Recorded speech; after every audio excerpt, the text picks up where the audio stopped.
a lot cheaper. Grab food, saver, won't make it roll. Yeah, oh yeah.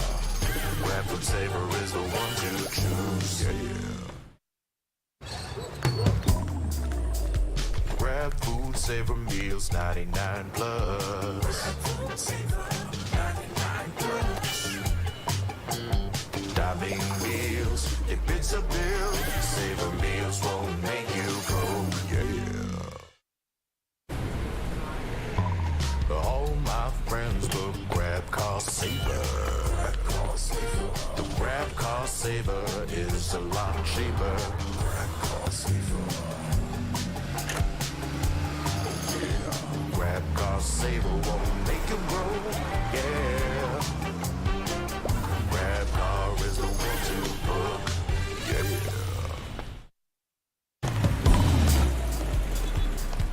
All my friends will grab food saver. Delivery fee is a lot cheaper. Grab food saver won't make it roll. Yeah, oh yeah. Grab food saver is the one to choose. Yeah.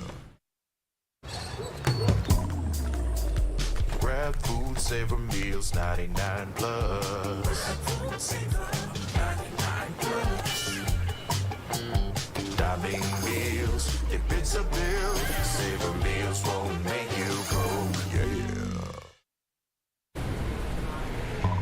All my friends will grab cost saver. The grab cost saver is a lot cheaper. Grab cost saver. Grab cost saver won't make it roll. Yeah. Grab car is the one to book. Yeah.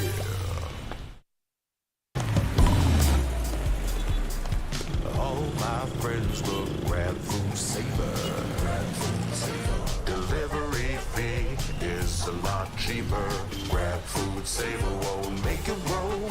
Yeah, oh yeah.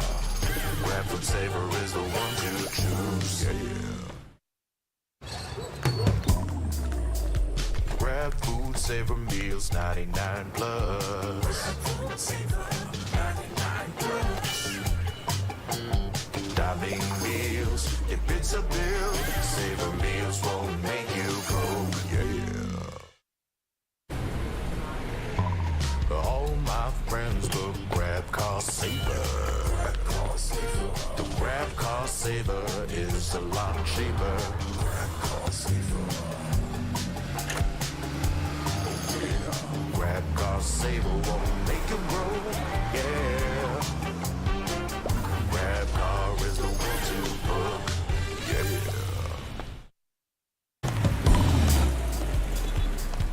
All my friends will grab food saver. Delivery fee is.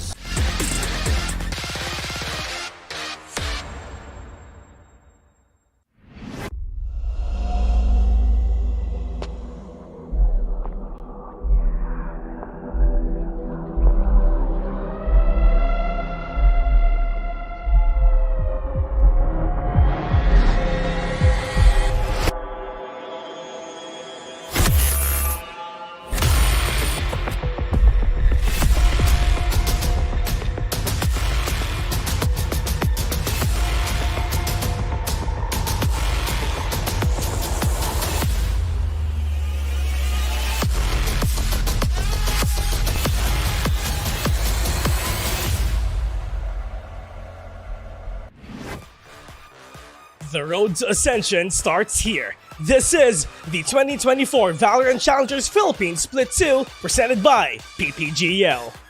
Brace yourselves for the ultimate showdown as the most ruthless teams in the Philippines battle it out for the lion's share of the 1.2 million pesos prize pool and seize the most confident spot to VCT Ascension Pacific Tokyo.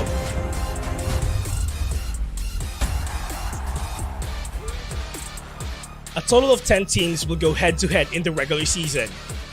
These are the top 4 teams from the Split 1 playoffs. And 6 teams who went through the grueling phase of the promotion relegation, 2 other teams from the Split 1 crossover matches, and 4 new teams who qualified through the Premier mode. From here on, teams will go through a similar single round robin format where every game is a best of 3 matchup and every round counts. The regular season concludes with the top 2 teams advancing to the knockouts, while the 3rd to 6th place teams proceed to the crossover matches. Teams will need to give it their all as they defend their slot in a single elimination bracket where only the last 2 survivors will advance to the knockouts. The higher the stakes, the fiercer the competition gets, as the remaining teams in the knockouts test their might in a grueling double elimination bracket, all leading up to an intense best of 5 lower bracket finals. Witness history unfolds as the last 2 contenders take center stage in an unforgettable best of 5 series, where we will crown the champion of VCT Challengers Philippines 2024 and our country's representative to VCT Ascension Pacific Tokyo. All these will happen at our much anticipated LAN Grand Finals event this July.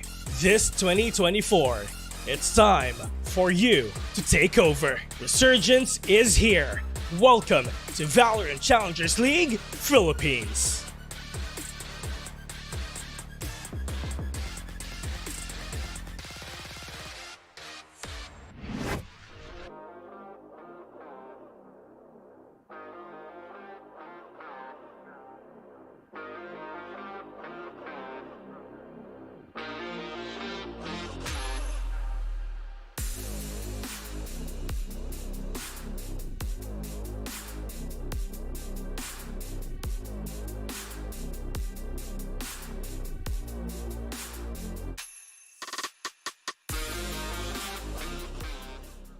It's time, ladies and gentlemen, para sa mga aksyon at bakbakan dito sa larangan ng Valorant. Dito nga pala ay Week 5, Day number 2 na for our VALORANT Challengers Philippines. At dito sa panel, nais namin magpakilala. Ako nga pala, si Likeable, ang inyong host. Ikaw, pakilala ka naman.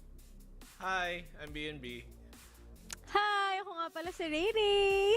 Napaka-nonchalant naman ang nasa gitna natin dito, Riri. Siya daw si BNB, di ba? Simple lang. Humble. Siyempre, we're on that Humble humble lang. stuff.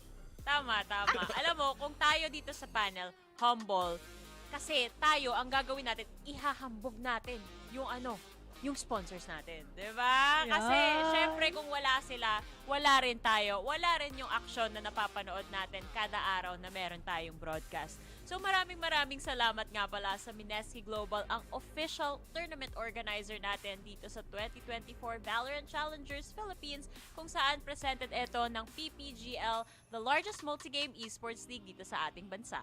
And syempre, maraming salamat sa aming official super app partner na si Grab. Score Grab's lowest prices ever with up to 15% cheaper fares on Grab Car Saver, delivery fees as low as 15 pesos with Grab Food Saver delivery, and thousands of budget-friendly meals as low as 99 pesos with Grab Food Saver meals. Use the promo code na rin, GrabFood60, and get up to 60 pesos off on your order with a minimum spend of 550 pesos. Ang promo natin, it runs from 11 a.m. onwards.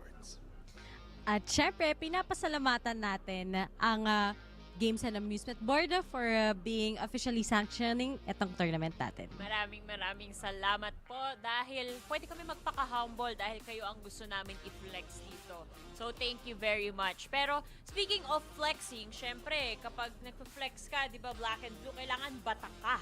At meron tayong mga batak na plays na nakita kahapon. Kasi, kahapon, sino ba yung naglaban? Oasis Gaming versus Avernus, NAOS versus Tyrant, and Old Stinky Cat versus Zol Esports. So mapauna pa lang tayo dito sa Haven. Nakikita natin na dire-diretso lang itong si Marky pati si Slicera sa mga kills nila, di ba? Oo naman, batak na teams ang nakita nating naganap kahapon. But this was actually a lot closer than yung final scoreline might suggest, I think. Even though sa game map number 1 dun sa Haven, 7-13, at itong pangalawa, Icebox ay 9-13. Madaming mga rounds sa pwede sanang may panalo pa ng Avernus, at maganda naman ang challenge na ipinakita nila kalaban ang Oasis Gaming. Talagang nakita natin yung effort din di ba? Ng Oasis, medyo nahirapan sa dun. Pero on the other side naman, sobrang straightforward din ng mga Tyrants versus NAOS. Pero we've seen talagang NAOS, incredible pa rin talaga at outstanding at the same time yung kanilang performance. Pero yung last game talagang medyo nagulat ako guys kasi akala ko it's going to be a win streak coming in from Zola. Pero all in all talaga nakita natin yung mga efforts din ng kanilang mga nakakalaban. Akala nga namin kahapon, puro 2-0 yung mga araw. Tapos lahat ng prediction ng panel tumatama so far up until the third series. Kasi sabi ng direct namin kahapon, last 2 maps daw. Aba, mali siya kasi last 3 maps pala. Sabi ng panel, Zol win to. All 3 kami nag-predict. Aba, hindi rin. Meow pa ang nanaig dito. And very Siyempre, much mali kayo sa commendable. panel. Oh, ganun Wala pala. ako dun eh. Sorry. Buti na lang panel ka ngayon at hindi si Dax. No? Oo nga, partida. I mean, in fairness sige, yung first match natin doon, first series, Oasis, okay, secure yung NAOS, muntikan na. Muntikan na yun. Baka Medyo dikit yun. kung natuluyan na nga, baka natalo pa sila. Pero yun nga, natuluyan na nga sa Zolan. So, yung OSC, dapat hindi natin i-underestimate kahit paano. Hindi naman talaga in-underestimate. Pero syempre, pag titingnan natin yung stats, sino ba yung mas consistent ngayon sa kanilang standings? Eh di, Zol, di ba? Tapos yung OSC ang hilig pang mag-experiment sa mga comp na hindi ka sure kung gagana. Pero kahapon, napagana nila. So, good for them. Syempre, yan naman yung gusto natin, di ba? Si Ray Ray mahilig dyan, character development, di ba? Wow! Pang Wattpad. May character arc. Oh, yung anime arc niya guys sa lumabas na. Parang hindi ko alam kung anong pwede ko sabihin kasi baka mang-spoil ako. Pero looking at looking at the performance ng OSC, sana mas lalo pa talaga sila mag-flourish para makapasok sila papuntang Grand Finals. Nako, swak yan kasi makikita na natin yung standings dito at magkakaroon tayo ng imahe kung sino nga ba yung one step closer when it comes to our Grand Finals. Kasi kung maririnig nyo kanina yung napaka-familiar na boses dun sa tournament format explainer natin, ano ba daw ang mangyayari? Ang top 2 teams natin sa group stage, didiretso sa ating knockout, samantalang yung susunod na 4 na teams, padiretso naman dito sa ating crossover matches. Para sa'yo ba, Black and Blue, meron pa bang teams na sure na o malapit nang makamit yung straight to knockouts dito? Meron nang nagmumukhang sure na, pero syempre ultimately enough, kung may mga natalo pa, posible pa tayo maka 4-5-way tie here. Isipin mo to guys, kung yung Oasis Gaming somehow, someway natalo sila sa dalawa nilang susunod na match, which is against Carti and against Subversive, tapos yung mga ibang teams hindi natalo katulad ng NAOS, katulad ng Carti World din, nanalo silang dalawa, there's a chance we might have like 3 or 4 teams dito na 7-2, rather 3 teams na 7-2 ang standing. And so, hindi pa rin sureball talaga kung sino maging first seed natin. Nag-aagawan na naman yung Oasis Gaming at saka NAOS. Pero good for Oasis sa last time nga, di ba? Parang nasa pang number 4 lang sila or number 5. Pero this time, wala pa silang talo so far. Pero balita ko may mga matches tayo dito na magde-determine kung sino na nga kagad ang papuntang semifinals, di ba? But then, on the other side, ito si JustUs, rank LQT, JustUs against Avernus. Ito medyo alanganin pa to. So siguro sa match ngayon ng JustUs, if they win 2-0, may mga possibilities pa rin na makakapasok sila papuntang playoffs or kaya yung knockout matches natin. Totoo yan no? Sayang nga tong sa JustUs kasi syempre tumaas yung expectations natin after makita yung performance nila from Split 1. Dinenay pa nga nila tong Oasis Gaming na magpatuloy dun sa Split 1 natin, diba? And maraming na heartbroken na fans dun. Hindi ako kasama dun, guys. Hindi kita tabaan ng sarili mong banat. Hindi. Pero on the other side naman, nakita rin natin na ang Subversive, despite having some familiarity dun sa mga players natin dun, hindi pa sila nakakahanap ng success dito sa tournament na to. However, kung tama ang naaalala ko sa ating schedule, Ray, pwede pang makalaban ng Subversive ang Oasis at NAOS. Although malayo yung kailangan nilang abutin dito, they can actually play spoiler sa mga plano netong dalawang teams na to. Oo nga parang sasabihin ng Avernus, ako ang makakalaban ninyo, pero ito din yung nakakatakot. What if matabunan din sila at the same time ng mga taga-JustUs if they had a clean streak? Yung ginawa nila last time, di ba? Nag-clutch sila papuntang playoffs natin mismo. And paano pa kung nakatapat ng NAOS or Oasis yung JustUs? Sila pa naman yung team na sobrang unexpected. Baka sila pa yung mag-turn ng tables. But, iba natin yung level up na binigay ng NAOS together with the Oasis. Very outstanding talaga. Maganda naman nakikita natin dun sa mga medyo mas baguhan na team natin, to be fair. Pero sabi nga dito ni Riri, and as our first matchup will be actually yung mga ibang matchup na makita natin dito, I think yung pinaka-importante makita natin today, ano makakalaban ng Avernus yung NAOS, is once again kung anong klaseng performance magagawa nila that will separate themselves from the rest of yung mga baguhan na team. Because in fairness, yung Avernus, they're looking like one of the better na medyo mas baguhan na team. Pero syempre, yung mga testing talaga na makita natin is gonna come from the better teams like NAOS na makakalaban na today.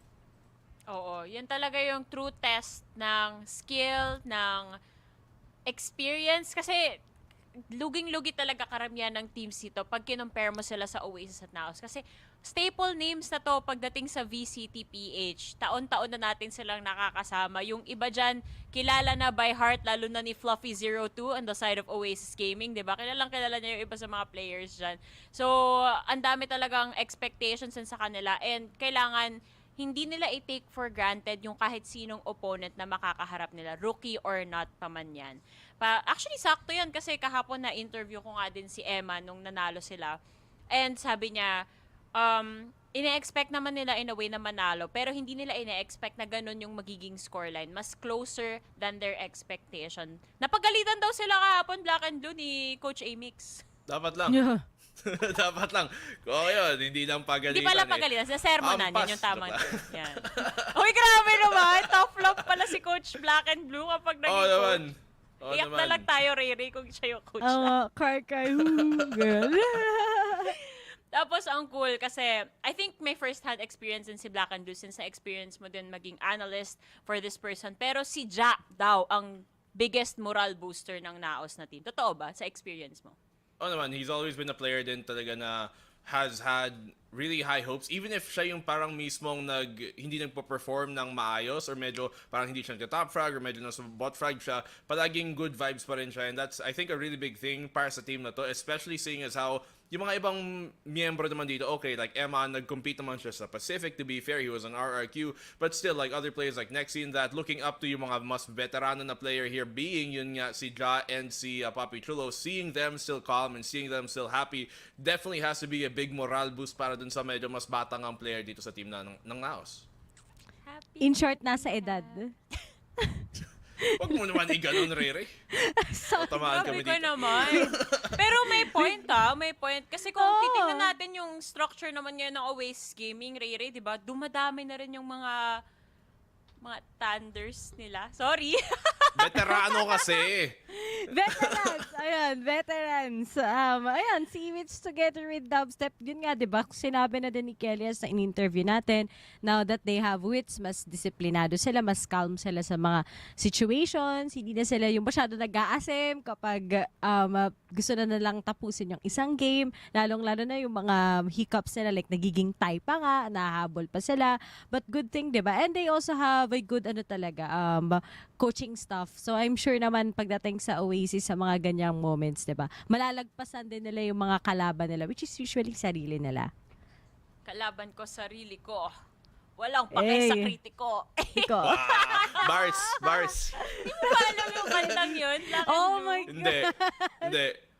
Pero may joke ako. Sige, ano Ano yan? Anong rank yung madaming maasim? Ano? Asim Dant. Okay. Anyway guys, ipakilala na natin ang first team na sasabak sa gera. Kung hindi ako nagkakamali, nakalimutan ko kung sino yung una natin ipapakilala. Ikaw na muna. Sakto pala na kasi rank yung tanong ni Black and Blue, ipakilala natin ang rank L Cuties.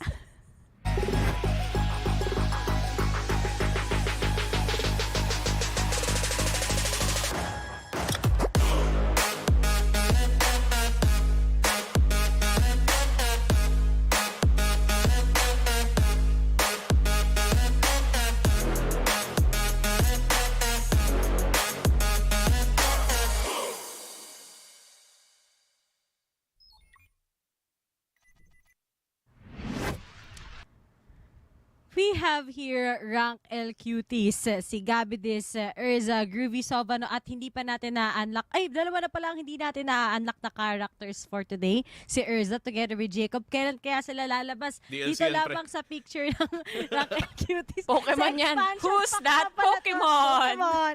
It's Pikachu! Pero, ayan, yung performance nila, it was a good start, pero ngayon talaga with the going up against team talaga that has a good stronghold din talaga pagdating sa VCT PH scene, doon sila nahihirapan. Pero Black and Blue, parang ang saya ng pagkain na comp shop dito, sila no? dito. Oo, Oo halatang nga eh. comp shop eh. Oo nga, halatang Sa halata laos eh. yan ah. Oo nga, sa may NAOS ata nga sila. Parang nakita ko yung logo eh. Oo nga, yung bowl, tsaka yun yung ano eh, yung parang private room ata dun sa looban eh, kaya ganyan. Pero sige, rank L Cuties, katulad yun ang sabi mo, maganda ang simula nila pero habang tumatagal, lalong bumababa ang kanilang performance dito. And so far, they're still being eluded by yung win that they really need dito na para makita natin na makalamang sila. The only other team under them right now, I think, sa standings is yung Subversive, and it's not a good spot dito para sa rank L Cuties. Pero malay naman natin dito kalaban ng Carti World eh. Baka maka-upset pa nga because they've been on a 4-loss streak. In fairness, yung tatlong team na yon was Zol, Oasis, and NAOS. So medyo mahirap talaga yung mga nakalaban nila in the earlier stages of the week. Pero hopefully moving forward, now that they see other teams na dito medyo mas level nila, eh makakabawi na rin sila. Totoo yan. Ang ganda talaga ng opening matches ng rank L Cuties dito sa standings natin eh, no? Actually, nung nagsisimula pa yung mga first few weeks natin dito sa PH, akala ko sila yung aangat dun sa mga rookies. Pero yung tumalo sa kanila, which was Avernus Esports, pala yung mag-i-impress talaga sa akin among the newer faces here sa VCT. On the other hand, etong makakalaban nila actually nakaharap na rin nila in the past. So baka revenge match eto in the making for them. Eto na nga, wag na nating patagalan at ipakilala na natin ang Carti World.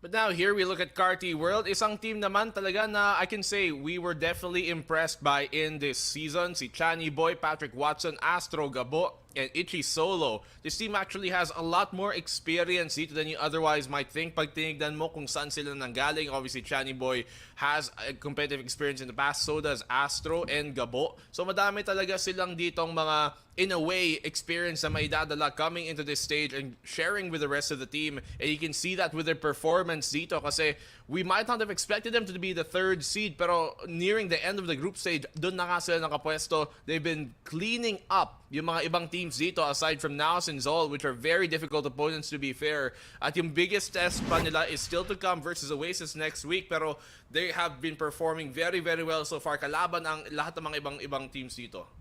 Ang ganda din ng team chemistry nila, to be honest. Gustong-gusto ko talaga yung performance ni Ichi Solo. Sobrang daming growth yung nakita natin from the first day and now looking strong naman sila. Pero ang tanong nga, kaya ba nila yon against other teams? And against Raquel Cuties na if tinignan natin, natalo sila. So baka ito yung weakness nila, yung kryptonite nila kumbaga.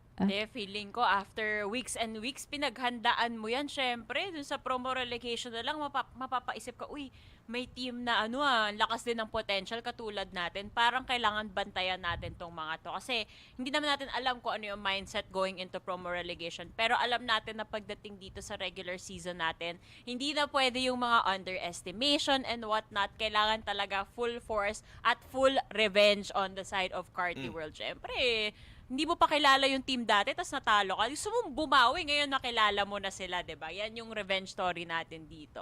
On the other hand, feeling ko ang magli-lead the way pa nga for Carti World na, na imo-motivate yung players na, guys, kailangan talaga natin matalo itong mga to. Si Chani Boy. Feeling ko si Chani Boy, up against naman on the other hand, si Groovy, yung kailangan natin bantayan for this series. Ang ating head-to-head players natin dito, Black and Blue, ay ang ating initiators naman.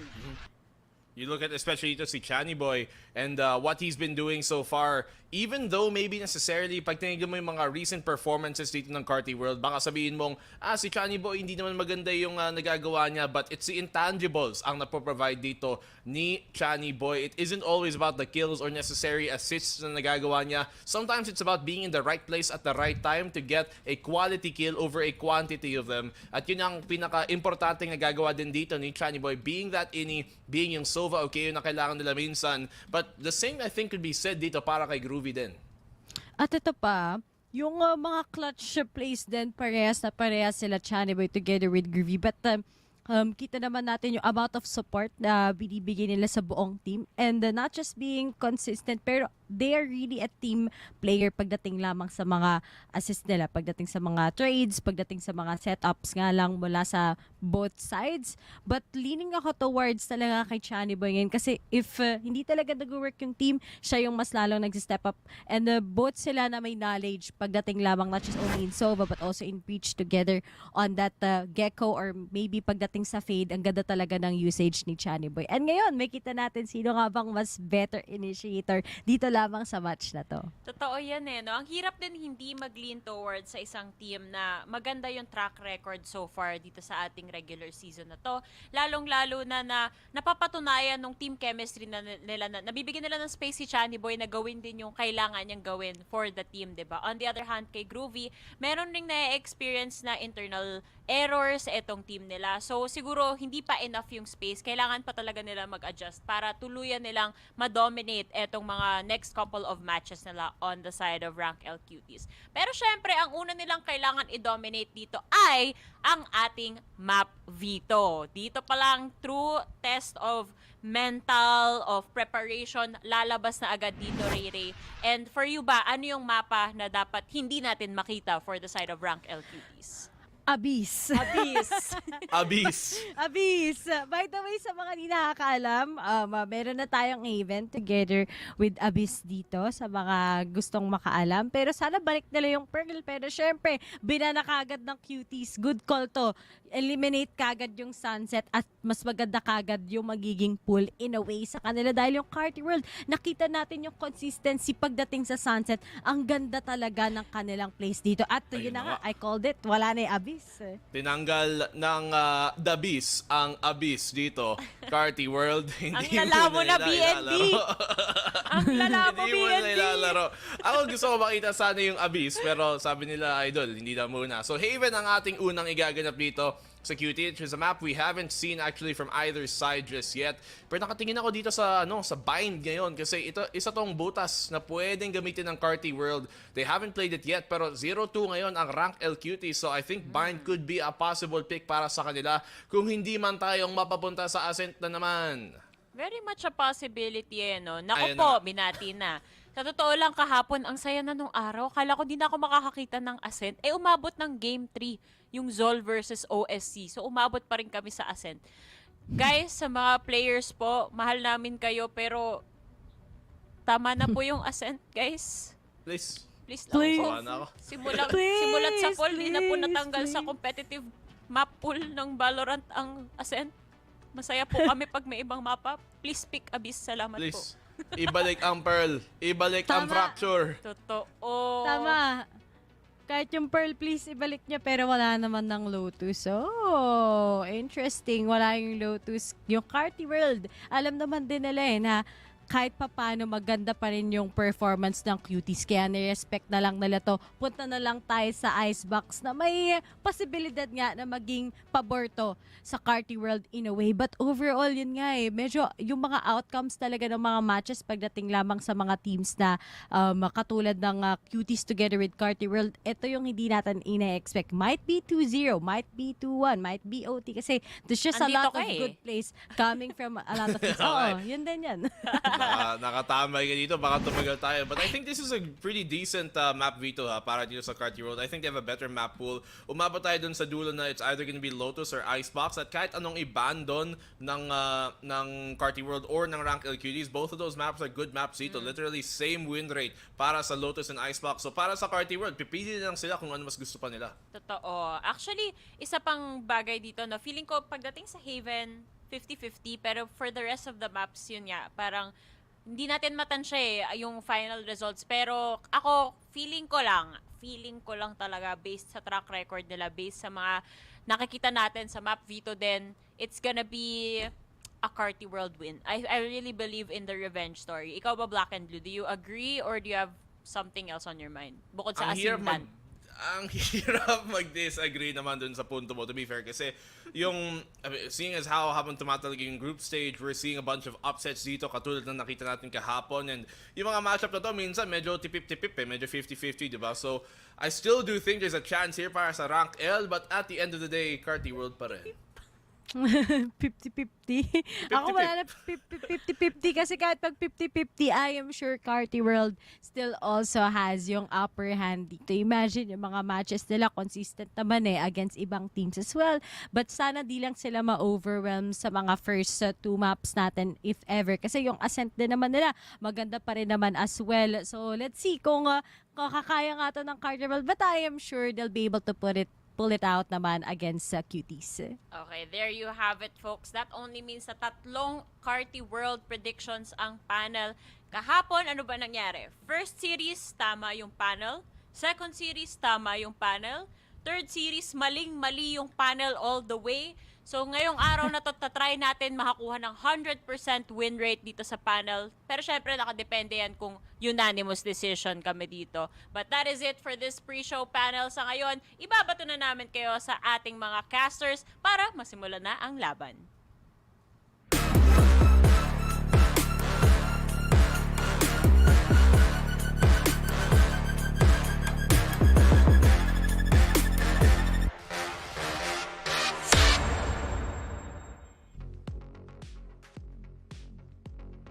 Thanks, panel. Thanks for the little wave there, Black and Blue. You're always incredible. But we are here coming into the end of the regular season, man. How many weeks has it been? We are so very close. And you can already see it's a new map pool for the week. Things are going to get very, very exciting. First things first, though, my name is Dax here with Fluffy02. And we are going to be your casters for the first series. It's a big one here, though. Carti World versus Rank L Cuties. There's just big implications for this series, man. Exactly. I mean, it's a high-stakes game, like you mentioned. It's basically do or die right at the moment for Rank L Cuties. As we move on to Agent Select for our map number 1, I was kind of sad to see that Abyss was out, but also a bit relieved because I think a lot of players and broadcast talent are a bit new to the map. But here we finally do see that Carti World, they're running that double initiator. They have the Killjoy. The breach going to be a bit interesting, though, on map number 1. Yeah, and it's also interesting to note back in promo relegations, Carti World, formerly known as Astroworld, and Rank L Cuties did face off. It was Rank L Cuties that took that dub. This time around, Rank L, they need the win here just to stay in playoff contention. And actually here, Fluffy, if Carti World loses a series now from this point on, it means Oasis Gaming will be automatically into the semifinals. So you mentioned there's going to be a breach here, but look at Rank L. It's a Neon and an ISO together. It's being more popular given we're in the newer patch. New patch, new beginnings, and the new tech coming into play.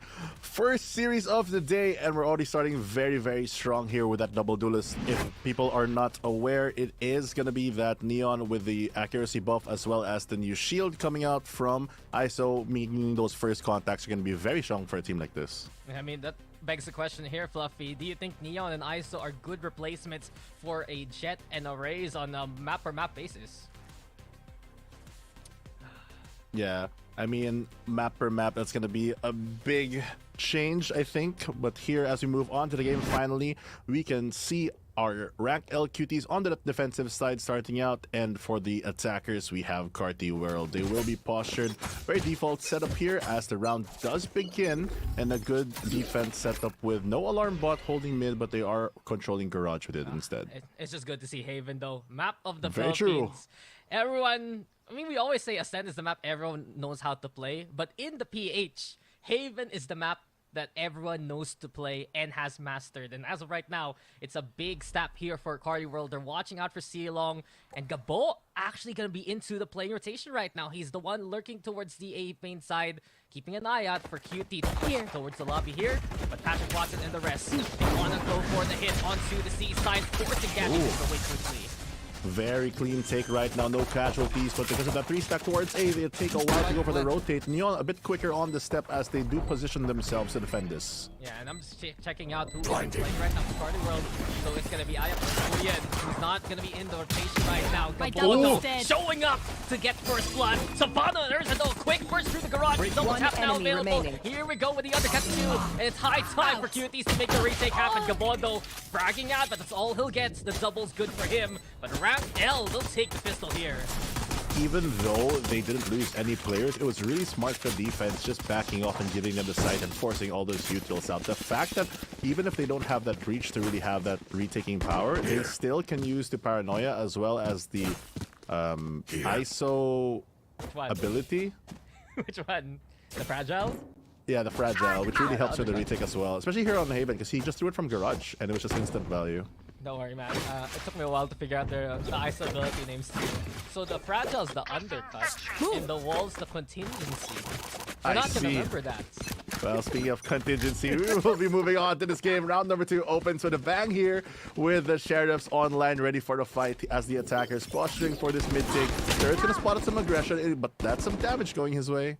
Yeah, and Rankel and Eco being very aggressive towards the middle. Urza now sliding in with the high gear. He has a second charge, of course. Here's the undercut yet again, and Gabo is cornered and trapped very quickly. Rankel now hustling in. Patrick Watson can't escape. Savannah pushing forward, now getting a tap in the head by Channy Boy. And Channy Boy's good for 2. It's damage done here by Carti World. Ruby fights back with the goes to the zone. Astro still alive and kicking. 1v2 for now. Possible, but Jacob's flank. Extra angle, that's good enough for Rank L to take the dub.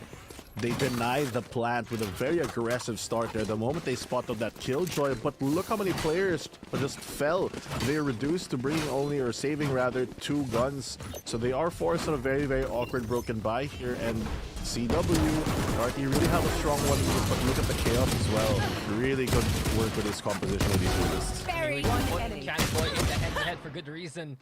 Black & Blue said it a while ago, intangibles, given the IGL role. But right now, you can see he's top fragging, getting at least some damage done during the eco.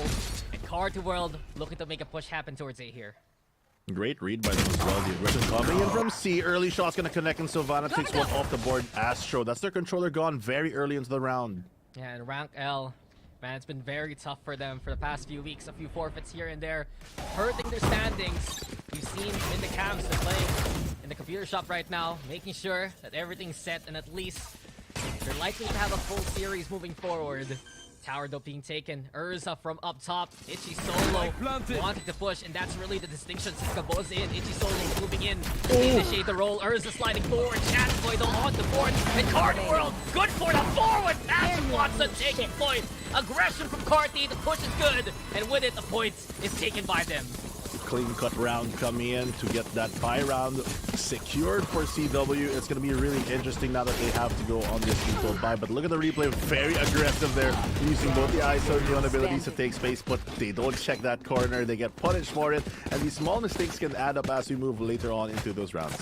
I mean, when you're playing that Neon right, you expect you get a lot more space compared to many other duelists. But when you leave a corner left unchecked when someone's right in front of you, and the Neon didn't see it, and that's gonna be a problem. Patrick Watson, he can take points in multiple situations like that. Surprise these players by playing into the win themselves. Speaking of now, the dash forward, a good stun there, courtesy of Channy Boy. It's Savannah falling. Carti World good for the 2, and here we come for the CT. Gonna be so difficult here. Engagement might happen soon, but they have an operator on Gabby Diaz. That's gonna delay the retake. Good start to get the backside and a good crossfire. No! Player standing. Nice flash there, but it's not enough. Eventually Urza gets on the board, but Itchy solo fragging out, finding a triple for the round. And Carti World, even with a small roll swap, even with letting their 6-man play in this matchup right now, they still have that same kind of form here, Fluffy. It's so far so good for Carti and the site takes with the guns. I mean, they've been always really good with the aggression. And to be fair, even though they've been outmatched in a couple of rounds with some weapon differences, they do have pretty good reads of where to go. Aside from the round 2 where they did kind of get aggressed on, generally the sites that they are taking are the correct ones because it avoids a lot of util. I don't know if that's just a good read or maybe just experience, but regardless, it does force this into an equal game. They do save the operator, maybe. Run to breach. He gets another pick for value. Oh, Bunny. L keeps the operator alive for Rank L. But you've said it, Carti World, not only do they assess the situation really well, but they make sure to clear out as much as they can with utility. If you stay on the site, you're gonna get punished there by Channy Boy. And exactly that's what we saw there. Patrick Watson, Channy Boy, Itchy Solo pushing in and getting those kills.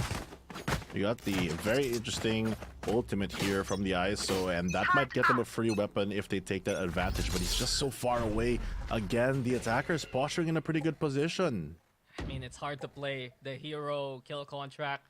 If you only have the sheriff in hand, usually you'll expect someone to sponsor you a gun that way. But speaking of, Savannah is the one moving into A long. Yet again, Gabo watching the extra angle, and Carti World, their basic default has been to stack towards C long. It's been the default site for them for most of this game so far. Deploying drone. Gotta be aware of his operator. Good drone to maybe scout him out. Might be able to get one punch. He sees the rifle, but he backs off at the wrong time. Barrel was just pointing, peeking out No like way. that. And Gabby, there's no escape. The Great pressure punish. from the aftershock. Savannah, though, good for the kill on the Gabo. And with it now, Savannah has the gun. So watch out, maybe the kill contract. Here we go, Ooh. a 1v1 in the gulag. And let's see who takes it. Astro, though, nice peek from cover. But Savannah still hits the shot. Raphael now moving their way into the site. Channy Boy plays from long. And this is the post plant here from Carti World, keeping an eye out from afar. Nice shot, though, from Jacob now. Oh, Here no. comes the contingency too. Blockade. Jacob gets halfway. He fell. Groovy has the up in hand. And Raphael pick up the pieces to take this round. Insane ISO value there. The moment he got that rifle, he was able to convert the round. The ultimate landing on the Omen as well, stopping a lot of these post plants. You can't put that one way, you can't force them to peek into you. And the shield, even giving them a bit of space to force that tap and force to be really difficult with his ISO pick to play that far on C-Long. Give him a gun and he will go kill. One absolute value there for the ISO here for Rank L. When Carti World had such a good take already, the overran Gabby this, they got rid of the operator, and all that effort for naught as Rank L have guns and the op still in hand here.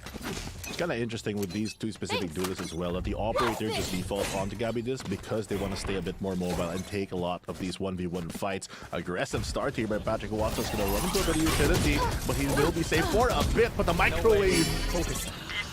Can't plant like that. The nanoswarm perfectly placed there by Jacob. And with it, Savannah, he wants to push in. This spike, though, and the clutches now of Rank L. The Trailblazer super cover. Here comes the contingency now, but Astro, Gabo turning the tides, and Channy Boy and the rest look to find a flurry of kills here. Carti World now with man advantage. There's no way that just happened. They had the spike on the B side, yet they overextend. They get punished, and now it's a 4v2. Careful. Gabo hiding in a cute corner as well to get at least control still of this space. Gonna back away eventually, but they have so much more room to rotate around the extremities of this map. And Carti World, they have that plan B. They have that from the shadows if need be. But the realization, this B site is wide open for Carti World as Rank L expected the rotations to come on in. Standing ahead. And with it now, they're just gonna pick up from where Patrick Watson left off here, Fluffy. Thanks very much. The spike's dropped the already spike. in position. And here 30 they come to seconds put left. it down. This is going to be a bit more difficult for the retake as well. They're not stacked on the same side. They can't really go for any trades. They're marking all the angles. They even have the turret for some more security. They can even use the owl drone if they have the time to do so. Jacob has to find an angle here, but it's going to be difficult to get a 1v1. Jacob watches the smoke dissipate in front of him. Gabo has low HP, but the trade system is looking good. High-low setup, courtesy of Astro too. And Rank L should just be giving this round up. Save these guns. The money situation, not too bad actually. Maybe Savannah could purchase for himself. But Carti World, they just know how to turn things around. If you over-peak, if you're on the Rank L side, you're gonna get punished so quickly by Carti World. Yeah, I'm still shocked that they were even in that position because Rankle Cuties had everything in the bag at that moment. And CW, yeah, they do get some more value out of this, but they don't even get that operator to get an additional kill. So they just equalize the 3-3, honestly, off the mistakes and off that punish. It was already on silver platter, but they sent the plate back, and with it, we are tied up 3-3. A close game so far. Rank L keeping this competitive. We've already said it about Rank L before. They had a lot of... There is a... expectation, actually. They were one of the most impressive teams alongside Carti World. Avernus here. honestly picking up that spot here nowadays. But their record isn't the best reflection, really, of how good Rank L can be. And Carti World right now, they're playing very careful yet again. A default to start things off with. Slow and steady is the way, but they creep onto this A alongside the operator. Not going to connect. Will you expect this many players, though? They have a lot of util to clear this out, so it's going to be a bit safer for them to trust. They do spot out Omen. That's going to push the operator back even further and gain them more control towards this side. You know what we've seen though, Itchy solo just so pesky with the reconnaissance. The owl drone spotting out Gabby Diz, forcing him to play into the site. And with just that intel alone, Carti World, they're gonna pivot straight into C, knowing that that op is all the way on the other side of the map. Instead, action goes over to Savano. Goes for the peak. Realizes Carti World looking to barrel down on his side. Gonna give it up. No staying power there on the ISO. And here we go again. It's the full plant that Carti World wants some damage onto Savano too. Oh, the shock dart was just enough to finish him off. No way, indeed. Utility on the board. Great position for the Rolling Thunder as well. Gonna be all of the aggression here of the defenders. Watson, aggression is an understatement. Here he comes. So look, what?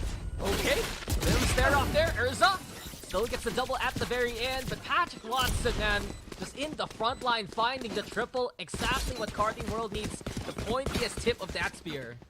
I love how they use the Rolling Thunder there. They just push the advantage instead of waiting to just go play safe, play long, even if, you know, they have a bit more space. It's like very calculated. They just go for the pure aggression, trust in the fact that Patrick Watson will land those shots and they convert another round. This feels like Rankel Cutie is just getting out-rotated at times. Yes, pound for pound, they have pretty close player stats and everything, but it's that little bit more of experience on CW side that's really leading them to get more rounds. Yeah, with the ball, with Shiny Boy, with Astro, you already know those names, have been around the scene for quite a while.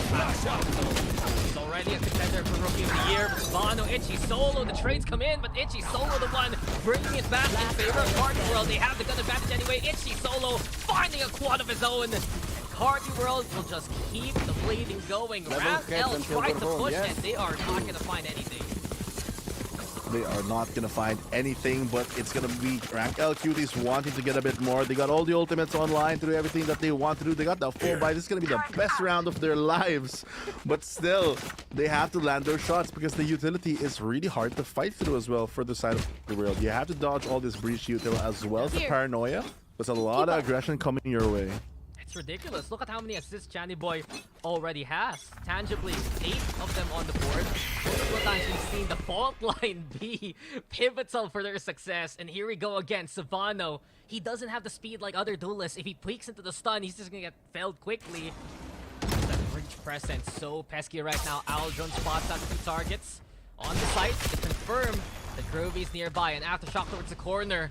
And a slow creep here from Carti World to make their push into short node. Oh. Here we have the Astro chipping away against Savannah. Double tap boost. And he needs it. It's going to be a reset for HP during the duel alone. He's solo finding Urza, and onto the site we go already. Astro wins it versus Savannah though. And Carti World find all the angles to take A. One awkward thing I noticed as well is just because this Omen, oh, there goes another kill, but just because this Omen is holding down the angle of C, he can't actually have the time to put any useful smokes and help that defense stall out a bit more.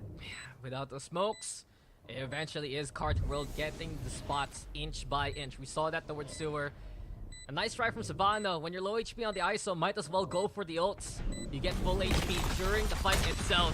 Stun comes in, and here we go again. The Earth is not your friend, Jacob. There is just no way for Ramp L to find space versus that breach.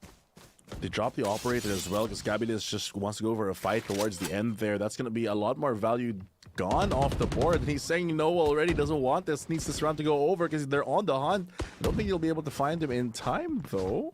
They can afford it. Look at how much money Carti World has here. Patrick Watson falls. Gabby is desperately trying to keep himself alive, but there's just no way versus Channy. Astro had the other angle too. Now Carti World, those games from what we saw at the start, they're rapidly pulling away here. They have so much utility, they have so many ultimates, but they're not able to really use it because they just lose the players first. Great aggression coming in from Carti World to really stop this. It all started here with this A-Long, especially after that dink.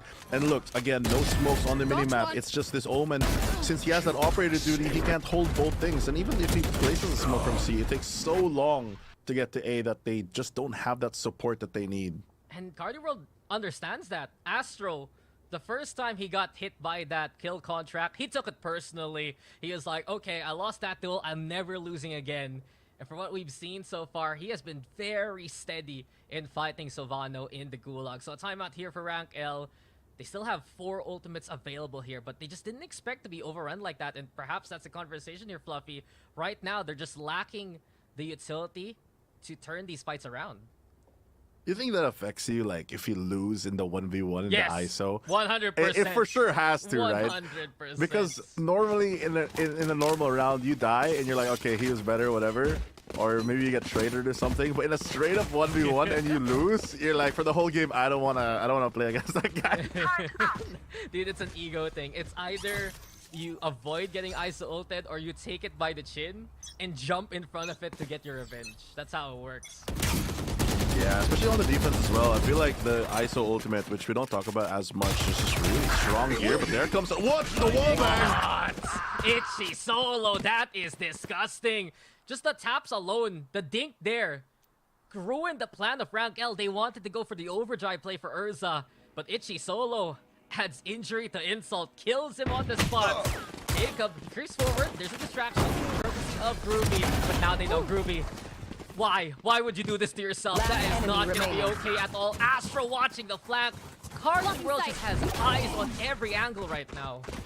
Eyes on the prize indeed, and it looks like they just have all the coverage that they need to really dissect this. That early punish, again, just going in their favor, and they just steamroll off of it. It seems like a very simple game plan, but that stability has really been the cause for a lot of problems here for Rank L Cuties, as all these aggressive plays outside of that round 2 push was just not working out for them. And to be fair, honestly, this is a good map pool for Rank L. Our panel talked about it a little bit a while ago, but Ascent is a map, as we're going to go into the technical pause. Ascent is a map that both Carti World and Rank L love to prioritize. Knowing that fact, Rank L decided to take the gamble, go into Haven, feeling very confident on the map that they know. The problem is, Carti World is expecting this kind of aggression for Rank L, and with that breach, with that Sova, they've done everything to stop Rank L in their tracks here, man.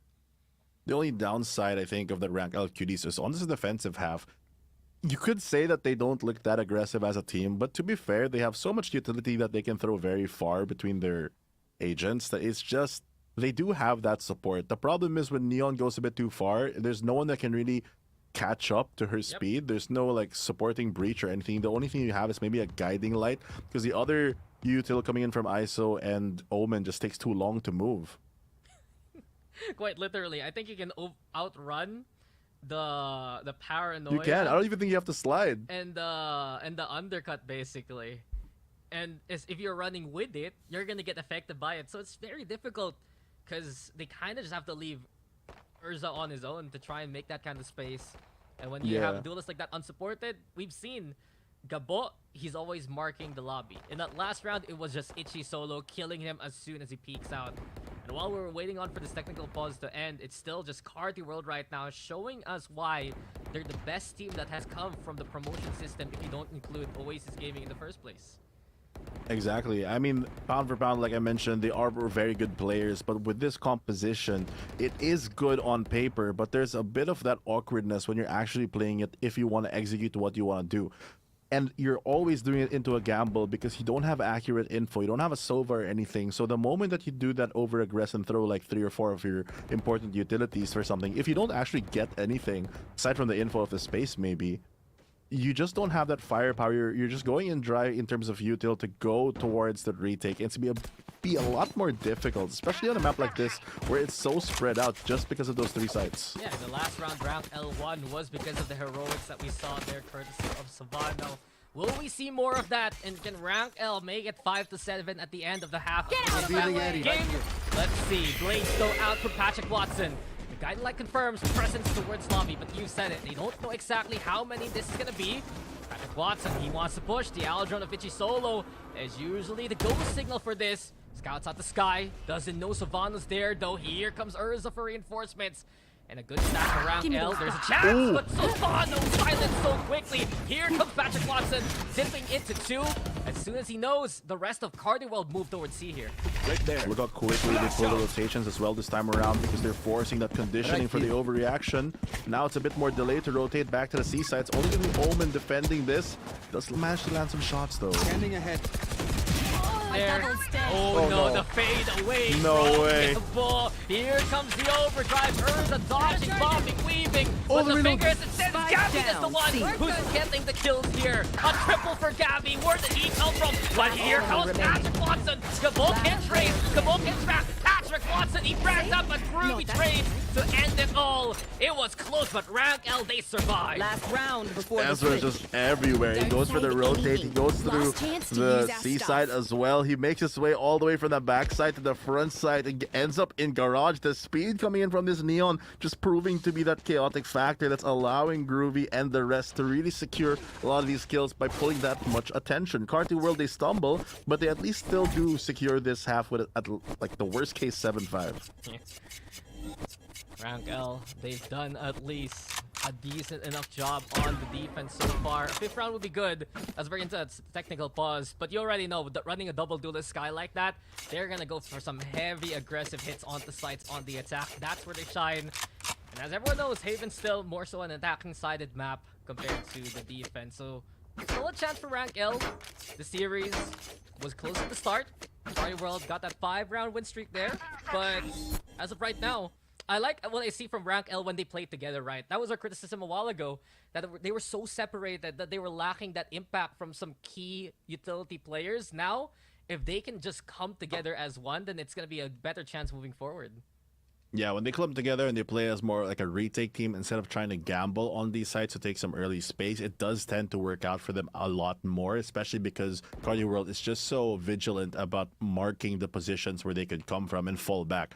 Like the other problem, because that I mentioned a bit earlier with the 3 sites, is it's not like a 1 out of 2 chance that they'll probably be in the sites, 1 out of 3, so you're literally just gambling into worse odds. But this time around, I feel like after this round as well, they will have the same problem on attack where they will have to use a lot of their util early. And to be fair, once the sides do swap, Carti World have very good retake in between that Killjoy and basically every agent except Jet. Yeah, pretty much. Honestly, I'm just thinking. So a while ago, and I do this a lot. I think you guys know this. Everyone knows this from the talent pool. When the season's almost over, I always do the calculations. You know, I try to figure out who needs to win what to get into playoffs, to get into semis and whatnot. And I said a while ago, if Carti World loses a series, that means Oasis Gaming is sure to be in the semifinals, which is pretty interesting. But right now, I think, by my calculations, let me bring out the calculator. Sine, cos, tan, this square root thing, factor into x. I love science. Yeah, yes sir. What are your favorite signs? I like biology. Oh, really? I didn't expect you to be a bio guy. I honestly thought you'd be more of a chemistry guy. Not gonna lie. Nah, I'm so bad at chemistry, to be honest. Same.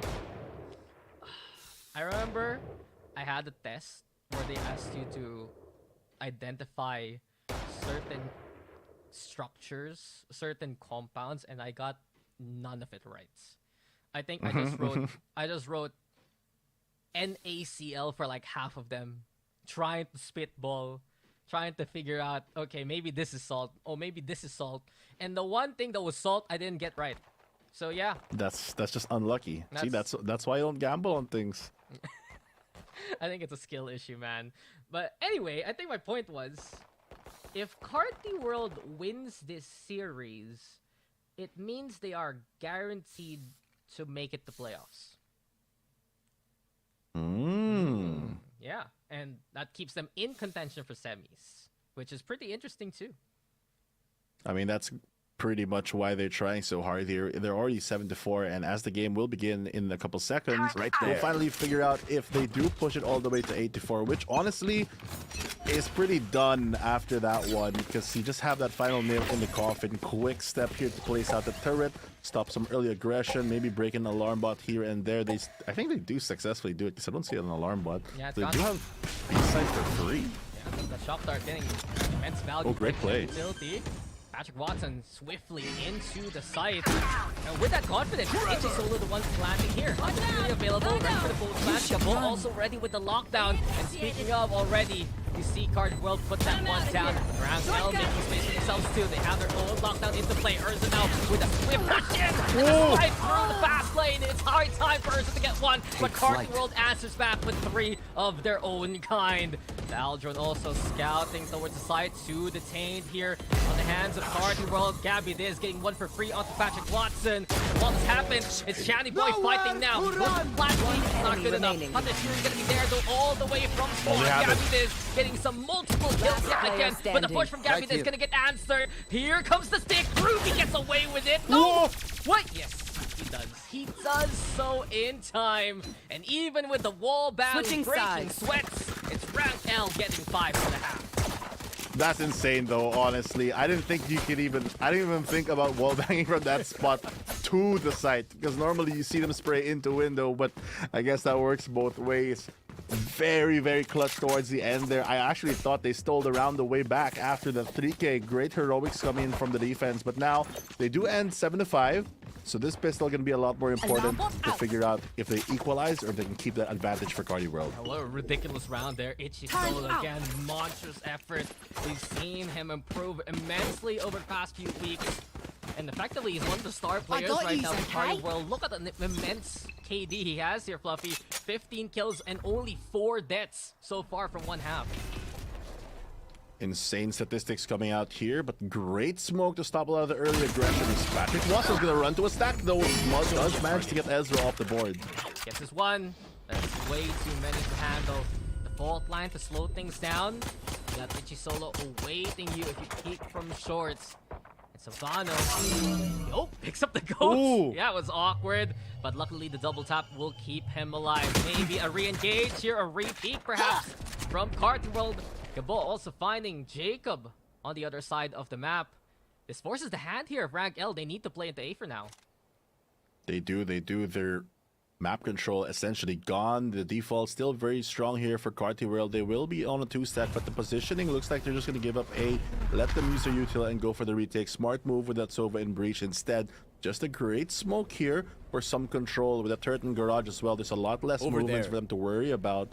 There's an alarm ball on B as well as they're trying to make some space and maybe go for a bit crazier plays. 30 seconds left there to dissuade don't get them. space. But that space, because of the shock dart and the paranoia, it's enough for the push in, courtesy of Carti World. And Rank L just playing with a fishing line right now, and then able to cast it towards A. Nice kill though from Groovy, causing chaos. 10 seconds Time running out. left. With it, they still can get the plant down. There's the flash. Undercut into play too. Itchy Solo in a tough spot, but he gets out of it with the one. Gabby Diz with a quick trade. We go for a 2v2. They still have the paranoia to work with here, so a little more util for them. Gabot does have a bit of armor, and the ghost could be very important. Great paranoia lands on one of them, but he just retreats. Here, but Savano's left unseen, left unchecked. The crossbar's good, and Rank L slowly but surely making that pistol happen. That's a great conversion, which what started out honestly like a pretty bad opening from that attacking side. They lose a lot of map control, but the heroics and chaos that Groove is able to provide the moment he crept up onto B was just enough to get the rest of his team mobilized onto A. They get the site, they get the round, they could equalize this game as they go for a pretty decent buy here, prioritizing that armor. They want that safety against all these retake and chip damage coming in from Carti World. Yeah, not surprising. This is going to be a timeout, I believe, courtesy of Carti World. We've seen them actually do these kind of timeouts just to get back their discipline, just to reset themselves after rounds where they feel like they've already won to begin with. And perhaps it's really part of their coaching structure. As far as I know, they do have a coach with AKG from the Indian region, which is pretty cool, actually, that we have more of those coaching staff from other regions there. But yeah, I mean, Carti World right now, they're going to have to be facing off against an anti-eco here. And Rank L, this is their chance, not just to tie things up, but if they win the bonus, they're gonna have momentum moving in Over there.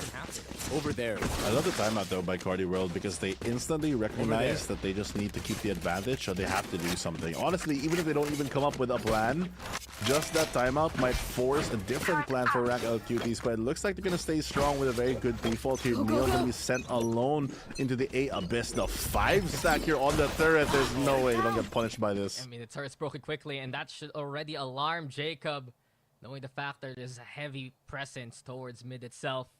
Carti World, though, they want to play into the window. Sheriffs in hand 2 for Itchy Solo. And it's Urza who's gonna run into this one. He gets away with the 1. And there's a slide in to re-engage with Astra, able to shoot him down, pepper him with bullets. The site is seated, sure, but that's a gun to use here for Carti. They do get a weapon upgrade with great use of space here. They plan for CT instead. They're going back to the defensive side. They don't want to swap sides yet. And here they go for a good fight. Shoulder seen. And with it, Savannah gets a refresh on the normal attack. Here we go with the fragile stays. Astro again making the clash count. But round L, they want to push, and this is their chance to go for it. Channy Boy though defending off. No way. Dogi, the Groovy struggling with the Trailblazer. Eventually stun connects, but Channy Boy inside the smoke found Sot. And we see the tie score. Honestly, it's still a pretty decent defense there. I mean, they get the plant, but they do remove 3 players off the board. So they get a bit of value here for Carti World as they upgrade towards the rifles. 7-7 at the moment. It's even Steven, and the rifles, they can still buy for the side of rank L Cuties. So they do have the firepower to really fight back. Both teams heavy towards the C side, just giving up A and playing these 2 sides. Big round here for round L. Carti World This is so aggressive. They need this if they want to keep the lead, but you said it, Fluffy. It's high time to go for the high here. A Big push stun. again from Urza, but here we go, lining on up. It's just kill after kill on the feed, but Patrick Watson found the triple. Eventually, though, this column of death has become the alleyway of demise for round L. Carti World, they went for the all-in play there, and they take the lead back. Sometimes when you all in, you are rewarded, and it looks like that seaside play, just the demise of this. They didn't expect Patrick Watson to be so close with all that support as well. They funnel into him to try to save their team, but they just die in droves instead. And 7-8 right now, they win the bye round, but still a pretty healthy economy here for rank L Cuties. It was decent bonus after everything is said and done. And Patrick Watson showing that he is just a mobile turret looking to mow anyone down. 21 on the board. Make that 22 as Jacob is overrun. With it though, rank L yet again. The sacrifice of 1 leads to space. Here comes the kidnap play courtesy of Savano. Here we go. Channy Boy trying to find the angle. Channy Boy wins the fight as Urza has made space for the rest of rank L. Spike planted, but it's advantage here for Carti. They have the breach shoot bill saved off of that 1v1, so they have a lot that they can do. Will they expect a close smoke? Yes, he will. Patrick Watson gets one. Here he comes, onto the backside now. Gabby this. He holds him off. And after the one with the trade instead, eventually the overrun with all the angles. Carti World will go to 9. That's the risk playing the ISO, right? You get that 1v1 sure, but if you lose, it's gonna be so difficult to get out of that position. Not only do you lose a player, but they just get their utility back, and if they got that breach, they're gonna totally change the round. But 7-9 is what we end up with. Blade Storm available for Patrick Watson. We know how strong he can be on that, but he goes for the operator as well to double down, and that's gonna be a lot of map control into the Stinger play, which looks like a very quick rush coming in from the attack. I just love the shift though from Carti World. They went for the Hail Mary on their first buy round, but coming into the second one, it was more standardized. You just have that breach, you have that jet, look for a single pick, call it a day. And they played a very strong retake because of just having such stable lines to begin with. Great dart as well on the A side. They can go for the rotate now that they've cleared A lobby for quite a bit. They have the turret that they can clearly hear to stop any over peeking, but that alarm bot might get set off. Will Channy Boy be able to defend this with all these stingers running at him? One of which is going to be that Neon. Here comes the burst. Urza into the smoke we go! No! And eventually the last bullet in the clip. Now the overdrive into play. Urza ready to play guitar here. And the lightning finger is searching for a target, but Patrick Watson! No what way! are we witnessing? He's down 2 already! Make that 3! And Patrick Watson commanding attention. Utter domination by a single player! The man needs to be known! The man finds the ace! And Carti World will take the round with it! insane. He's bombarded with the utility there, out of position, but within the double down, he is rewarded. The operator early kill, he breaks even the ISO shield with the knives, fully commits and holds the site alone, and Army in his own right. And look at this replay, opening shots. He's able to smartly reposition and get so many 1v1s while getting chased by the Trailblazer as well, or the Seeker rather. And a play like this, and you know, a star is born. Patrick Watson. Just a round of applause after a round like that. You know this is a respect timeout by Rank L. They just don't know what hit them. That's when you just have no words. You're flabbergasted. You got everything. You got that B side, get the opening pick, overdrive online. You're flooding onto site. You have the Sky ultimate. Everything's ready, and suddenly you get 1v5 by the enemy jet. Sometimes it happens, but it's amazing to see, and that's gonna cause a lot of problems towards the economy here for Rank L Cuties, because this will be their last buy if they lose this round. And that could be the nail in the coffin here, Fluffy.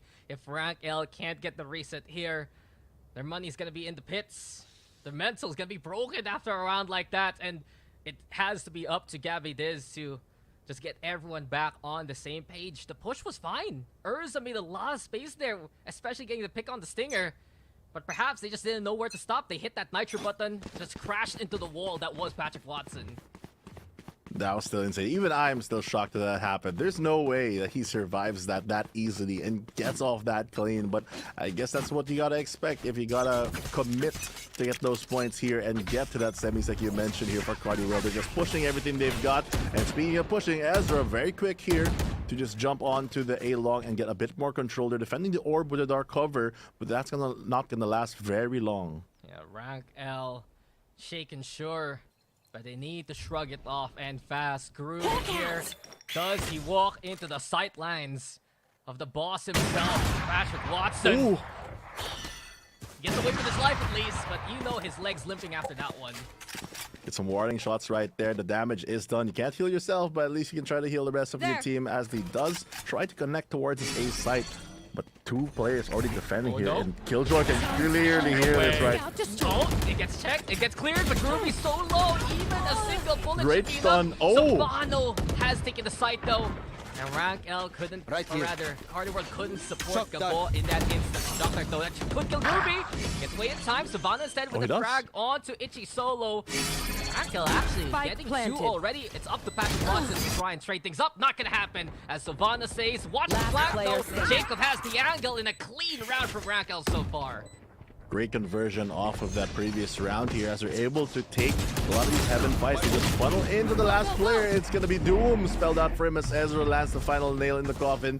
And 8-10, 2 rounds separating both teams right now. But what a great start here to maybe amount a comeback as they do find the foothold on the attack. Yeah, great timeout. Everyone gets back on the same page. Big picks here from Savannah. Did you just tap the shot dart? Enemy. Yeah, with the armor, you feel invincible. Just eats it. Crazy stuff. And after getting aced by Carti World, Rank L back on the board. Beautiful facilities we've seen from Rank L.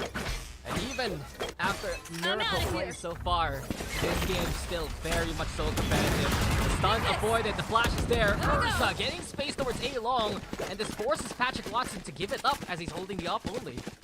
But look at the defense, stalwart as ever. They don't even go for their over-rotate, knowing that they might go to that C-hit after some very early aggression. And they are rewarded for it. Shield's gonna give them a bit of reprieve, but the contact gonna be made instantly. Allowing them to push, but there's no way when you run into the brick wall. That is Gabo. Astro getting a double of his own. And Groovy's the only one left dancing on this floor. Tries to go for the plant in the corner. They know what it's down to. And there's the shot from Patrick Watson. 11 now here for Carti World. Stalwart defense here, just really holding on to their ground. I love the fact that they didn't rotate earlier, and they thought they sold the fake there on the attack, but they were just ready with a crossfire and the nano swarm as well, putting some chip damage, but more importantly, breaking a lot of the defense from the ISO ability, meaning that he's just easier to kill.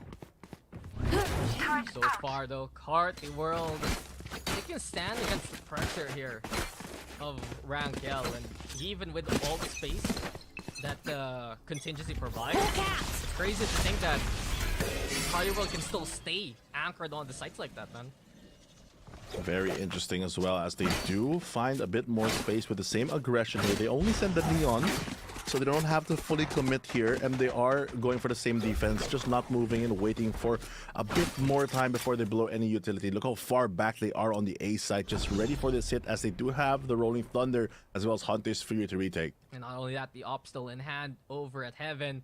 They need to smoke that out very quickly, or else it's going to be another shot for Patrick Watson to take. He has 29 on the board. He's on the way. Hitting the 30 bomb already. And Urza with swiftness. He gets onto the side. He's still finding Savannah though along the way.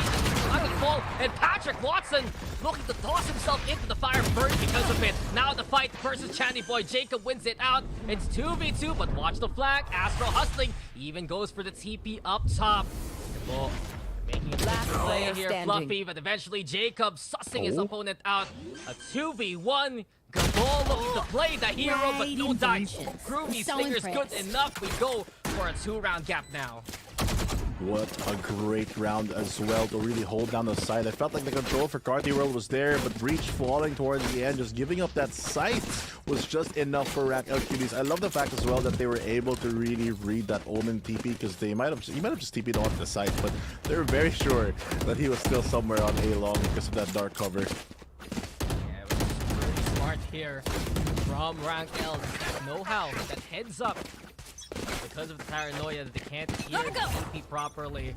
In any case, they got it. A bunch of A-long control thanks to Urza. It's been a big component of their success so far, but this time it's a bit different. The Nano Swarm in the way. Alongside that, there's the Dart, courtesy of Ichi Solo. And Carti World expecting more of the same from Rank L so far.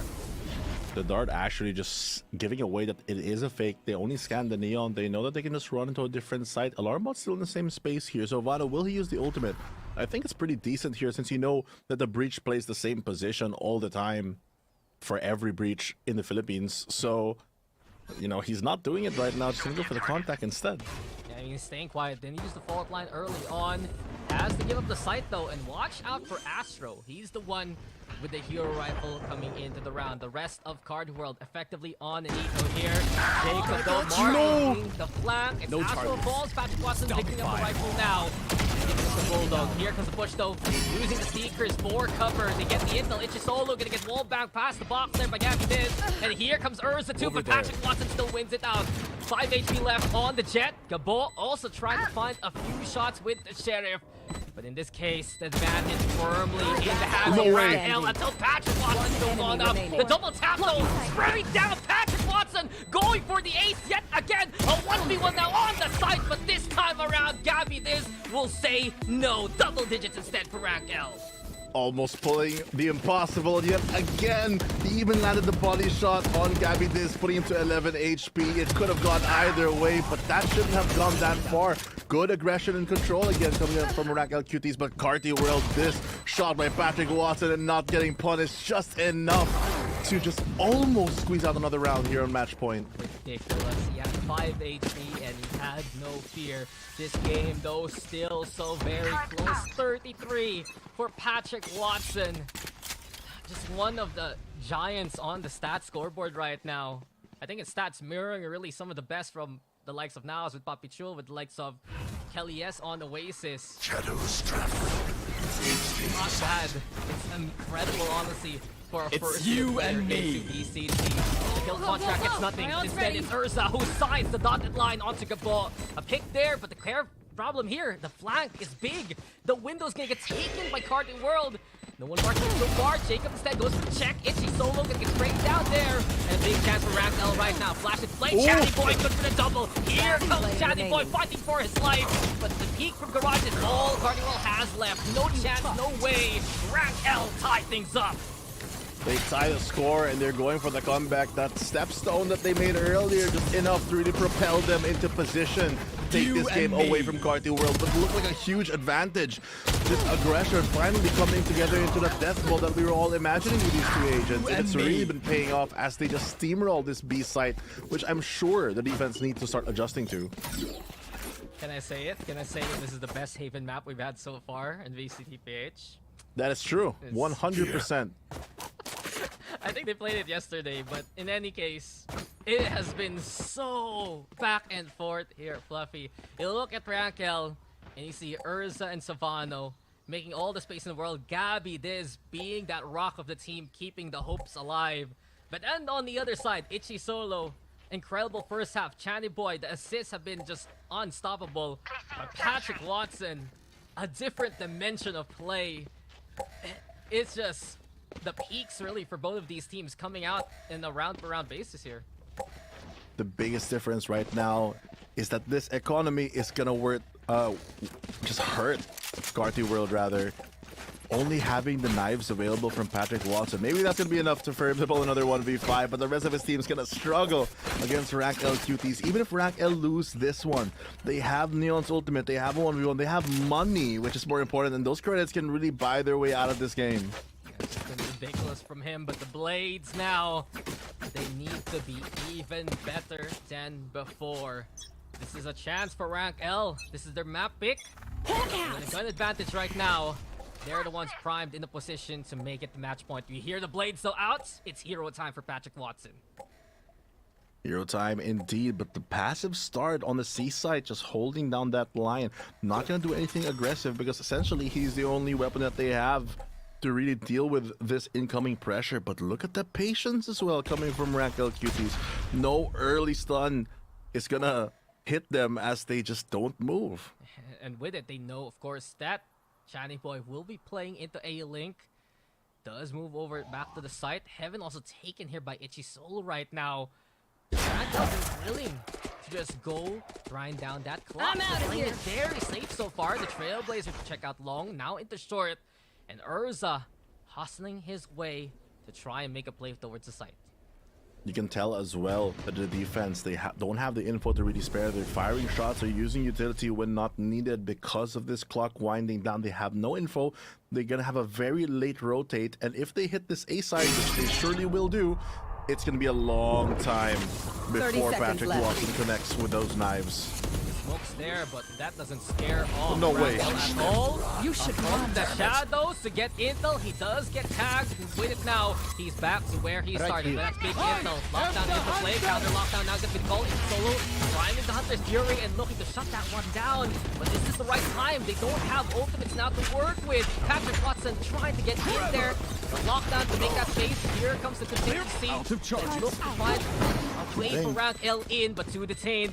Chance not to get the pick. The ball ready on Eefy's Juicy. Halfway done. Carti World just sticking it. Carti World. No way. They get away with it. And Rank L, they get the kills, but it's No still way. Carti World stealing the round away from them.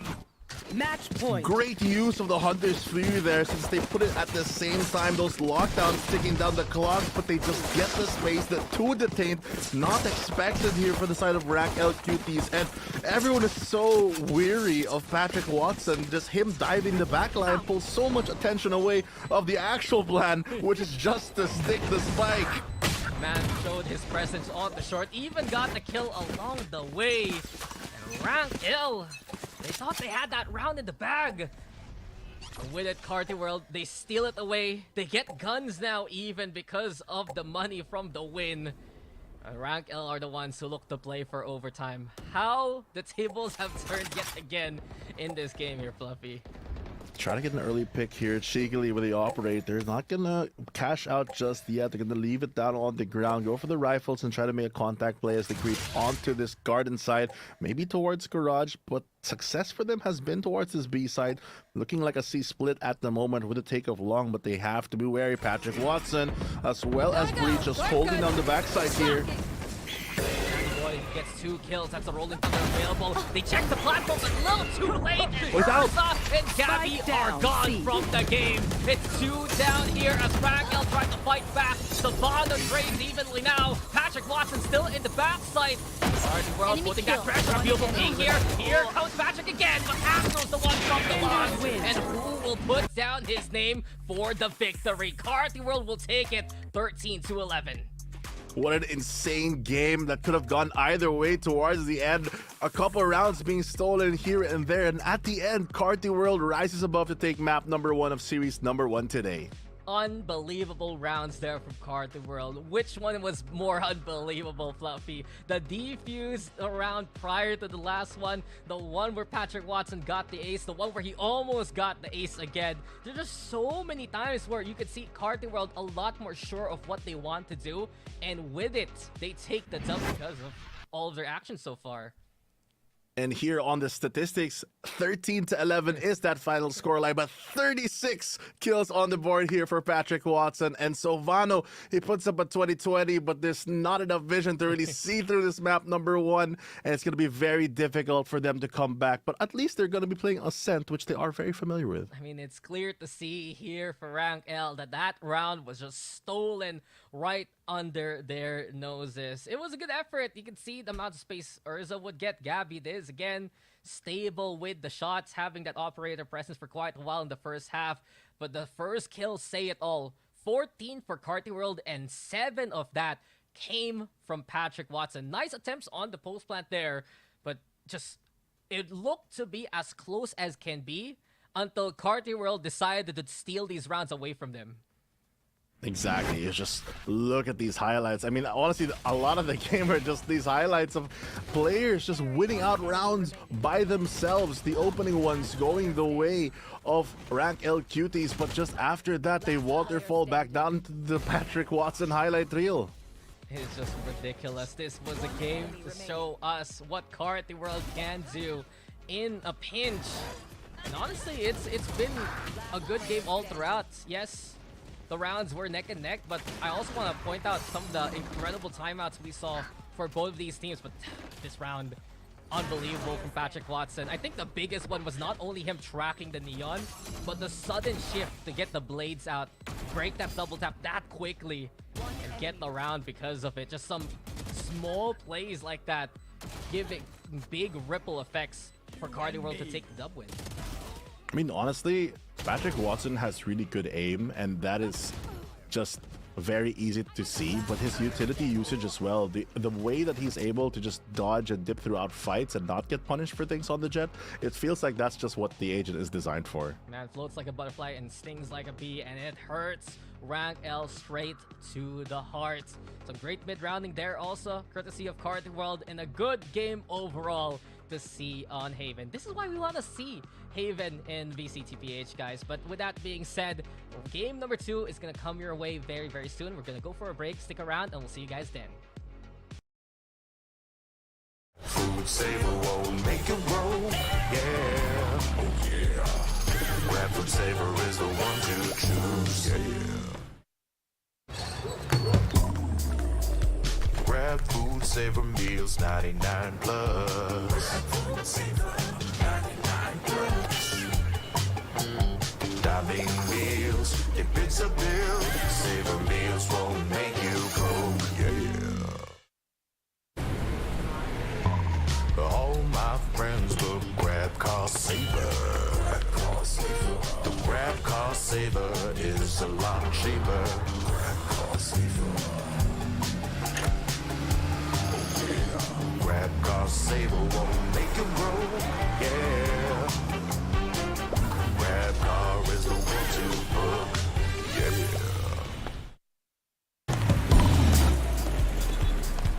All my friends will grab Food Saver. Delivery fee is a lot cheaper. Grab Food Saver won't make it roll, yeah. Oh yeah. Grab Food Saver is the one to choose, yeah. Grab Food Saver meals 99 plus. Grab Food Saver 99 plus. Diving meals, if it's a bill, Saver meals won't make you broke, yeah. All my friends will grab Car Saver. The grab Car Saver is a lot cheaper. Grab Car Saver. Grab Car Saver won't make it roll, yeah. Grab Car is the one to book, yeah. All my friends will grab Food Saver. lot cheaper. Grab food, saver, won't make it roll. Yeah, oh yeah. Grab food saver is the one to choose. Yeah. Grab food saver meals 99 plus. Grab food saver 99 plus. Dining meals, if it's a bill, saver meals won't make you go. Yeah. All my friends look grab cost saver. The grab cost saver is a lot cheaper. Grab cost saver. Grab cost saver won't make it roll. Yeah. Grab car is the one to book. Yeah.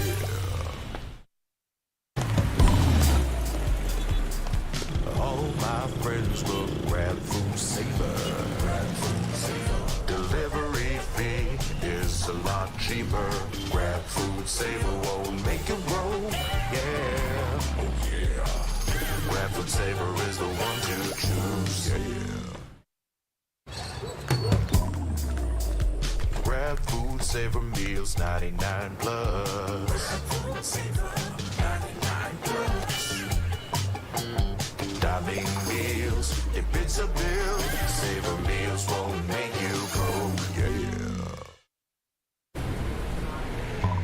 All my friends will grab cost saver. The grab cost saver is a lot cheaper. Grab cost saver. Grab cost saver won't make it roll. Yeah. Grab car is the one to book. Yeah. All my friends will grab food saver. Delivery fee is a lot cheaper. Grab food saver won't make it roll. Yeah, oh yeah. Grab food saver is the one to choose. Yeah. Grab food saver meals 99 plus. Grab food saver 99 plus.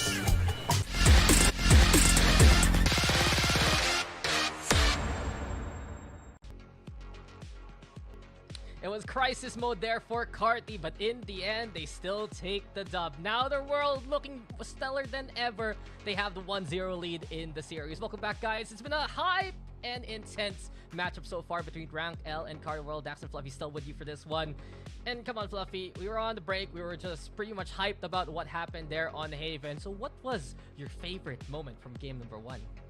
Well, I have to pick one of my 3 favorite Patrick Watson moments, and I think I'm gonna go with the ace towards the sewer side. The beauty between the mix of the way he's able to just use his aim, but the util has been really great. So if they can push this towards map number 2, which is gonna be Ascent, maybe it's gonna seal the deal for them as we get on to Agent Select. I mean, Fluffy, you sound like you can be part of Watch Mojo anyway. Top 3 Patrick Watson moments of the series. True. Number 1, Ace Clutch. Anyway, Carti World Rank L, this is a map that they love to play. So very good for them that they get this. This is prioritized though by Carti World. And given the fact that it is Ascent, there's no surprise we're getting the Ascent comp of the Sova and the KO. But yet again, it's that shift since you don't have Ayap into the roster right now. And instead, you do have Gabo. It's Itchy solo picking up the Sova role for the side of Carti World. My only issue with this is that Rank L Cuties, yes, they like this map, but they are very 50-50 on it. Oh, sometimes they've literally gone 13-4 against Subversive, but recently they've also gone 4-13 against Seoul Esports. So it's a coin flip right now on the statistics. It's going to be a bit more difficult for them, but I feel like all the players, there's not much to say. It's Ascent. Everyone knows the map. They know how to play. I mean, what else is there? Fundamentals is all about playing Ascent right now, and there's nothing much else. I think, though, it's just been a very unlucky here for Rank L. One of their forfeit losses, I think, was on this map versus JustUs. We just didn't really get to see that series at all. And looking back, I think for Rank L, it's going to be really difficult for them to make it to playoffs if they lose this series. If not, virtually eliminated. but they're gonna be feeling the hurts of having some of those forfeits unfortunately happening to them. Here. Let's see though if they can make a big hurrah coming into this map. They're gonna start on the defense first. They look already to establish big presence here, Fluffy. But Carti World ready to rampage again. Patrick Watson in the front line, frenzy in hand. There's the Cloud Burst in the way, and up tap and dash into the site. A 1v1 versus Groovy. He goes down, and Carti World will take B because of it. Great opening picks already. Patrick Watson starting off strong. Gabok gonna retreat here from the shock dart and stop some chip damage going his way. Quick retake here though from the defense side as they have to be wary as Astro finds one. Oh, Patrick Watson also sight the lane, and Patrick No way. Watson continues the rampage. so The clean embarrassing. pistol take for Carti World. Feeding frenzy coming in there for Mr. Patrick Watson on the board, literally. But what a great start for them. They go for the aggressive buy here. He picks up the Vandal, but we take a look of what just happened, and that Sova alone was very, very alone there with Astro on the rotate. Quick clean and a good opening round here. Momentum towards that Carti World side. So very off topic. Were you a feeding frenzy kid or an insane aquarium kid? I was a feeding frenzy kid. Which one? The second one? No, I think the first one. Oh, yeah, dude. I love those games. I think because of that, I wanted to have a 5 years of my life. There's a Oh. attempt Spike down from B. Raquel. Don't get me wrong, that was pretty synchronized with a triple peak. The problem is, Patrick Watson has a Vandal. And with a Vandal in round number 2, you're basically just dead to the rights of the party. Well, we can finally know who the big fish in the tank is right now. So just gobbling up that B site, and we're struggling, or running rather, to go on to A. There goes another one with a wall bang, and the value of this rifle, they just can't seem to stop them with no armor on this team yet. Honestly, you can just stick the camera on Patrick Watson and something is always gonna happen around the map. Beautiful anti-eco so far here for Carti World. Groovy did pick up the Spectre though to try and do some damage, but Astro has the angle, has the headshot already lined on up. Carti World, they only lose 1 as they get 2 on the board already. Gotta say though, Astro has been kind of the linchpin of this team. We saw in round number 1 and just what happened right there, that the map control, those exit frags, and it's really holding on that plan together to stop them from flooding in too fast and allowing the rest of the team, including Patrick Watson, to really take some space. It's just Astro fighting toward that mid and any connector side. I mean, he's always been that veteran voice here for Carti World, and he's always been a star player in himself. But coming into this roster, right, Astro has just been more of a supporting role to allow players like Patrick Watson to absolutely shine. Thanks to Clutch when it comes down to those 1v1s. Very smart plays in those micro situations. We move now into A as Patrick Watson puts his presence to be known towards the cubby itself. It pulls the defense away from B, and that's exactly where Channy Boy and the rest want to take that spike as Patrick Watson on the board already. They only have the Ghost as well, and Channy Boy and Patrick Watson going to continue the aggression. Might be able to find the second Zovano falls, and he's just being a literal one-man army as the rest of his team is towards B. Okay, Jacob, 1-1, but that's all he gets. Watch out though, world. What is happening? This is the Patrick Watson show. No changing the channel. No way can you take the star away from this man. 4 on the board, and it's 3 rounds now for Carti World. I find it so funny that their plan was Patrick Watson will attack A alone after we smoke mid, and we'll just all walk up onto B, and somehow the 4 kills happens on Patrick Watson's side as they walk into him in 1v1s. Yeah, just 9 kills on the board. Rank L peeking 1 by 1 into Patrick Watson. And it's just thank you very much. I'll take those kills. The blades are available now here for the Jets. And moving into another eco round here for Rank L. Astro, this is dangerous. That's all right. The flash is avoided with his angle. Astro now with the paranoia. Great paranoia. Yet again, it's just so smart from Astro. Groovy though finding Spike Channy down Boy along mid. the way. That's problematic. Because that's a spike down. Rank L now have a handle on things, with Patrick Watson opening up a B site that Carti World cannot take inside the smoke. It's danger for Astro. There's the peek right beside him. Gabby this sticks him up, and Rank L are taking command of the round quickly. They upgrade their weapons, they get that map control, and now the spike is left in no man's land. They have to recover it in Carti World. They have to find a gap in this defenses. They are split to a lot of attention, but there goes Patrick Watson off the board. So Vanos able to find one retreat after, and the double swing might be enough, but no, he actually dodges it with a jump. Dart though, stands out Savano. Out of charges. Already Carti World scratching their heads, trying to figure out what went wrong in a round like this. Gabo though with the spray down on Savano. Right here. It's to a 3v2. Oh, they know. Watch out for him. Vandal in hand. There's the push from Urza. Stinger trying to do some damage. He comes out from Gabby Diz, and Gabby Diz is good for the triple. A thrifty to put Rank L on the board here. They find that foothold that they were looking for early on. They started out slow, but they're able to get that punish after that A main push. Great defense here, putting a bit more proactive play into the plans, and Carti World just not expecting that much aggression. I felt like Astro there, he might have had a chance to convert 1 or 2 kills, or just backing away, honestly. But he tries to go for a bigger play, but he bites off more than he can chew, and it feels like it's Rank L Cuties that have a bit more confidence as we move on to this round with the operator. And that just might mean Rank L will be willing to aggress in future rounds immediately. Op is out, sure, but also watch out for Groovy holding on to that Odin. Shot rings, not immediately Carti World knows that an Op is playing towards mid. Urza has to back away because of the suppress, and Carti World, they want to hustle into this A site as soon as possible. To be very careful here, Zovana already primes up the dash to get away here. It's gonna burn out before anyone does peek. Patrick Watson, very patient with this. His teammate behind him, just making sure that no one can really aggress where they can get punished like the last time. I mean, Carti World's biggest strength on the attack is that lurk on the other side of the map, provided by Gabo. But we saw in that last round, it was also the weakness. Channy Boy getting caught up in mid. Suddenly, Rank L taking top mid away from Carti World. And this time around, it's a lot more safe on the re-hit. They play into tree. Channy Boy. Great flash. Line up the flash. Already seal of approval there. Courtesy of Fluffy 02. But Gabo with a find on Gabby Diz. Patrick Watson hopping over the fragment also. Urza though, finding one of his own. And the contest now moving into the Jenny. Smokes out. Urza will go for the drop down play, but Channy Boy's ready for it. Savannah instead with the widest swing onto Astro. We go to a 3v3. The Aldrin also a heavy stack onto Raptors. Plan as of yet. Jacob instead with a wall bang there onto Gabo. The Odin also with covering fire. Channy Boy now seen over onto default, and Jacob wants a piece of that pie. Drop onto the side. Patrick Watson though, sudden surprise. Here he comes, shorty in hand. Just up close and personal. Savano hits a nasty shot there. And with a 3K provided by Savano, it's Rank L getting a second round now. What a great retake there to really salvage that situation. But I feel like that opening as well from Carti were a little bit dicey. Yes, the flash was good, but the problem with that flash is you hear the bounce because it's not like a perfect pop flash taken. It allows this KO rather, to just place that fragment there and delay the push, allowing his teammates to really go for the rotate before this end game just happens.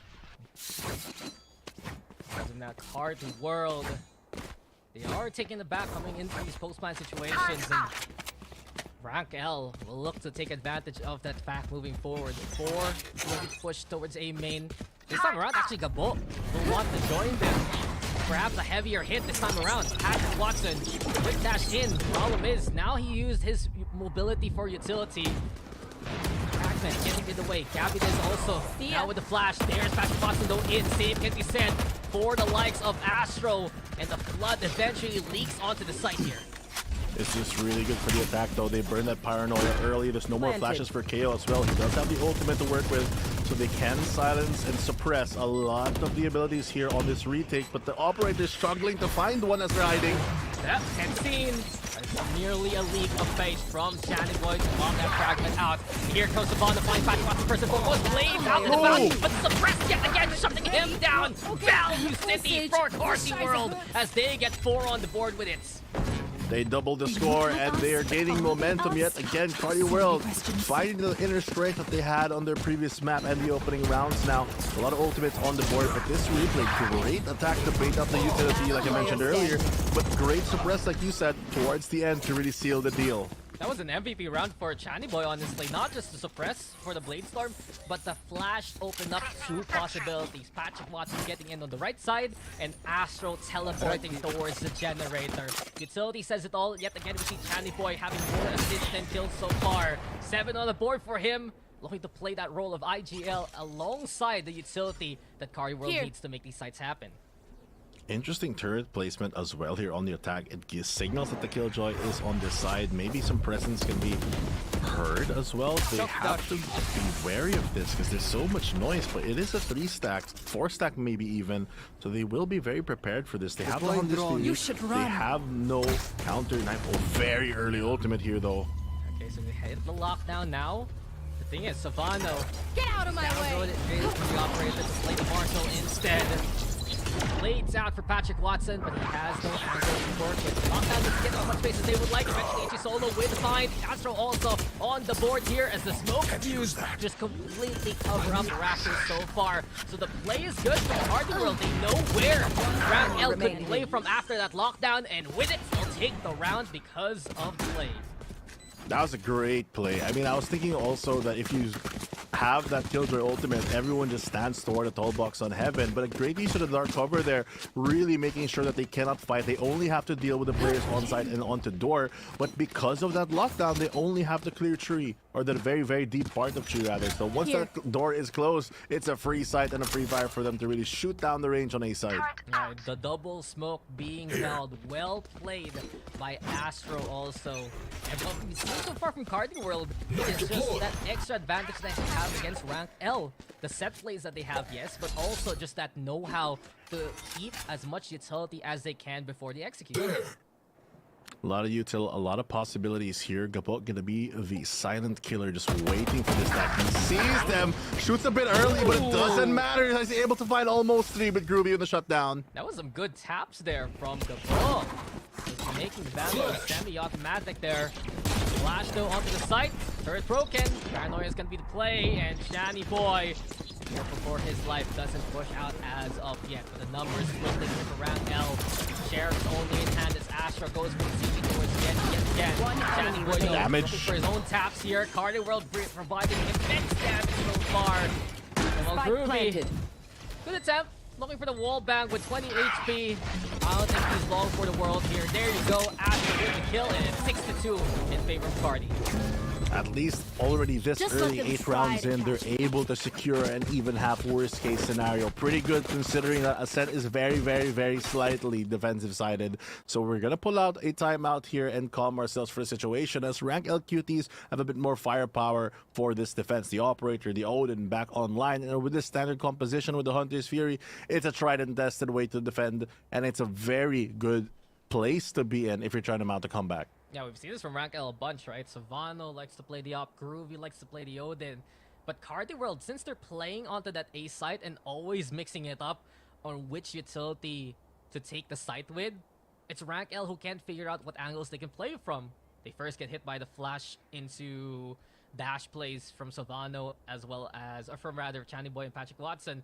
Later on, Astro holding those smokes, Gabo with the lockdown, and just those small micro adjustments from Carti World, even though they keep hitting the same site, it is working to confuse Rank L along the way.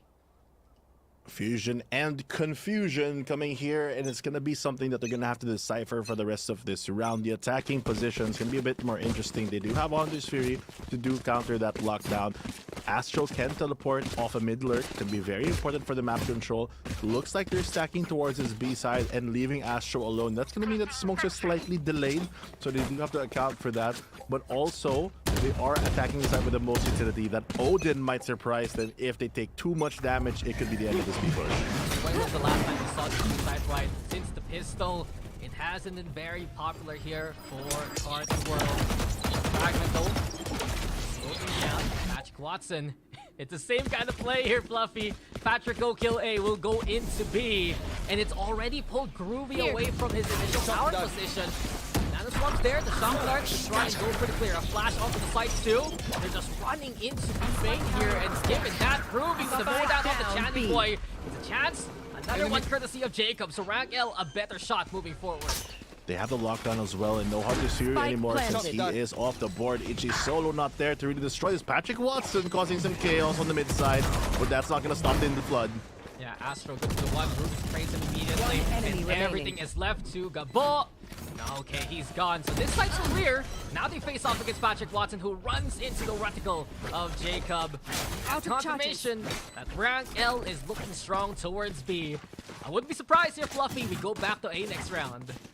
I was a bit worried there that they weren't able to use the Odin as much because they didn't stall out that B main. No shock darts and nothing. But this conversion, just holding back, was able to give them a gap because there was no smoke there. They smoked different parts of the map because of the delay coming in from where Astro is standing all the way across the map. It just gives them that little point of opportunity and allows them to get that round on the board. Yeah, Rank L, they already won the round by clearing out the site. They added confirmation by taking down Patrick Watson. And we've seen this rally before from Rank L. After a timeout, they get a bit of a reset. Mid play again though from Carti World as they move from Link. Patrick Watson always ready to lead that charge. Savannah though, like the angle he's playing towards mid. Spot Solo, Eagle Eye there, and Itchy Solo strong on the fight. He's been willing to challenge operators all throughout the season so far. That one no different. He gets the pick there. Gets a pick. An important opening here, as with that jet off the board, the aggression kind of stops here, as well as their operator. Here comes another play where they can maybe get a bit more space, but this alarm bot is really stalling the defenses. They don't smoke it out, actually. They just destroy it completely, giving that pressure back to the defensive side. Now they have to worry about this middle, and there's no player there to really defend this. Close, Ruby alerted to towards lane, and the dash is Patrick Watson has to lose. Now Swarm down, beautiful scan though into the wall bang, and Ruby having a field day with the Odin in hand. Shock Dash roll out for a bit more time. Here comes Brad to prevent the CT push, and with it, Channy Boy isolates the fight towards Ruby. Jacob now able to make the trade happen, and Jacob still on the side. Gold House here, ready to steer this ship. A crash landing from Itchy Solo. Here comes Carti World to try and contest, but Jacob is keeping everything ship shape. Jacob with a 3, the captain on the board here, and there you go, Rank L with 4. The boathouse defense is really solidifying the round. I thought that there was a chance that after the first whip it was over, but I love the way he played and waited for his teammates. Just staying alive is enough pressure to cause the mistakes here from the attack, and Rank L Cuties stabilize the situation as they're able to get another round on the board, 4-6. And here we go again, a Carti World patented timeout. When they lose a round, either convincingly or a round that they had in the bag, they go for this reset, reassess very quickly, and look to make a different kind of play. But it's worrying here, Fluffy. Past 2 rounds, they played the beep. 2 rounds in a row, they've been stopped here by Rank L.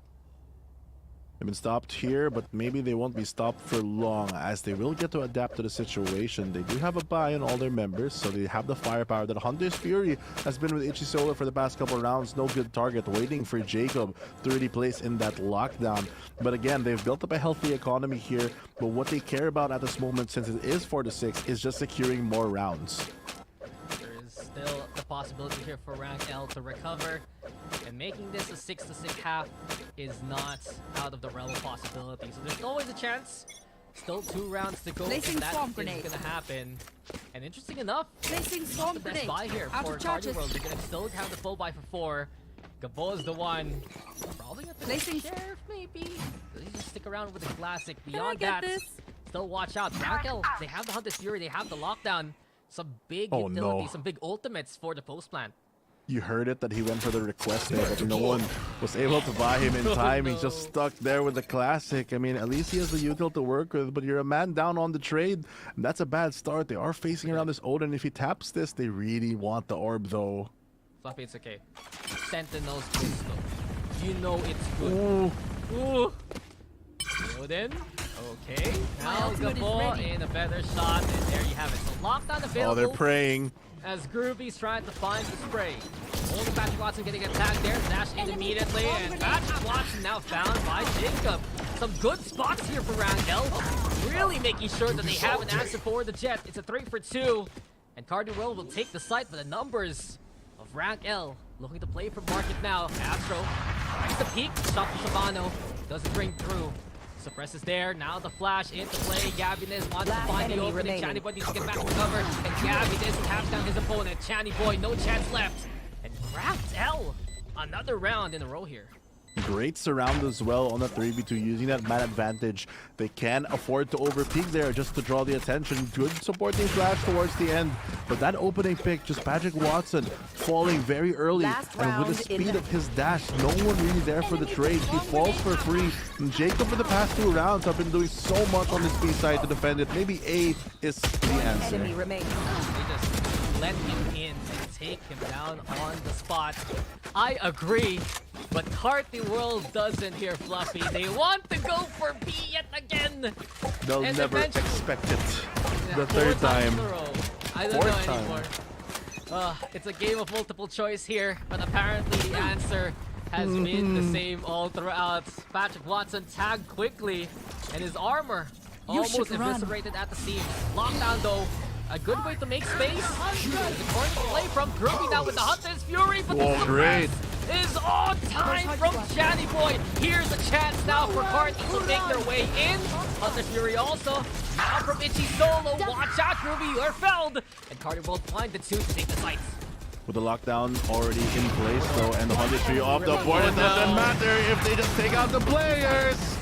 It's a spade here for Rank L, and eventually has become the possibility. They finally take B at the end of the first half here, Fluffy. 7-5 for Carti World Speed. I was about to hit the analysis, but Patrick Watson said, stop yapping, I'll just shoot them and we won't have a problem. And so far, the simple strategy has been honestly working out for them as Carti World, they secure a better half here, 7-5. Maybe this time they'll be able to push this. Where is that assist though from Johnny Boy, man? 15 on the board here so far. Pivotal for many of these side takes. And with his utility, Carti World is having a slight lead so far. The pistol is where it really matters. And if I remember correctly, last time we had pistol, it was Carti World. Last game, it was both Rank L. So if Carti World takes this, it's their good chance for them to keep moving forward with. Keep moving forward is the motto that they need to try to follow. Same, but the future is not set in stone as currently in the present. There is 3 kills on the board already for Rank LQT, and they're moving on like a blast from the past as it looks like it's not going their way for Carti World. The equalization though.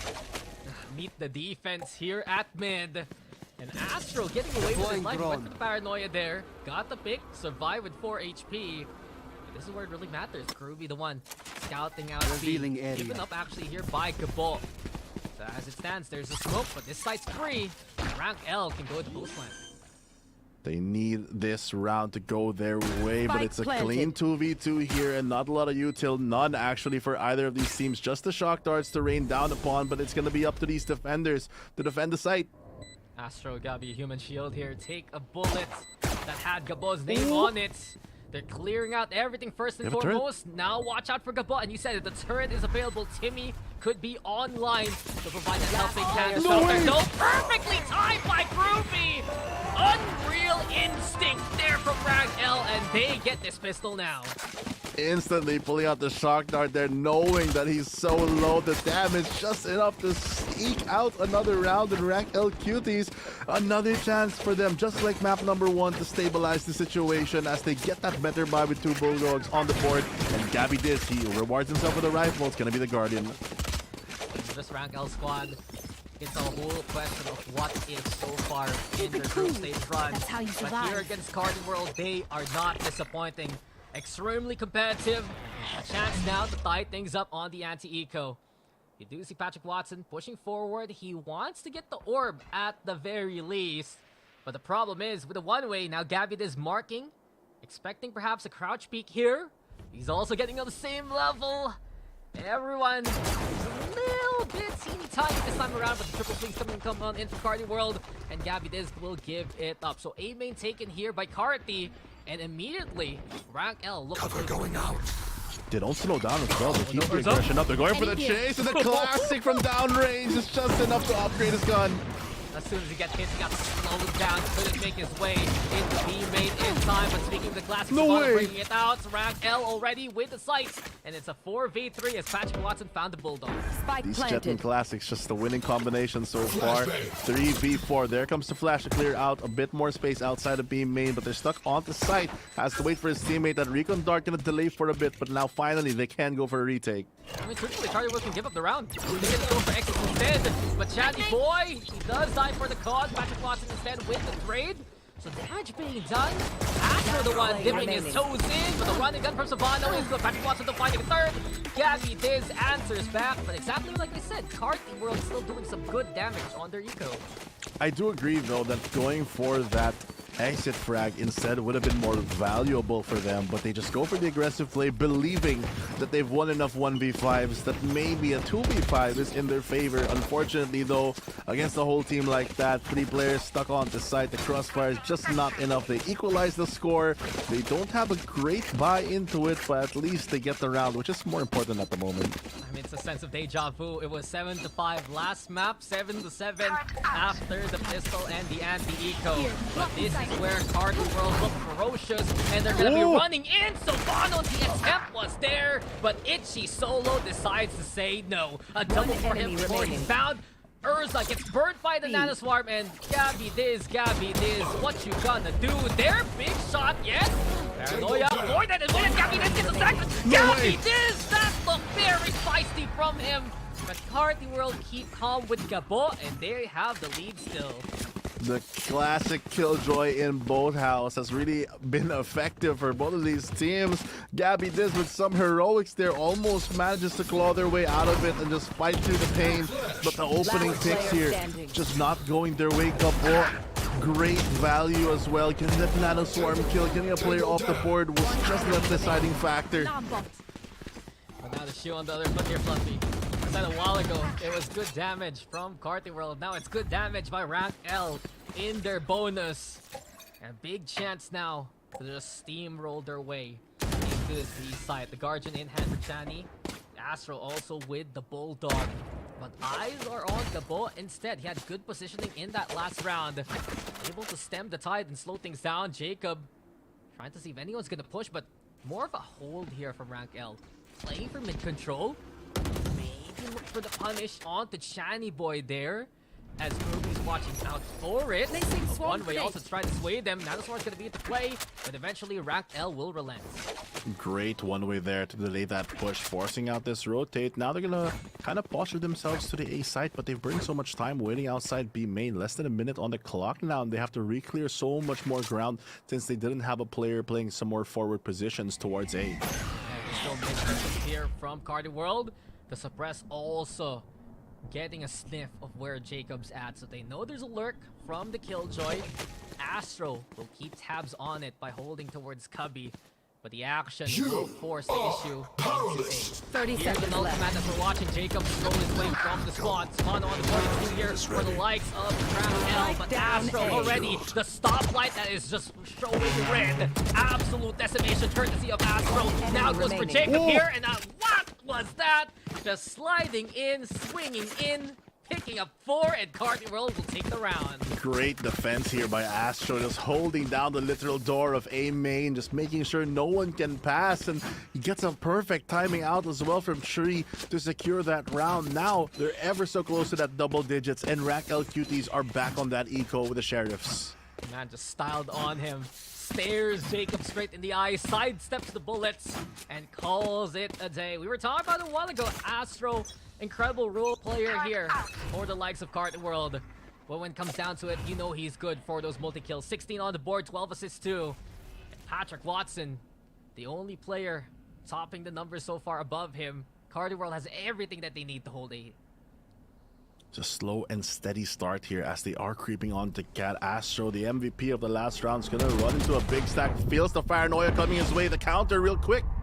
Oh, Spawn gets in his face. But Patrick Watson's there for the trades. Urza, though, gets value. Now Chani Boy stuck here in the corner. And with the pitch from A main, it's Rank L overrunning the site. Well played by Rank L so far. Savannah's Blades look to play into rafters. And this Owl Drone will expose everything. Intel provided. Itchy Solo and Gabo known to be up top. Gonna delay the push even more. Good damage coming in as well, breaking the armor of Itchy Solo. They pass the rifle with those blades. Everyone is armed and dangerous for this retake. Scando, Gabo knows that the blades are out, but Ruby in the front line. It's an easy shot to the head there. And Rank L just make sure that this is still close. One round separating these two teams. Such a difficult game, very similar to the momentum on map number 1, where every round feels like it just gets stolen away. It's not even necessarily out of carelessness, it's just because of that raw firepower that sometimes they provide and the speed of which they go for these attacks. Racked out Cuties really pushing the limits of what they can do here on Ascent. And Carti World, they're forced now on the eco, so it's their turn to maybe surprise us with another thrifty. I mean, the playbook for Ragdoll has been pretty sound on the attack. Just the pinch plays have been good. Now Patrick Watson looks to play the hero, dodges the cave, down, and Ruby's the first one wrapped in it. That pick's already good for Carti. They're on the eco though, and their expectation instead, as it's a play into the lockdown, or rather Gabo and his utility awaiting Urza and the rest. And now the Swarm, they're just gonna run through it, braving the waters, but Gabo able to round out one. Plays now out, Jacob finding Gabo instead. How does Urza get there? Patrick Watson with elevation! And speaking of now, heights being taken, Savano with the backstab there. In the heart of the opposition, that Spike looks to play elsewhere. Itchy solo in the thick of things, so straight up in the middle. But in a 2v1, Rank L will be wise to play towards B here. Patrick Watson just gonna creep away here, not giving up a sound cue. It's like the sides have really turned around as they are awkwardly were positioned in tree, and Patrick Watson has to go for the hero play this time around. I was surprised that on that heaven jump, he got the refresh onto the 9, so now he's on full firepower, but he doesn't have the HP to spare. Last player remaining. The timing though! How does it go so wrong for Savano? Patrick Watson has found 3 in the round. And he's going to be facing off against Jacob on the opposite end. The turret, though, nowhere to be seen. Jacob has one Nano Swarm to work with to try and play the post plant. Patrick Watson making all the noise in the world. Eventually on the site here, hopping to find any kind of glimpse. There you go with the tap, though, and Jacob shuts that down. We're tied up. What a close round there towards the end yet again. Almost a thrifty that we were wishing for Carti World side at least. And Rank L Cuties, they still managed to get out of it, but not unscathed. They lose a lot of weaponry here. And that firepower long term might really hurt them towards the closing of the series. Yeah, look at this. Patrick Watson, so keen on those shots. Savannah just looked away for, what, a quarter of a second, and as soon as he looked back, he was just slow-mo. Oh, crazy. Well, gotta slow things down yet again, as we are also in slow motion. Just gonna patiently wait out this one. Not sure whose time it is. Turns out to be Carti World's. Good reflexes on them to really just assess the situation yet again. They have the operator in Patrick Watson. He doesn't have a secondary weapon for this. They've built up a good economy, but Rank L Cuties, they don't have any signs of stopping. 3 ultimates, full rifles, full armors. They got the util to fight, so it's really gonna be the battle of who gets space first. I mean, we've seen the situation before, though. As Carti World, they were on, what, an eco when they stole that round away back in Haven. They do have the arsenal right now. As you said, Watson doing some immense damage in that last round, and perhaps the operator can change things up here for Carti World. He looks like to be the hit for Rank L. They have the lockdown, and the Hunter Spirit notes to counter anything that Carti World throws at him.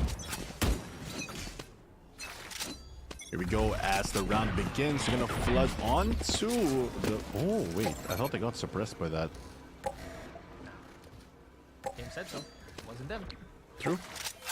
That is the truth that we speak just as this mid does happen. There goes another alarm bot of the Lord Rest in Peace, and that's going to be space towards the mid side of what is being made barely by the cave. He escapes the superhero, Invincible. Man is absolutely made of steel here. And Astro finds Jacob. Gavin is now finding Patrick Watson, who was cornered there like a rat. Rank L, a play into B yet again from the shadows, though Astro is anticipating this rotate. And perhaps he can find a few picks here. Does Rank L look to secure A main itself? This is do or die. This is so smart. For Astro right now. It's genuine, it's smart, and it is gonna be only good for one. Didn't expect Ruby to be right behind them. We go for a 3v3 towards A. That's a lot more difficult now that your controller is gone. If you got 2 there, that could have been a deciding factor, but the scan! 30 seconds left. Spike planted. For Itchy Solo, and with it now, it's up to Gabo. He's good for the one, but Silvano just ups it up with a 3 of his own, and there you go. It's Ranknell with the lead. See, the plan was correct. He had the best read. Just TP there. They're gonna rotate for sure. I'll cut them off. Didn't expect the double up. And then he gets punished. No controller. And they're back on the eco. So Carti World, this could be a map that they lose as Rank L Cuties have all the advantages moving on to what could be their 11th round win. No way it's been happening here to Carti World. Unbelievable stuff from the likes of Rank L right now. The lockdown still and so groovy, still ready with his ultimates.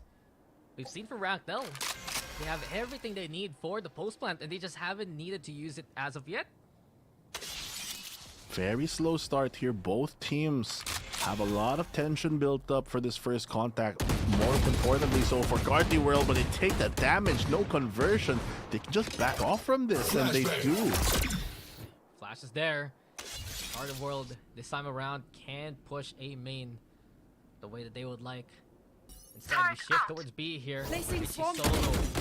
Oh! Wait, it's solo timing again. Unfortunate, but at least he's still alive for now. Playing into market, avoids the shockers along the way, and with 13 HP, Gabon 2 chiming in.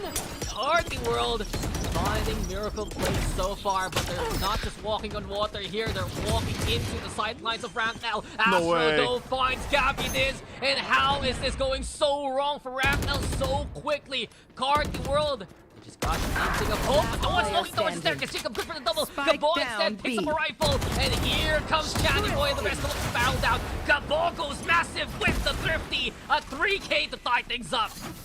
The B defense, the utility stalling out and giving so many opportunities for Gabon to make any play that they can.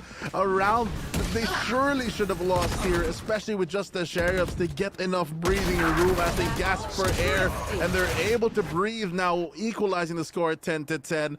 Getting the better buy, and Rank L Cuties, they're forced onto a weird buy of their own with only 2 rifles. Are they even gonna force this? A Thrifty broke Rank L in the first map. Does it happen again here in the second? Can history repeat? Well, this timeout is where Rank L will look to change things up again. But you said it here, Fluffy. What does Rank L still have left in the tank? They're not going to have enough to go for the full buy. Perhaps this is a round that they can play the halves instead. Right now, just with a round for Carti World that goes in their way. When it's a Thrifty like that, you can see that the confidence utterly booms and blows up for Carti World to play from. Exactly, they're running out of gas, and it looks like there's not much left in the tank, like you mentioned. And Rank L Cuties, will they go for the half, or will they stick with these rifles? It's just a high risk, because if they lose this, it's going to be so awkward. It looks like Ezra going to pick up the rifle, and they are going to go for the half instead, being able to buy up. I'm surprised that you're not going to just donate that rifle into your jet. Sovano doesn't have the knives, or maybe you're going to try to fish for it. But look at the aggression from the defense. They know they probably want the orb, so they're going to fight as well. Yeah, immediately, right? One away from the orb, so immediately there's answer with the knife from Carti World. Sovano and the rest can't go for the push. The scan confirms that it's a heavy stack here from Carti World. And it's just a game of tug of war here, Fluffy. Everyone will look for that orb and try to see what they can get from it. Sovano tempted. His precious, his orb. It's right in front of him, out of reach. They're really fighting for the firepower here. Sovano gets donated a weapon. They finally move on to secure this, and they'll be able to extract themselves from the situation as they do finally pick it up. They are rewarded. What? They burned so much util for this fight. They got scared there by the flash. The dash has been burnt. Jacob now making his presence known towards B main here. But it doesn't really matter. For Carti World, they know exactly what the play is. Rank L has been spotted in a big bulk towards A. Take flight. And I think this is smart from Ichi Solo. Now he looks to play into mid. Jump peeking on CT. No way. The tag through B. Wants to find the kill. Patrick Watson though, just sliding out, dashing away to avoid it. Instead, the re-hit from Rank L is where it matters. They're really grasping for straws here as they're able to use that ultimate to maybe find one out of everyone. He tags the jet. Very unlucky with that one, but you got to take what you can get. But look at the read here from the defense. They know it's a fake. The shot's coming through, but it's a 4v4. Oh, it's easy. It's simple. No and way. it's Ichi Solo. It's 3-mo down to his hand, and Carti World will keep things calm to hold A at bay. 11 now here for Carti World. great defense set up already here, and Carti World, they can push this even further. This is going to be the last buy for Rank L Cuties, as if they lose this one, it's going to be almost over unless they hit us with another massive thrifty. At least they have a chance as we move on after this replay to really position themselves in a better spot.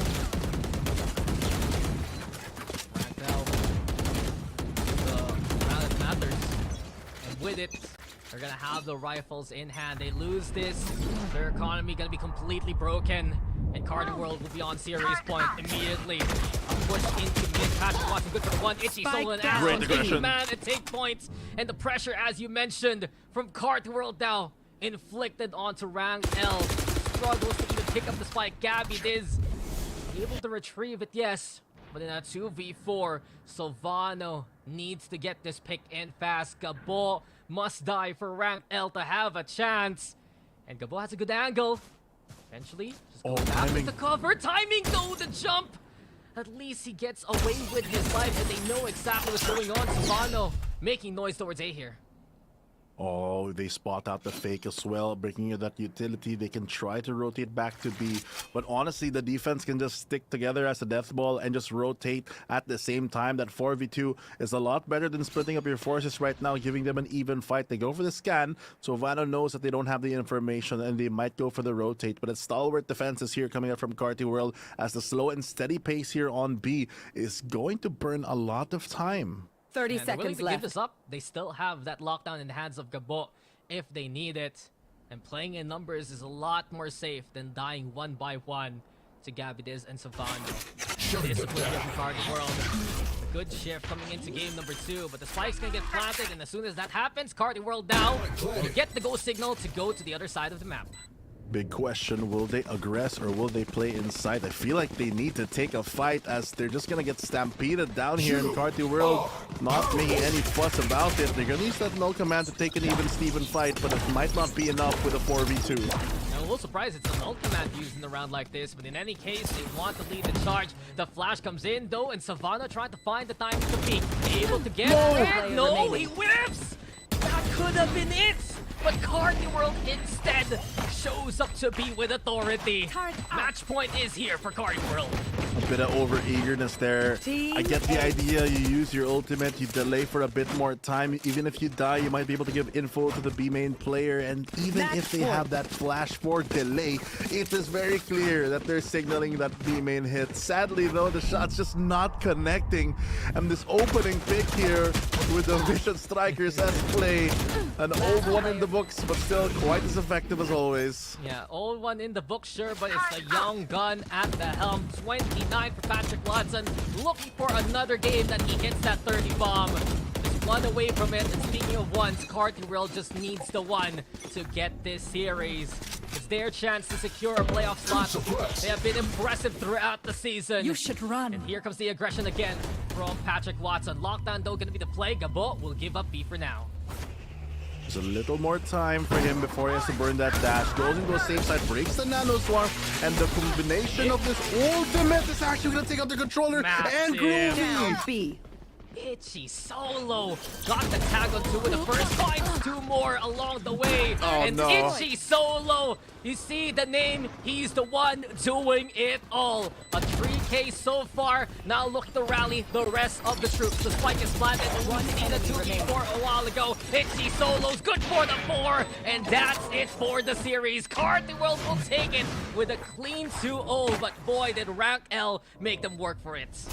Wow, what a journey. Could have really gone either way, not just in this map, but the previous one. But at the end of the day, Carti World pull it off, and honestly, towards the end, a lot easier. What is this Discord? He's playing vertical. Insane. Man, this is how you do it. Cam on phone, PC on lock, and there you have it. Carti World. That should be enough to make it to playoffs, man. Incredible effort from them throughout the season. But I dare say, it was tightly contested there by a ranked L. To be fair though, I'm impressed especially by Gabo finally getting the play time here for the series. Itchy Solo adjusting his role accordingly. And it was so back and forth there, Fluffy. But in the end, I do feel that Carti World just a lot more disciplined, a lot more in tune with those clutch moments, and a lot more calm under pressure. I mean, speaking of discipline, we have players like Astro and Carti World really proving to be that big map presence, causing that perceived pressure and chaos that allows the rest of Carti World to function. For Rank LQT's side, Jacob really playing well here on the Killjoy. Many rounds has he saved hiding in that boathouse, playing that B site, and just really stalling a lot for his team. All these players played so well, but at the end of the day, we are ending that to the 13-10 with Carti taking it. And of course, Patrick Watson being the MVP, almost getting another 50 bomb. Yeah, so close. Yeah, 36 a while ago, 29 now, so that's 65 kills in 2 maps. Kinda insane. And you know what's more insane? Look at the first kills here, Fluffy. 17-6 in favor of Carti World. I mean, as drastic as that looks, I'm also equally surprised that it's even 13-10 considering that there are 17 rounds where you're playing 4v5 and Rank LQTs, still relentless as ever, is able to convert a lot of these rounds when they're already down. Yeah, and big picks there from Patrick Watson as per usual. We can see here in the highlights that Carti World, they get this opening pistol by opening up this B site and then shifting their postal code towards A. When they wanted to go back to that old address there, Fluffy, it was already occupied by Rank L to rally for a few rounds in the first half there. I wonder in the tree fight, I couldn't tell, but if that was their own dark cover or the enemy's dark cover, just really giving Patrick Watson a lot of support. Because as funny as it is to do that play, it's actually pretty safe considering that he has so much like recon, knife, everything is being thrown for him. Yeah, I mean, you always want to assist a star in the making like this, and that's what we're saying about Carti World. You have veteran greats like Astro, as well as Channy Boy on the calls. You can see Itchy solo strong at setting things up, knocking things down no matter what role. You see Gabo, of course, a cornerstone of the Carti org. But Patrick Watson is a different kind of beast, and it's our first showing to see him here in VCT. It's the last time we're gonna have VCT PH, but I feel that he is gonna be the future moving forward. Watch out for this kid for the rest of the Valorant lifespan, man, because he is scary to behold. I mean, if this is the floor, there's a lot more room for growth, and the ceiling will always be at a high rather, but that's just it for me and Dax. So we're gonna move on to the panel for a bunch of their thoughts. Today, gustong-gusto natin yan dito kasi ibig sabihin yan, more action ang paparating sa ating daanan. Pero dito nga sa panel, no, pag-usapan natin yung nangyari sa series na yon.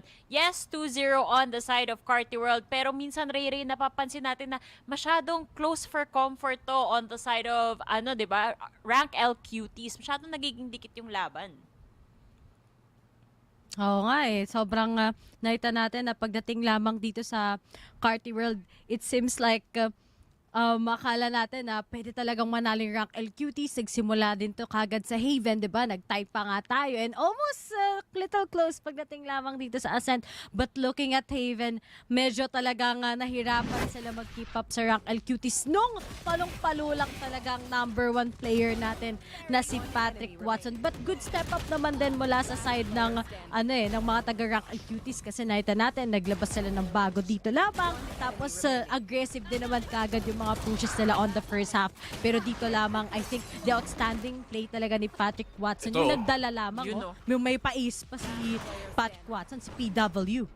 Alam mo, ang daming pong pinasalamatan dito. Like, pinasalamatan mo yung Carti World, pinasalamatan mo ang ating mga teams. Pero wag mong kakalimutan pasalamatan si Ray kasi hindi niya idila ang Ray Rakers dito today. At natuo nga ang series na to. Pero this almost could have went into a map 3 and Rank Cuties were very close to taking either map, honestly. Yung first map natin, umabot pa sa huling mapa, huling round ng regulasyon. Kung hindi lang nagpakitang gila si Patrick Watson, di malay pa natin kung saan pa ito matatapos. But in the end, ultimately, Carti World are able to close things out.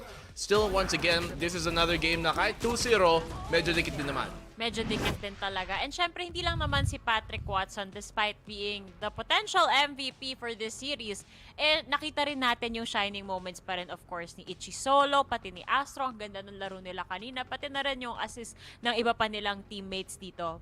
Commendable performance on the side of Carti World. Pero on top talaga, black and blue, hinighlight mo na kanina yung ace niya dun sa Haven. Kahit pinanood ko yung replay, hindi pa rin ako makapaniwala na ganun-ganun niya lang ginawa yung Rank LQTs nung papasok na sila sa A-side. Oh, grabe naman din kasi yung pinakita niya dito. Patrick Watson, one of the talagang standout players. Hindi naman siya sa rookie, pero pwede mong sabihin talaga most improved talaga galing dito sa nakita natin. And what a way to do it. 339 ACS. Yung AC game, malaking bagay niyon. He also had a bunch of 4Ks and 3Ks throughout this entire series. At yung Carti World, ang hirap sabihin that they would look the same without him. At ato na nga din eh. Ayun na nga. So, di ko alam kung ako ba ay naglalag or whatever. Pero ayun na nga, dadagdag ko lang din. Kasi yung kaninang nakita natin sa MVP, yung stats niya 339, di ba? Pero actually, 389 talaga yon kapag overall game. So, sobrang ganda talaga ng performance ni Patrick Watson. And he's been consistent. I think isang series or dalawa lang when they went up against like Zol, NAOS together, syempre with Oasis, yung di natin nakita yung top performance ni PW. Pero overall, against other teams like Rank Cuties, his performance is topmost. And sana mag-continue ba to sa side ng Carti World?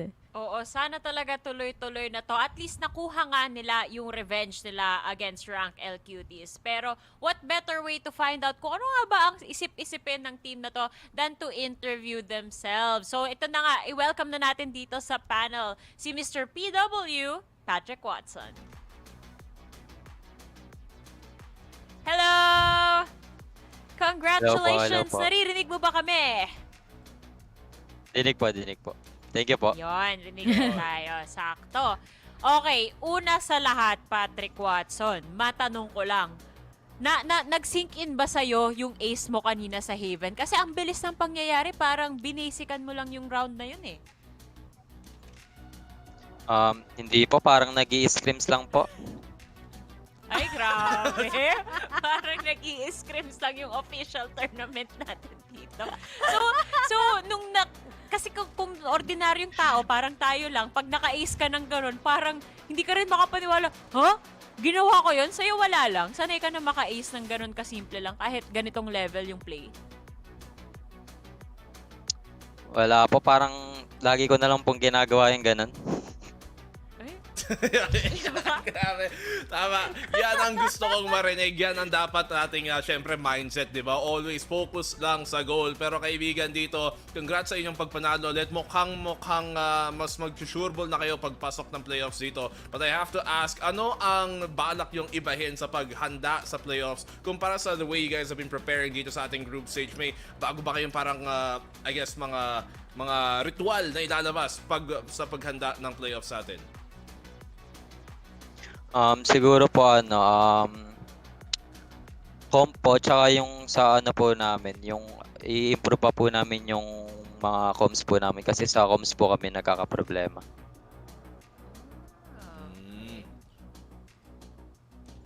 Really? Baka gusto mo naman. Akala ko may Kasi nga, sasabihin ka pa eh. May ano pa kasi si Ray Ray, nasa ibang wavelength pa siya sa atin. Hindi. Akala ko may sasabihin ka pa, pero sige ako na. Ato, may dalawang question sa'yo. Yung una is, sino yung player sa buong VCT PH ngayon na gusto mong nakakatapat parati or gusto mong makatapat in the future matches? Siguro po si Mojer po. Oh, bakit? Ba't si Mojo? Saka po gusto ko lang po siya itif.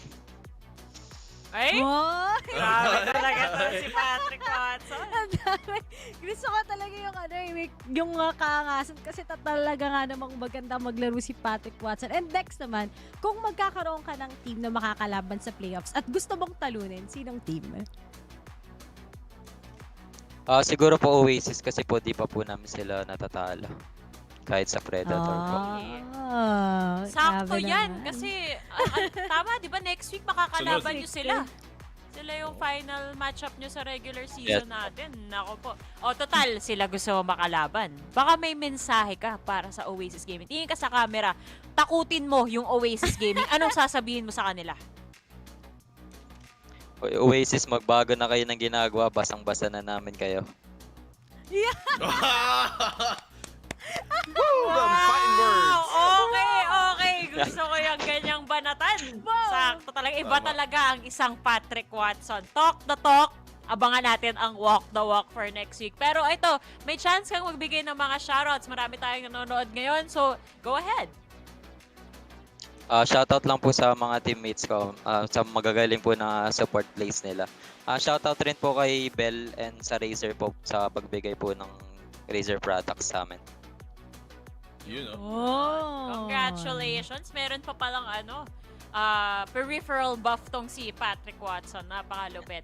Pero sige, papakawalan ka na namin kasi kailangan mo nang paghandaan yung Oasis next week. Simulan mo na ngayon kasi nagbitaw ka na ng salita, di ba? Kailangan panindigan na. Thank you so much. Thank you po. Yan ang interview. Grabe. Minsan lang tayo makahatak ng player na willing Yun ang gusto magsalita ng ganyan. Yan ang inaabangan namin sa mga nanonood na players dyan. Alam nyo na kung anong hinihingi namin pag sinabi namin. Baka naman may mensahe ka. Yan yung gusto namin, di ba? Ayun, ganun si Black and Blue kapag i-interview mo siya eh. Ganon kaangas. Talagang siya mananalo. Kaso hanggang salita lang ata. Okay, salita. 13-0 agad. Anyway guys, abangan nyo dahil si Black and Blue at si Ray Ray mapapadpad naman mamaya sa ating casting desk at magpapalit tayo dito sa desk. Pero in the meantime, abangan nyo yan dahil VCT PH will return after this break.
cheaper.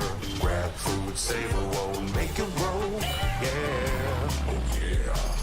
Grab food saver is the one to choose. Yeah. Grab food saver meals 99 plus. Dining meals, if it's a bill, saver meals won't make you go. Yeah. All my friends will grab car saver. The grab car saver is a lot cheaper. Grab car saver. Grab car saver won't make it roll. Yeah. Grab car is the one to book. Yeah.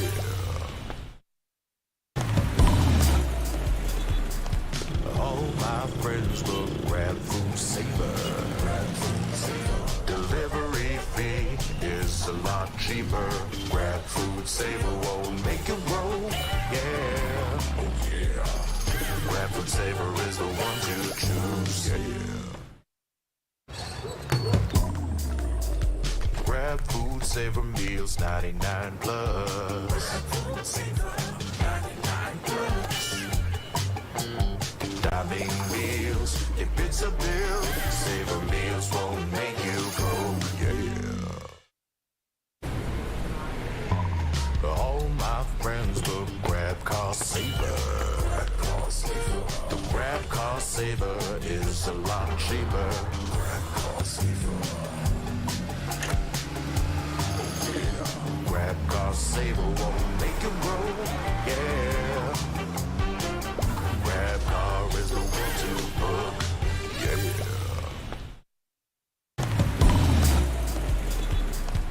All my friends will grab food saver. Delivery fee is a lot cheaper. Grab food saver won't make it roll. Yeah. Oh yeah.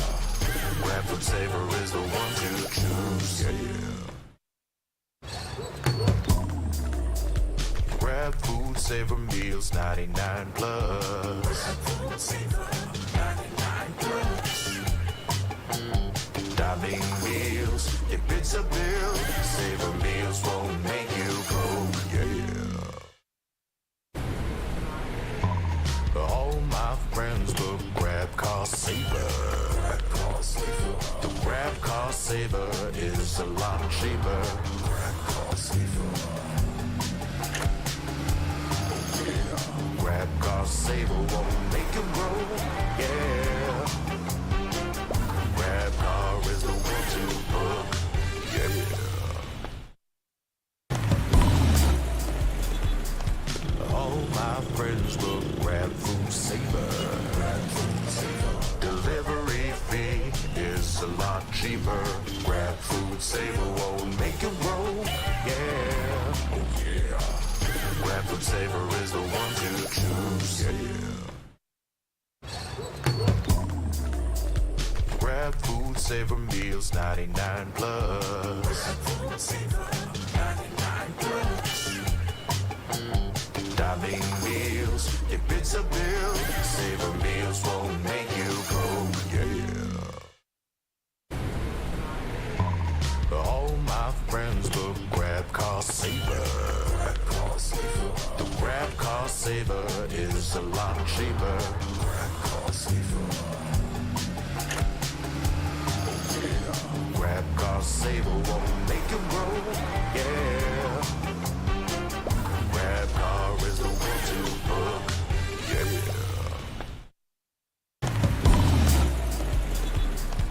All my friends will grab food saver. Delivery fee is a lot cheaper. Grab food saver won't make it roll. Yeah. Oh yeah. Grab food saver is the one to choose. Yeah. Grab food saver meals 99 plus.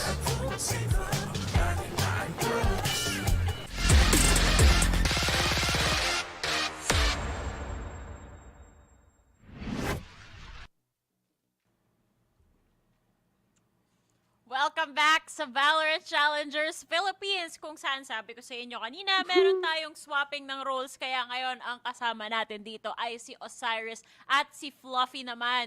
So, kamusta naman guys? First series natin 2-0. Ikaw Fluffy, last month pa tayo huling nagkita dito sa panel.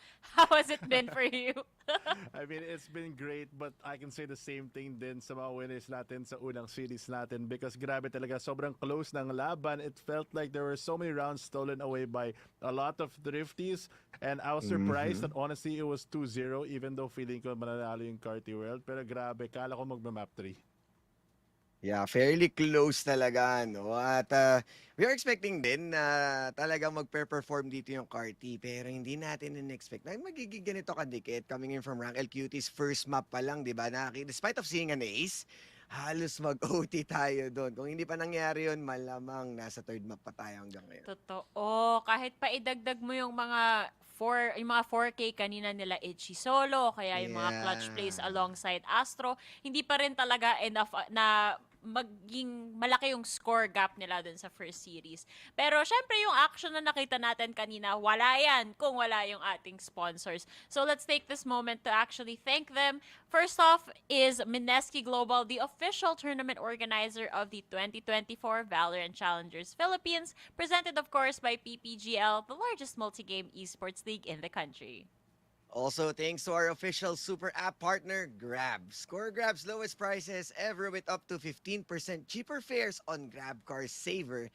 Delivery fees as low as 15 with Grab Food Saver delivery, and thousands of budget-friendly meals as low as 99 pesos with Grab Food Saver meals. Use the promo code GrabFood60 and get up to 60 pesos off your order with a minimum spend of 550.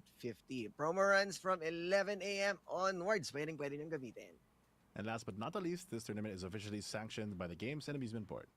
Thank you so much sa our sponsors at thank you so much of course sa lahat ninyo na nanonood ngayon, kasi kung wala rin kayo, wala rin kami dito at wala rin yung action na tuloy-tuloy pinoprovide sa atin ng VCT. So ngayon naman, second series of the day na tayo at nakita natin kanina na dikit yung laban pero 2-0, pero mukhang itong second series natin can go the distance, lalong-lalo na na-realize ko ngayon lang, ang swerte pala ng first series natin despite having Osiris and Ray Ray at the same day today. Oo. Galing ah. Negative is equals to positive. Balita ko may cast kayo mamaya ni Ray Ray, so dun talaga tayo magkakaalaman, Osiris. But again, second series of the day, kilalanin na natin ang unang team na sasabak sa gera. Sabi nila, terror din daw tong mga to at they are a one-map wonder. Baka ngayon, maging two-map wonder na sila. Kilalanin na natin ang Tyrant Esports.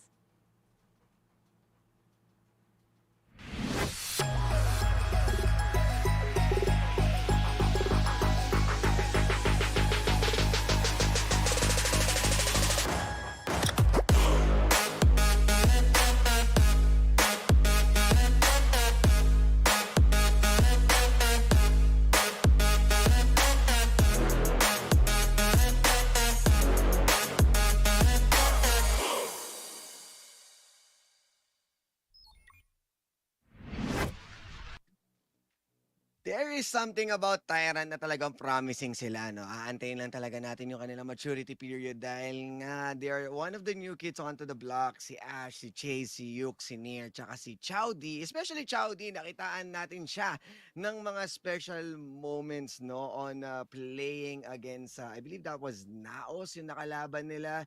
How close it is and they're playing on Icebox. 11-13 na. Imagine, one of the teams na fairly up close to them. Ang pinaka nakakatakot dati is going up against OSC at NAOS dahil yun yung alam nating nakikipagsabayan. Pero Tyrant providing a different perspective on how they approach the dominant map or the favorite map ng NAOS, which is yung Icebox sa sagot nila. Nakascore din sila against Oasis sa Breeze. And they are also feeling confident sa kanilang mga play against Avernus sa Icebox din. So, talaga may mga certain maps na nagpipick up sila ng pace pero kinukulang sila on finishing the series. I mean, to be fair, kahit medyo bagay yung banner nila, a lot of these players have actually been in the VCT circuit. So meron talaga silang experience. But so far, yung mga recent experiences nila, like you mentioned, have not been working out. Yes, they put the hurt onto some teams like NAOS, but they're not able to convert. At yun talaga yung malaking problema nila that hopefully maaayos nila as we move on to our series number 2 today. I feel like malaki rin talaga yung potential since the ball is starting to roll for the side of Tyrant. Yun nga, sabi kanina ni Osiris, ang ating historian for this panel, na nakakuha na sila ng ilang maps. Ilang beses na rin natin nakita na dikit yung scoreline nila even up against some of these top teams over here. So the potential is very high. At ang makakalaban naman nila was in the same spot back in Split 1. And medyo na-exceed pa nga nila yung expectations natin. Na-deny nila yung ilan sa mga top teams from even going further dun sa ating Split 1. So, kilalanan natin ang ating mga upsetters, ang JustUs.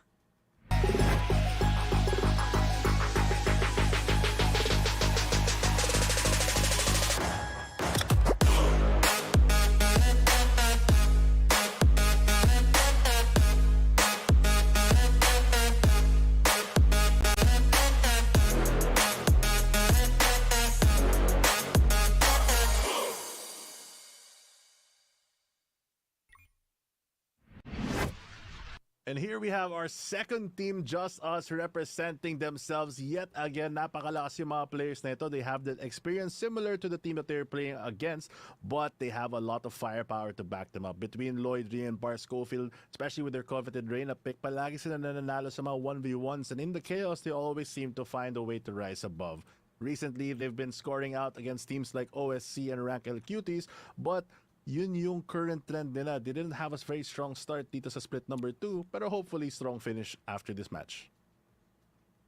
Well, grabe player kami, no? Ngiting-ngiti talaga yung isa sa mga players. Pero JustUs nga, kumbaga, isa rin sa mga teams na nilalagyan din natin ng standards or expectations dahil nga alam nilang kaya nila may pagsabayan eh. Kaso, ano pa rin eh, hindi pa rin sila umaabot doon sa point na nagiging dominant sila. There's still something na may butas pa rin, no, sa lineup nito despite of them really looking promising, especially nga si Par Schofield. So, ayun, no, I'm still waiting kung kailan nga ba aangat ng tuluyan ang JustUs kasi andito na sila eh. Kailangan lang talaga nilang maging consistent onto their performances. Baka nga yung iba pang mga fans na ng JustUs ay kino-question kasi kumbaga last split meron silang coach, this time around wala. Sila lang talaga, JustUs literal tong roster na to. So very confusing nga kung ano yung nangyayari sa kanila. Pero nakita na natin yung potential nila last time. Aalamin natin kung kaya pa rin ba nilang i-fulfill yung nagawa nila nun this time around.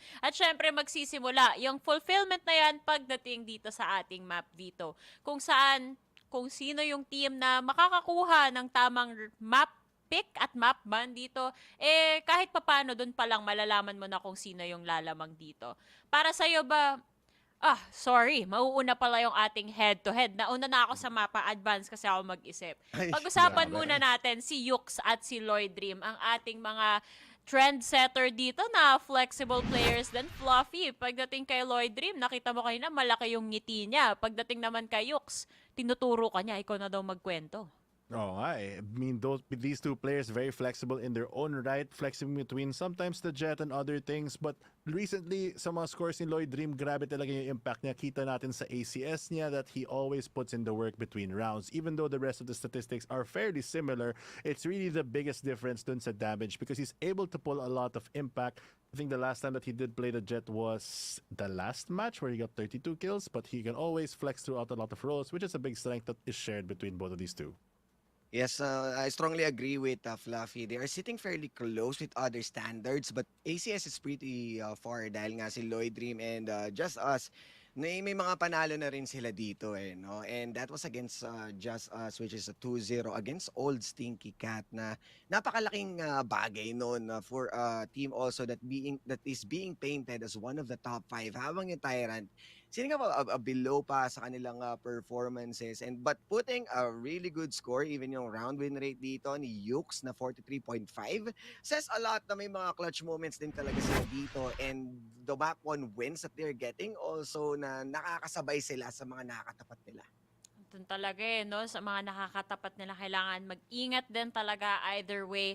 Pero kanina na-advance na ako. Ngayon, back to regular pacing na tayo. Punta na tayo sa ating map, Vito.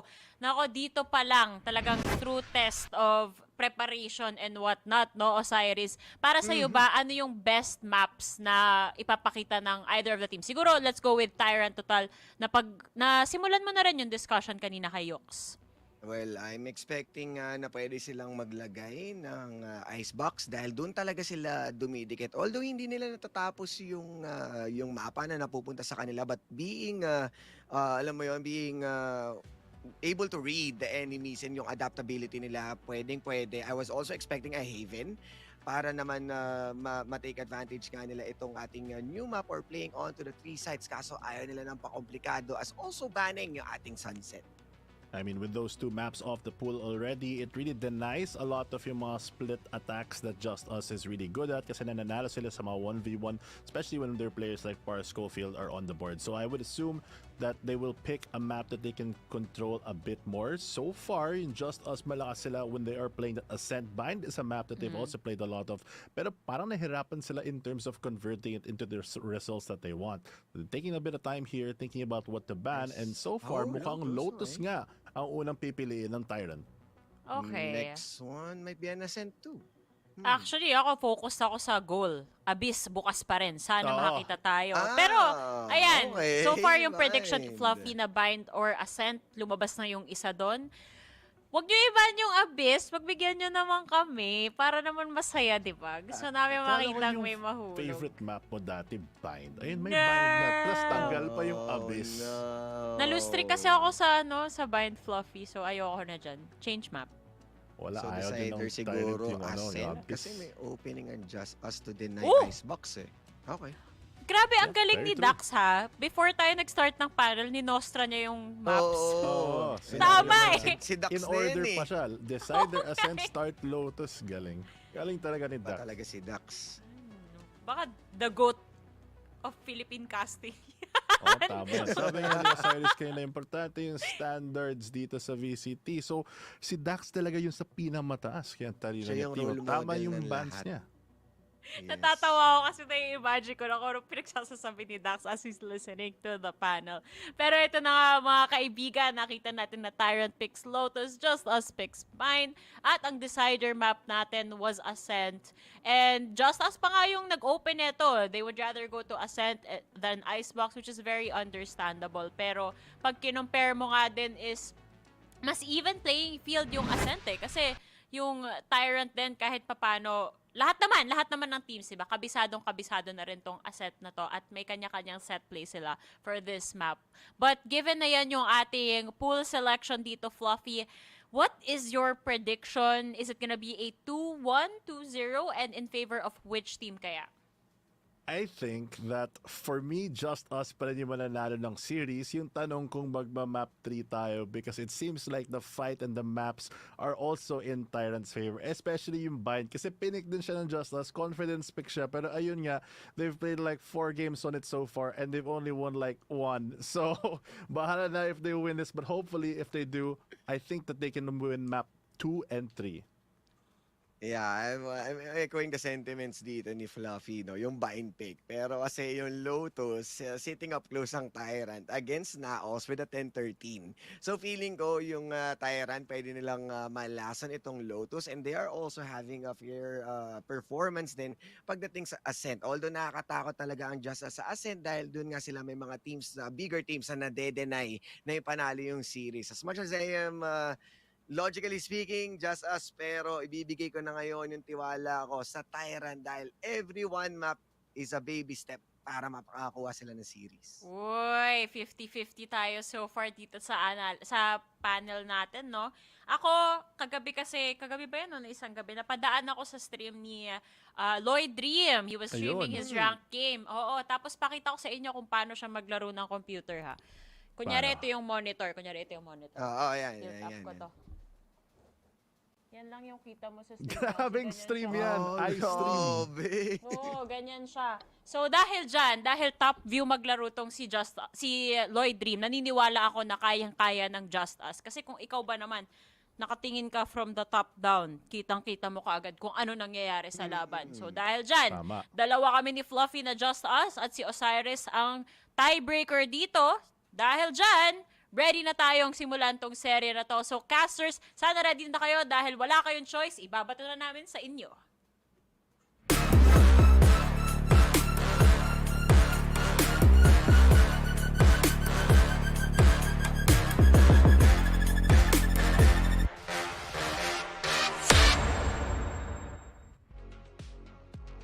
I mean, yeah, like, it's literally our job to be here right now. To speak this language. Black and blue. English, by the way. Welcome. English, Yes. the language, the lingua franca. Whoa, that's not English. the world. That's not English.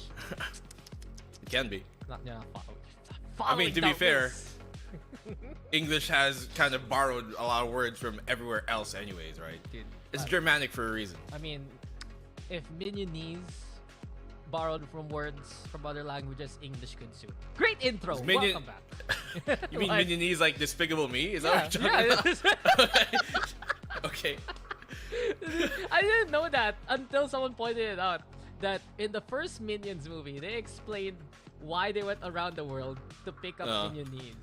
It's kind of crazy. Okay. Okay. Great topic. This is Tyrant versus JustUs. Honestly, it's a big deal, especially for JustUs, as we are going to be getting into the game. Quick little introduction though. Dax and Black and Blue still going to be together for this game number 2, or series number 2 rather. And we were actually talking about it during the break. You believe that Tyrant has a good shot coming into this matchup? I'm going to go the other way. I believe so. You look at my lights, you got that dark red orange there for a reason, because I do believe the Tyrant here are better than what their current standing might suggest. They are the only team so far that has taken a map off of Oasis, aside from, you know, NAOS, and at least earlier on.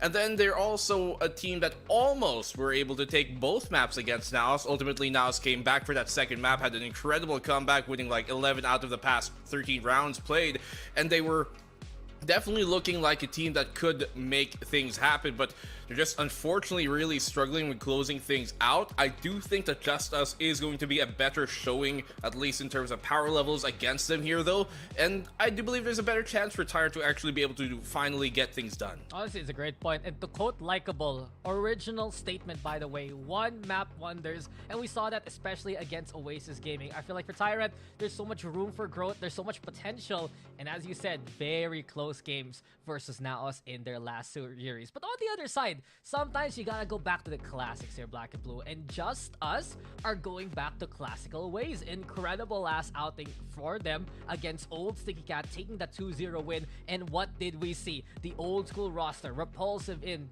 that main 5, Par, Schofield, and Lloyd Dream playing double duelist, and it's JustUs doing JustUs things, and that's exactly what they need to push into the playoffs. Well, I think for JustUs here, when you do have kind of their better foot forward in that, as you talked about, you know, Repulsive, Park Schofield especially being one of those duelists, to also accompany here Second Love, who part of me wonders if it's somehow in reference or relation to First Love. You know who I'm talking about, right? The player from MYSG, from days in the old. But getting on that point, there is definitely a better case to be made, arguably, here for JustUs, but I like to root for the underdogs in this case. We love to see it happen anyways. Dax, I know you love to play the safe odds. You like to put the bet on where things will land. I know you will always put your chips on wherever things might sit more likely, but I believe JustUs here, even though as great as they are, they do match up not as good as it might initially look against Tyrant.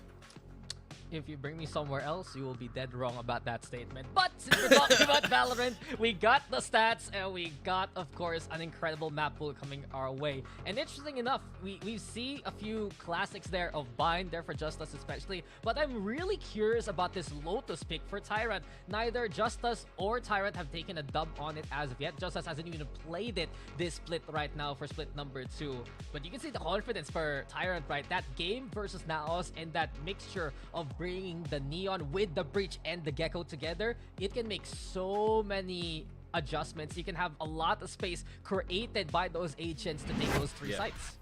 Well, luckily for you guys, you no longer have to stare at our bare faces here as we move on over to the agent select. Tyrant only real change here seems to be that fade, at least at the very inception of our veto, but JustUs changing things a bit more on out. They also will be pulling out that fade. You look at the Lotus here of Tyrant as of recent times. It has been pretty wayward. They have played the Gecko typically on this map, but swapping things over for the fade. Let's see if that will bring them what they need. I mean, you lose the safe plant with the Wingman, but what do you gain? Incredible lineups with the Haunt especially. You take that Rumble control, you have a good Haunt, and you're gonna see everything before JustUs can react. Second Love, yes, he's gonna be on that fade roll, which means Schofield's the one in the back line here. And it's a big test for JustUs. We were expecting perhaps, would they be willing to play a double duelist yet again because they're going back to their roots. But since we haven't seen them on this map at all for split number 2, and truthfully, Black and Blue, this is usually a second phase ban for JustUs. It was Tyrant noticing that, doing the homework, and taking advantage and picking it up first. Well, not only here is JustUs swapping out their composition, but they're swapping out who is playing what as well. So role changes, as you mentioned, Schofield being put on the backline now, where we would see him typically on the Gecko here on Lotus. But it's interesting that this is our first map because neither team has actually been able to gain any real success on this map anyways, and yet they still let it on through to be our first. It's interesting as well here that JustUs, knowing that fact, have made these specific choices in terms of who is playing where and what. It might just be a little too much for them to try and adjust into a very heated game as well, but I'm still gonna stick that Tyrant, at least they only have one real change here in being their initiator, and that will allow a bit more comfortability and I think reliability compared to what they're used to. I've always said the improvements from Tyrants have been night and day over the past few weeks. Perhaps this is a total eclipse, as we know they're good for especially single maps in best of 3. As of now, the Haunt into play, Tyrant immediately taking Rumble control. Schofield, that's danger, that's forced, and Schofield is an easy target for Tyrant. Yeah, no way he gets out of there safely, and as the Killjoy falls, that means no more utility to worry about on the site itself. JustUs is actually completely open for Tyrant now, who are, you can see the defense trying to wrap around on the flank. Goes down, and Tyrants very much so a red carpet treatment as they play into A. The flank, though, is where it's at, and JustUs slowing to play the attacking side earlier than expected. They start on the defense first with the freeze coming in from main. Now the paranoia is perfection. Ukes, though, can't go for the kill. It's JustUs as of now. Quick little push there. Second Love on the board. Immediately, the defense is here for Second Love. He's sticking it. He's got it halfway, but here comes One Second Love down to enemy fight remaining. 2v2. Last It's player about the standing. trades. Ashball, Second Love going for the triple, and JustUs will take the pistol. Button. I thought Tyrant had that pistol round there, but still JustUs able to rectify really the player count. And Tyrant did so good to take the backside anyways and push out towards that defender side, that CT, because of the fact that they knew the flank was coming anyways. And yet still JustUs playing that trade game, opening up the tree, clearing it out, making sure they only had to focus forwards. More than enough for them to lock things down, and JustUs, especially Second Love here, coming alive. Well, JustUs, they have everything they'd want and more. A quick little Gecko, the Z-Throne. Rumble again taken, and we're gonna see here from the likes of JustUs, once they have the guns, they're gonna look to play a bit more aggressive. When you take that Rumble early on, and notice here Black and Blue, it just dampens the choices for Tyrant. They're actually forced to play into B or C, and Mount is where Tyrant's at right now. As you mentioned, Camera taken out. looking to try and aggress here, but JustUs have kind of stalled them for a sec with these smokes. Just in case, Ash connects as well. He was staying there, and because it's a Cypher, they weren't too sure if there's more. Now they confirm that. Schofield gets a trade, and the Tyrant really commit to this. I mean, I like Schofield being stationed towards C instead. A while ago in A, he was just sitting up there by stairs. And Tyrant, very willing to slow things down and look to find another pick. Interesting enough, though, Chase again within the starting roster over Aris Monsta. We'll see if Tyrant can make the setup work. Near, he wants to get in there. He still has really both to work with. Notes in the play. Here comes the stun and the haunt. Well executed by Tyrant to make that space, but the firepower is the ones that's lacking. Now the swarm in the way. Schofield able to hold near off for a bit, but by the bend, unexpected in the right angle. Repulsive on the board. Okay. Okay, Matt, throw that's it. the simple fake out, right? Throw your weapon out, then they're gonna 10 think it's a seconds flash. left. But here comes out the timer. It's very low. They still spray him on down. Ultimately enough. Got dicey there, Dax, but hey, they close out the round. Repulsive stunned everyone, including me. Interesting. Yeah, he broke the fourth wall, not just the third. Yo! I mean, it's anti-eco. What do you expect? Why wasn't it shown in the highlights? That was the perfect time for That was the part of the move. That is the simple throw your op at the enemy and pistol and clutch anyways. Dude, if you think about it, right? You throw a gun in front of you, catch it, and shoot someone immediately. That's style points there. But we go into a buy round, and Tyrant Esports, they're gonna be walking into a C site that is left unattended. The smoke's there to dissuade them, but as soon as Chase throws the haunt, they're gonna know no one's at home.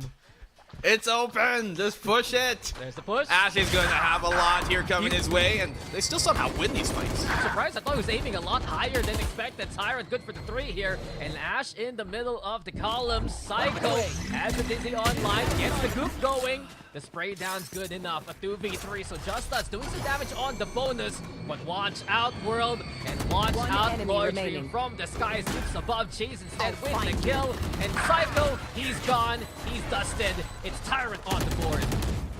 Well, Yuke's there. At least able to secure things out. Important round. They definitely do not want to let their anti-bonus slip. Ultimately enough here. JustUs have been very comfortable with giving up these sites. We saw that in the opening pistol. They gave up A. We saw that there again where they gave up C. They love to kind of stack their forces on towards one side of the map and play the retake if possible. I guess it's their way of trying to mitigate how spread out the defense can be on a map like Lotus. Yeah, it just begs the question, how much will they rely on Bar Schofield to play as? There we go! He doesn't even have any utility setup. It's a free site again here for Tyrant. Now they realize that this is left unattended by JustUs. They go for the plant. Overdrive winding down. Voyager wants to peek out the smoke. Here comes the zap of the beam. And here, bringing the spark to get that first kill. Tyrant's already with advantage. Crash gonna be into play. Lloydream though able to make the trade happen. Aftershock gonna be there. There's the scene into play. Lloydream in the thick of things. And JustUs is just in the middle of all the action. Eventually they spray down here and Ash. Charlie, the only one still standing. Wingman doesn't even need to go for the defuse. Cypher wants to use the stun. Cypher sprays it down. And JustUs will get a 3rd round. And nice secure here by JustUs, especially on this defensive side. They're building rounds one after the other and getting the ones they should. Damn well they are.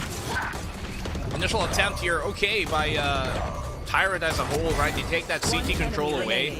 Kind of forces the defense of JustUs to filter themselves through potentially that link and through upper instead, but even that was not enough for them to slow down on the retake. Right there. I mean, you can see though, for Tyrant lacking that gecko, they're forced to play a little bit more on site, especially when you know Nier's gonna be way ahead of the curve and Chowdy's gonna be far back to throw that utility. JustUs can literally play in the middle of Tyrant right now and find openings there. Oh, do they know Repulsive just in the corner? Camera's gonna get their trees. Repulsive has the judge in hand here, black and blue, and inside the smoke will come through the Thunderdome. Nightfall doesn't matter because Repulsive brings the darkness with the judge. It's 2 for the price of 1 with the shot, and Tyrant has to stop immediately. Watch out though for the flank. Bar Schofield, the tripwire, able to break it. It's known now the Paranoia's gonna be there, and they light up for him. 2 hit by the spray. Repulsive finds 3, and JustUs with the flawless. My goodness, Repulsive within the smoke as the Nightfall hits. They thought they could use that darkness to initiate, but, well, a different response by Repulsive. You think darkness is your ally. You really adopted the dark. I was born with it. I was born in it, and the judge certainly was the best tool for that case. Well, you can say use the force, but right now we see Repulsive using a battle instead, discarding that one surprise. Those are one and done plays, but they just break the mental of your opponent so quickly. Oh, for sure. Here. He wants to punish this. Repulsive now playing mind games, trying to fake the same kind of play, but instead, watch out, Bar Schofield. Oh, the timing. Ash is no. Ash is seen. Ash is gone. Spine broken there by Bar Schofield.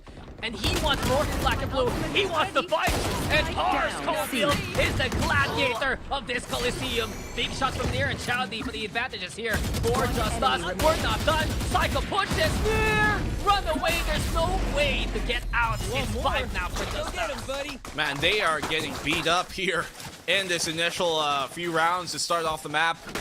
I wouldn't be surprised if Tyrant calls the timeout if they lose this round 7, because JustUs have been just completely controlling the pace all throughout this game. Schofield doing what he wants, pushing out here from that B. And even with some damage done by Tyrant, just simply outgunned, outmanned, outpositioned, and outplayed. I mean, JustUs has realized that Tyrant loves to slow things down before they execute. With it, space taken. Moshpit early on here from JustUs. They do at least get Nier and Ukes across, and a beautiful shot there from Nier to shut down the operator's threat. Loitering gone. Nier now can tag through the doorway. But perhaps this is where Tyrant will find the hustle in the Prowler set. Psycho though, good for the first. Here comes Nier again with a slide trailer pulled into play. But you can see the Fade just tried to get away. Second love now. Felled by Ash. It's Tyrant all across the board, and Repulsive is known by the rest of Tyrant. You want speed, you get it from Tyrant here. There you go. That's exactly what you need to see from Tyrant. You have that Neon, you switch on to high gear, hit that 7th spool, and everything works in their favor there when they press the W key and never hold back. That's exactly what you need to see, especially here. JustUs. If you look at their comp, right, they do not have that hard stun that the Breach otherwise might have, and so barring maybe a Seize or a Flash from any of their other agents, they don't have as many potential tools to really stop Nier when the rest of the team gets going on Tyrant. And it's a big debate for Psycho. Do I expend the Wingman now? Do I use the Moshpit now? Can I even retrieve those if Tyrant is breathing on our necks? Lloyd Dream going for the tap, dashing out. But you can see the pressure applied again by Tyrant. Don't touch that doorway. The Rolling Thunder, though, will bring this home for Nier. He finds the first through the Nanoswarm. It's a 2-for-1 as Tyrant now look to go for the overrun. Nice Seize there from Chase. That's an easy kill up close. And we go for a 4v2 post plan. Shows him that's how it feels when you get connected by your own util, Second Love. But you can see how much value Nier is on that Neon to chase down, just be able to close that gap immediately and follow through off the util. But Chase still wins that sidestep. Yeah, Psycho, he had it trained, but just a momentary lapse. Repulsive instead, left alone now, knows the flag coming his way, sees the barrel, but it's a distraction. Ukes instead takes his head, and Tyrant with a rally here. It's 2 convincing rounds in a row here, Black and Blue. Okay, Tyrant, they're heating on up. I can see where things are going. That feels bad. He just got sideswiped even off the dash. It happens to the best of us. But hey, Tyrant, as I mentioned, they are heating up here, and they're making good use of the util that they have. You know, combining that paranoia and the Rolling Thunder into that tree, allowing Nier to take that space. Good follow-up as well by Ukes. And if you can continue this, we might be looking at the much closer game. You want to see what's close? It's the overdrive. Here we go again, and Nier has no fear. Just runs through utility. Now at the angle towards Pars Caulfield, but the Detain will catch him. Hands up there, but the rescue team will arrive. Chowdy and the rest look to try and save the day, but there's no dice. The hostage has been taken away. It's Lloyd Dream instead with the kill, timing everything from Ash, but Lloyd Dream will stray down his final opponent. It's 6 rounds now here for JustUs. This is a very, very fast half. In stark contrast to some of the games we've been seeing in these past few days, like last night, that Zol match took quite a while ago as well. Pretty long matches that almost ended into overtimes, but here, these ones are just so fast-paced, so exciting, electrifying in every sense of the word. And Tyrant, not able to close out that round for sure, but you can see that Nier, he has just no fear in his heart, no holds barred. They want to go and take the fight. It rhymes, it's his time, and here he goes yet again to be shut down by Lloyd Dream. So we're expecting fast plays. With Nier dying that early on, things will of course change pace and look to slow things down, but problematic here for Tyrant, because here we go again with the demon that taunts them. It's Repulsive, the boogeyman of JustUs. He's good for the 1. There's the fault line too, but Pars Caulfield avoiding all that utility, can't hit the spray. during the cross. Chasing the rest though. Look to play into C. Nice kill by Chowdy to even up the numbers. And it's still doable here for Tyrant. Prowler though is the answer. Dream spots the target, but Ukes gets his aim back in time. Spike planted now over at Ben. Second Love has the angle. Ukes playing from up above, but he has the angle on the Psycho too. Second Love good for the 2. We're left to a 1v1. And Second Love has a sliver of HP. Monto with the connection. It's all about utility. The wall band's good for it. Great heads up there from Ukes to get the triple, and Tyrant still recovered around. Yeah, he also kind of spammed Second Love, who was trying to exit into that CT through the smoke in the first place, which meant Second Love trying to reinitiate there was already pretty low HP. But Tyrant, even though they're doing better now, you must not forget, they're on the attacking side. They got 2 more rounds left, and there's still a lead here by JustUs. You want to get as many attacking rounds as you can on this favored attacking side to start off the half. And again, Tyrant doesn't have the Gecko right now. So later on in post-plant into the second half, they're going to need to commit someone to be defusing. And you know how dangerous that can really be on a map like Lotus. Blaze still out here for Lloyd Dream, breaks the mini door to open up a faster rotation for JustUs. It's a half buy. Honestly, it's a force buy for some here for JustUs. They want to have firepower, but the issue is forced again as the Nightfall is online. Played it to see. Psycho. An interesting angle with the Marshall there. Near now.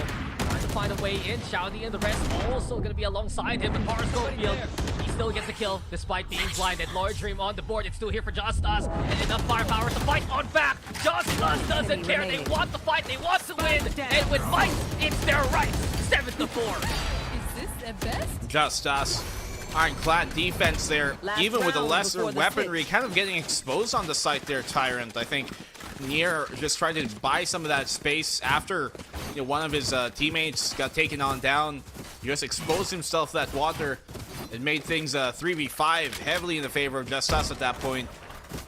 These rounds are very quick, but I understand there's a Neon here. But sometimes you kind of need to slow things down so the defense doesn't expect you to go balls to the wall immediately from the get-go. It's true. JustUs, they saw Tyrant trapped there towards Ben, and they said, guys, just want to hold W and catch him in the act. It's been the case here, and even though Tyrant is playing a good fast-paced game, JustUs loves this. JustUs wants this. And right now, they're stacked on the right side with the numbers here. They're always stacked on towards one side of the map. They love to give up the opposing side. Love to establish really a strong half of the map here. Oh, there's the swing. Lloyd Dream has been automatic with this. Psycho, the one picking up the kill. But Lloyd Dream leads the charge. Runs out of bullets, though. Used for the fight back. It's a 1v2. Guardian tap, looking for another one. Mansa's juggling guns at this point. Paranoia is there. And sure, Pars Cofield is blinded, but he's close enough with the shorty. What is going on? Yuke's been 15 HP. Repulsive looks to at least reset himself, but from the shadows towards C will force the 1v1. And no way, Repulsive. He's not going to get away with that TP. Oh, definitely not. A bit too exposed, but it does confirm that the C side plant is where it's going to be anyways. Door opening, this might just work out for Ukes here. Could have timing on this. There you go. Ukes on point with the final spray down there. And Tyrant finds 5 to end the half with here. Barely at the end, came down to a clutch, but hey, that initial bout was actually working out here for JustUs, but somehow Ukes able to turn things back around into their favor. Just barely scraping by. But JustUs do come on over to the second favored half here on the attacking side with a tiny bit of a lead. But as you mentioned, no Gecko now for Tyrant. Their defuse, it might be a bit more challenging, but they do have some information gathering they can play off of. If I'm Tyrant here, you really want to prioritize taking that A mound away, rather A rubble away almost every round to really make things a lot more, I guess, readable on the opposing side. Ah, nice advice, coach. Looks like they're gonna take it. Because Chowdy, he's gonna be instrumental for this push through. A beautiful relay bolt. And with the extra bit of the stun, Chowdy and the rest capitalize. It's not just one, but 2 in percento here, Black and Blue. You're always gonna be stunned if you play towards rubble there. How stunning it should be. Coming back. Pars Schofield's been able to find this B site open for them. They will be able to get that plant off of the Gecko wingman, obviously. See if they can find another off of it. This is going to put pressure on the flank. Yeah, the Also watch out for another flank here, courtesy of Forrest Schofield. It's just us being proactive. And Chase, though, watching the angle. Well done by Chase. Now we continue the fight. We need Second Love in here. This has been going on for most of the round. But Second Love instead. What was that? Heartbreaker there for Tyrant. As just us next to 3 there at the end. Makes a few spirits with that ghost out of the members of Tyrant. Very clean by Second Love. Barely even had to move his mouse to find a head. 1, 2, 3. Way too easy for him. Enemy remaining. Look at this. Lovely shooting. Good accuracy. Now Tyrant put on the back foot. The first 2 clips were the warm-up. The last one was just absolutely automatic. And now just us with that pistol. It's their chance to keep going forward. Lloyd Dream burning the updraft as well as the tailwind to just take rubble quickly. Nice call for just us on the anti-eco. They're tapping away the smoke. Should dissuade them from fully pushing. They're trying to make noise here and look to see where they can catch Tyrant elsewhere. No real commit here by Just Us, only kind of faking out the intent. Looking to see if Tyrant will react, who have been very proactive as well, to be fair. Oh, the timing there. Unfortunately, Nier can't find the pick they were hoping for, and Just Us. This gives him every reason to go around. Oh, Forrest Schofield making noise. Still looking to keep Tyrant's defense on this site. But Ukes, he has the understanding. He's trying to watch out for a flank, but he's gonna suddenly see that it's the full forces of Just Us looking to play into me. He's on the plan already. Forrest Schofield, just a poison pill who found the 3. Doesn't realize Dowdy is still on site. 4v2. One enemy remaining. Bangs here. But with the guns, Just Us should have this one in the bag. And as of right now, here Black and Blue Tyrants, they're getting overrun by the pushing Just Us. Easy. Oh, okay, Shouty, good stun there. He almost gets found through the wall bang a while ago, but Dango. Oh. Somehow he's safe. they know he's there. Yep. Easy cleanup for Just Us, obviously. But now as Tyrant gains their own economy to fight with, how do they turn things around here? You look at their comp, and I think, once more, you gotta play off of those trap setups when you do have this type of comp. Once information gathered, or there's a choke point that they can capitalize on, get a stun going, have the neon, try to do something aggressive, maybe just in any sort of way get a punish here on the opposing side if they're not able to take this rubble straight off. I agree with you, but Lloyd is the X factor, because here he goes again. Updraft, tailwind, plays into rubble right now. It's dangerous though, and he's gonna get blinded. Nier will take advantage. Counter paranoia gonna be the answer, and you said it, Tyrant with the trap play there. They set it up, knock things down, and take one away from Just Us. Yeah, good fight away here to take that rubble away. And this is what they have to do with this type of comp as well. You want to be able to get ahead and take rubble away, thus making so sure that you can focus a bit more of your efforts into defending B and C. This map, let's not forget, there's 3 sites, many lanes for you to have to kind of watch, and the more options you remove from the attacking side, the easier your job will be on the defense. So the option now is to play into C. The Cypher nowhere to be seen. And while Ash has a tripwire repulsive, he's braving the waters and drowned by his opponents. Stuck in a barrel there. Ash able to shoot him down. Looking to find a spray through the smoke. Forrest Schofield wants to punish, and with the fadeaway, he at least gets one back. Good find there by Par Schofield. You can tell Ash was kind of expecting him to push anyways, but yet Par Schofield is able to find the timing off the reload.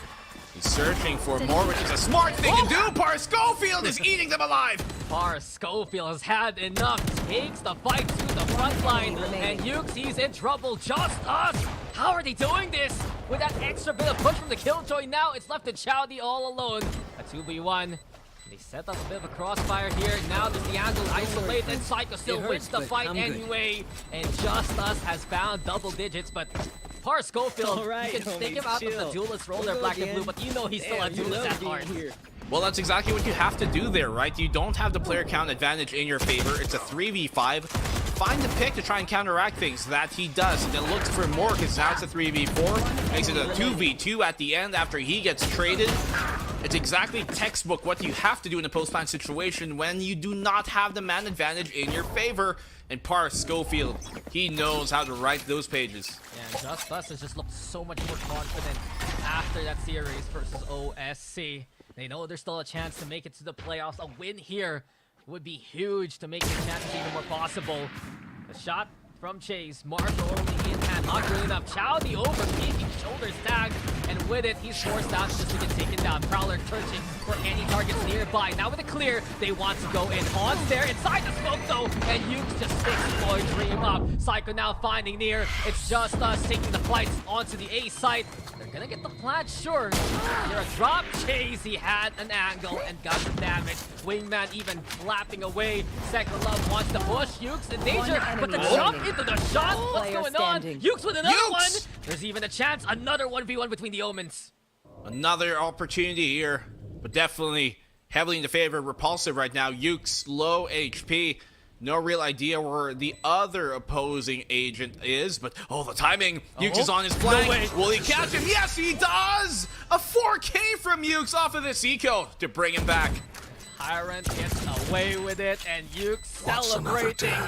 A well-deserved clutch. 4 there. No charges. Finalized the round. A thrifty even. And it's all started with the overcommit from JustUs. You were saying a while ago, being proactive there from Par Schofield, good on it. But when you overstep, when you just try to play too aggressive, you're getting punished here by Ash and Ukes, who are just on point.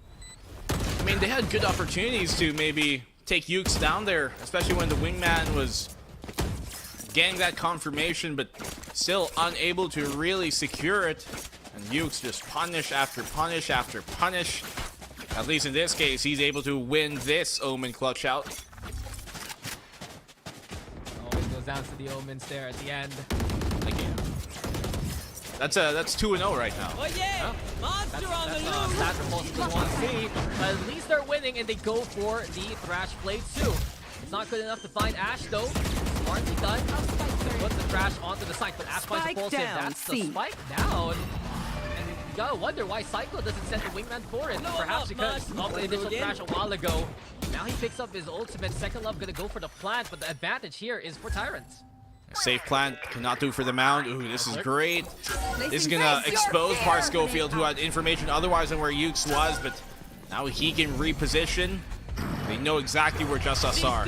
So safe there from Ukes. Well played so far. Near though has been caught by the Nightfall. Lloyd Dream with the takedown. Ash with the response. We hear the Thrash into play again, but Chowdy providing cover to Fire Psycho from the mount right now, spraying down whatever he can. We go for a 3v2 here, and it's about Psycho now being sharp on the shots. Chowdy though, it's a safety. Someone needs to push, but Ukes will hold down the line. He's done it again to keep the round alive, and Tyrant will just take it away from JustUs there.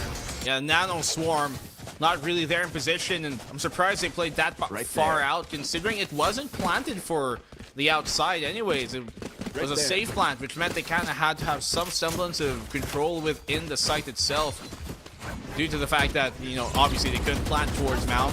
It was unsafe because of that initial spam from Ash. They didn't want to go for another attempt there. It ultimately costs them. They did have a lockdown, but I guess it was too risky to commit it. That was so well played though by Ash. He expected Thrash to come his way, and he had the setup to get the pick to just throw everything for a loop. Tyrant still in the game here, and with Rumble Control and that pick from Ukes, you know that they're looking even healthier moving forward. Repulsive, he went for the hero from the shadows, and it was just immediately stopped there by Tyrant. Okay. Let's see here. If it does come. He's gonna do it too. They come back. Timing. They don't expect this. Yep. No, there's a turret. So unfortunate. Ukes has just been on point for the past few rounds. He's feeling the heat right now. The action looking to play into B actually. Second Love though, good for the double. And this is opening up wave after wave for JustUs to play from. Just patience here from Skygo and Par Schofield. They know the site can be freed on up. Chowdy though doing a very good job to hold mini door. But does he know there's a second player? He's looking towards A main. There's the Rolling Thunder. And where is the timing from the likes of Psycho? Instead, it's Lloyd Dream with the pick for the wallbound. Ukes and Ash still getting their own. And it's a 1v2 as Psycho is forced to play towards B here. Spike planted. Run, little man. Yet, My 2v1 wingman. for Psycho. He has information on where Ukes is. But now it equalizes. Okay, pick up the wingman. Moves out of the sight. And Ash might have the timing here to go for the defuse itself, but he wants the challenge instead. There's the push from Ash. Psycho just trying to draw his opponent in, but time is ticking, and Ash is forced to give up his position. There you go. Looking for half of the defuse. That's done. He goes for it again. He's looking to stick it, and Psycho just doesn't have the angle. He just gives it up for free, and Ash even adds insult to injury. There you go. The pick comes in, and Tyrant will take the round. Pros never fake, and that Ash, he shall not. Guess he was expecting there that, It wasn't even Black and Blue. He let go and said, oh wait, I win. yeah, Yeah. kill. I mean, he was planning to stick it in the first place. Yeah. But ultimately enough, he still gets around, which is the important part. Last player standing. I do think here that Tyrant have been taking these rounds, which almost seem like they shouldn't be, and yet they're taking them, and suddenly the lead is cut down to 2 rounds. There he goes. This is where JustUs is strong at. Going for the direct fights. Near falls first and foremost. JustUs will force Tyrant to back away. Chazo with a hold. Chowdy's there. And JustUs again overextending the hand that they had. Repulsive What's Second Love. happening? What was that shot from Second Love? And as soon as he thought it would be convincing for Tyrant, JustUs turn it around. A TP onto the site. They're going to get the spike plant here. But Ash Spike planted. been good in these post plans. Here he goes again. A slide down. The timing there, but Second Love has his teammates back, and JustUs make it to 11. All right, JustUs able to, I guess, secure a round, but it definitely was not a secure way to do it. Complete scramble. These rounds are so messy sometimes. They're just complete skirmishes, and you never really know who's going to turn out on top. Sometimes when it does happen, like you get the collateral there from Second Love some way, somehow, as they double peek the broken door. The Tyrant eco state now with match point almost here. It's not a good look. It's been a bit sloppy from JustUs coming to the post plans. That's why we make that the problem when you can just kill them as early as possible. Here they go again, holding W to try and play into C. Ash is just critical HP right now. Somehow still alive. The camera gonna be very pesky moving forward. And I like this adjustment from Repulsive. Yes, plant there. You can still go for the wall bangs from Mound. And as it stands, it's a 5v5 retake with gun advantage here for JustUs. Block down here to try and fend off that retake, but it's going to continue on anyways as Near. He's zapping, but he's trapped. It's a little too desperate here from Tyrant. And with it now, JustUs have the answer. Shouty stuck in the corner due to the lockdown. And Ash, he was just a witness of all of that. He watched that happen through his camera. And it's only going to be a picture for Tyrant to remember. A flawless round to put JustUs on that point. Match point now for JustUs, as you mentioned. Even with the comeback rounds Tyrant were able to secure, I'm not too sure how convincing they were personally. Thrash is available now here for Psycho. And Tyrant just unable to find the same success on the defending side compared to their opening first when they were on the attacker.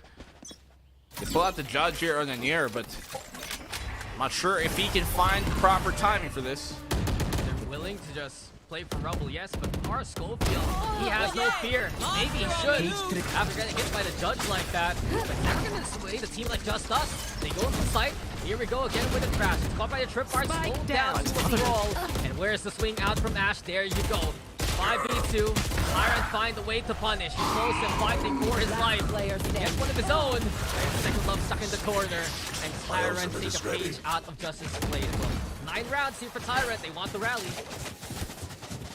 W key here from the air. Just running on through into the Mound. And then gets a flank on the Psycho.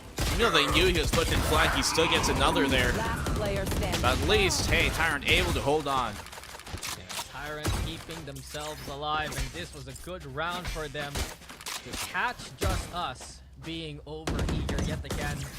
It's such an all-in play from JustUs if you realize here. It's either they swing and get kills, or they swing and get killed. Well, isn't that the thing? It's all about who's been finding those frags and trades right now. Ultimately, just big skirmishes on the site. What we're seeing here on this map. The seaside is going to go unhindered on the plant. No mound plant attempt. So go for something a bit safer. No, that's still all bangable, I think. And that's why there's a NAOS farm also nearby. In any case, though, Tyrant did give up the site. They need the pick for Ash to get value to his ultimate. Here comes the intel from Yukes, and Yukes takes it. Someone's still alive despite the monster being there. Dizzy into play. Here comes Smoke 2. Ash wants to go for the push. Shouty there for the helping hand. They got it 2 already. There's the haunt into play, but JustUs have the angles on the site itself. Psycho, massive, good for the 3. Repulsive, the creeping shadow yet again. Player standing. Here comes Fear. You can feel it. You know it. And Repulsive will pounce when the time is right. 13-9 for JustUs to take map number 1. He might not win the Omen 1v1s, but he gets the game-winning 1v1 there at the end. JustUs, they say, and this was a very, very quick game, Dax. A bit of a Valorant blitz is what we saw, I think, here. I approve. I love games like this. I like it. It is mayhem incarnate all throughout the game so far, but JustUs, they just have no limit. Sometimes it recalls back on them, sometimes they get punished, but other times you just don't expect them to swing in through smokes, through utility, through whatever you throw at them. JustUs is just that daring. Oh yeah, they're definitely winning out in the scramble here. And these mosh pits have just been very, very treacherous for Tyrant. Why do you scoff at that? I mean, because the gecko. Yeah, that's pretty much it. Psycho, some good mosh pits here and there, but Par Schofield getting the MVP with the higher ACS. It's when he gets the picks that's so valuable. And the biggest example, right, was during that round where he played the C, he pushed Waterfall, he pushed Halls, and he just got pick after pick that Tyrant didn't expect. Well, definitely so. Very, very awkward, I guess, rounds consecutively we were seeing there from Tyrant. You'd almost expect them to be able to set the pace a bit more, having this Neon, but this doesn't seem like they have the coordination here in this map on Lotus to really pull it off. And Lotus was, to be fair, not really a great map for either side. This is their first Lotus win this 2024 at all, at least on record. So for either side, especially for JustUs, definitely a big benefit. For Tyrant, they did bring it close against NAOS on this map, but ultimately unable to close it out here versus this squad. Yeah, it's 1-for-1 for the split itself. 1 out of 3 for the whole year. But JustUs, despite losing members early on, especially because of the efforts there from near on the Neon, they always find a way to recover, and that's been the game there for JustUs. They lose 1, they answer back with a double, with a triple, and simple mathematics, man. Definitely, for sure. JustUs just also have been better individually there in connecting those type of shots. Not that, you know, Tyrant, the players themselves, not that they're any slouches at all, but you're having some big moments coming in from individual players here, or getting multi-kills when you need them to. Second Love being one of those as well here for JustUs. And we see him not only on this pistol, but throughout the rounds as well, getting multi-frag when they need him to. Even though there are clutch opportunities here for Tyrant, and they did convert some of them, it always came with them playing catch-up instead of really setting the tone. And that's the thing. It's the strength of JustUs to keep fighting, to keep going for it. And while Tyrant has the comp to fight back, they were swept away in the tide of that momentum. Some good rounds there from Tyrant. You can really see why they picked up that Lotus map. And perhaps if they were just a little bit more keen expecting these kind of pushes from JustUs, they would have had more opportunities to punish. A great effort though, and a great map number 1. We're gonna go for a second map in just a bit, so stick around guys. We'll see you guys after the break. Is a lot cheaper. Grab food, saver won't make it roll. Yeah, oh yeah. Grab food saver is the one to choose. Yeah. Grab food saver meals 99 plus. Grab food saver 99 plus. Dining meals, if it's a bill, saver meals won't make you broke. Yeah. All my friends book Grab Car Saver. The Grab Car Saver is is a lot cheaper.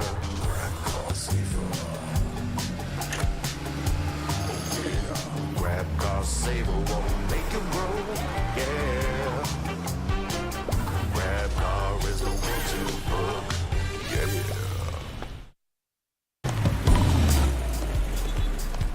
All my friends will grab food saver. Delivery fee is a lot cheaper. Grab food saver won't make it roll. Yeah. Oh yeah. Grab food saver is the one to choose. Yeah. Grab food saver meals 99 plus. Dining meals, if it's a bill, saver meals won't make you go. Yeah. All my friends will grab car saver. The grab car saver is a lot cheaper.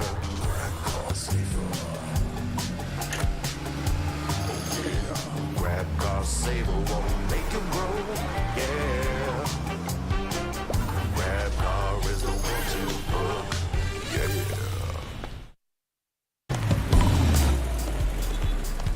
All my friends will grab food saver. Delivery fee is a lot cheaper. Grab food saver won't make it roll. Yeah. Oh yeah. Grab food saver is the one to choose. Yeah. Grab food saver meals 99 plus. Dining meals, if it's a bill, saver meals won't make you go. Yeah. All my friends will grab car saver. The grab car saver is a lot cheaper.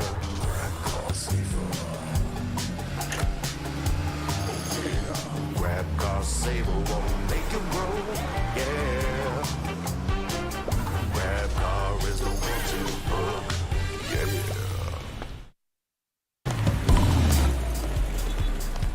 All my friends will grab food saver. Delivery fee is a lot cheaper. Grab food saver won't make it roll. Yeah. Oh yeah. Grab food saver is the one to choose. Yeah. Grab food saver meals 99 plus. Dining meals, if it's a bill, saver meals won't make you go. Yeah. All my friends will grab car saver. The grab car saver is a lot cheaper.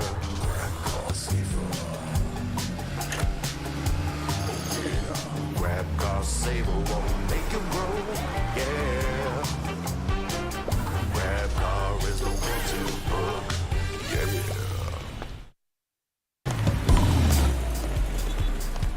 All my friends will grab food saver.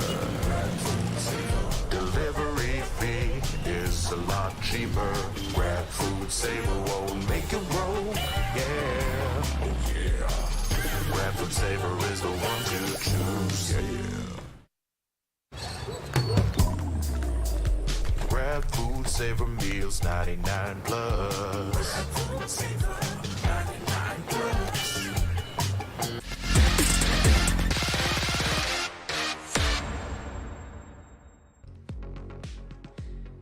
Honestly, it feels like that break was longer than that last game there, Black and Blue. We're picking up the pace yet again. Game number 2 coming our way. And it wasn't one-sided, but it was high octane. It was fast action. And we are still with JustUs versus Tyrant Esports. Dax and Black and Blue still with you on the cast here. But man, oh man, an exciting game like that. Probably gonna get another exciting banger here for game number 2. I agree. I think we should put a ban on having any other composition that involves not having 2 duelists. If you have 2 controllers, 2 sentinels, remove that from the game. Let's just keep things fast-paced there. To be fair, both teams only did have 1 duelist, but they kept the spirit alive, and that's what I like to see here. Fast, quick action, and electrifying as well. But we're going over to bind, and the clove is what they pull out here from Ukes. Yeah, I'm very interested to see this here from the likes of Tyrant. Rarely do you see the Brimstone swapped out on a map like this. And Ukes looking to play aggressive still. He has a hot hand from that last game. Also to take note, now it's double innie here for the likes of Tyrant Esports when they used to play double duelist. But JustUs, it's a bit of a change. Lloyd Dream now gonna be on the raise, but Paris Cofield's back in the front line to be his partner in crime. Definitely so. They swap out who is playing what there. You can see Lloyd Dream back on that front line, but interesting that they put Ukes on that Clove. He was at Jet in the past. He also mentioned the swap out between the Brim, and he's going to be on that smoking duty. I'm still worried here about what Tyrant can bring to the table, looking at how they're choosing to have even less utility, arguably, than the past. They do at least here have that double innie, which might aid them. The raise also could be beneficial, but they won't have that Molly benefit anymore. I mean, if you think about it, right, in the series alone, Tyrant is trying to change the meta in a way. They foregone the Gecko in that Lotus map. Now they have no Brimstone on bind. Some of the constants that we usually see on map picks like this, and yes, you can substitute them, but where you're playing the Clove versus the Brimstone, there's one big distinction. Not only can you only put 2 smokes at a time, but your smokes are the shortest on the Clove when the Brimstone has the longest duration of it. They're also the thickest ones. Yeah. Much like him. And his beard. Brimstone versus Breach beard contest. Yeah. Mm-hmm. I think so. I think I'll take the Brimmy there. But nothing as hard as coming back from a 1-map deficit. Let's see if it can be turned around. It's JustUs on the attack. I mean, Tyrant, they love to get the 1-map from the series. There's a chance here and now. The Sky Flash up close, eventually Chowdy wins the battle. But Forrest Corfield and Lloyd Dream have brought the war to another front. 2 for Lloyd Dream. 1 for more repulsive with the catch. Second Love confirming the kill. And we go for a 3v1 as Ukes is all alone. He is though in a pistol. He also has to pick me up. Oh my That's goodness. the kill. And Lloyd Dream good for the triple. Can't even use a pick me up if you can't take one down. JustUs start off pretty clean here for the most part. And that just overrunning the garden control. Tyrant no real stop they can put up. Even with the picks found by Chowdy and Chase there, CNC could not control the crowd that was JustUs. I missed that series. What? CNC? Man, CNC? I thought there was a series of command and control that you were about to say. No, it's command and conquer. That's like some bullshit. Well, conscript recording. We go battle again into a and Bar Schofield up top already.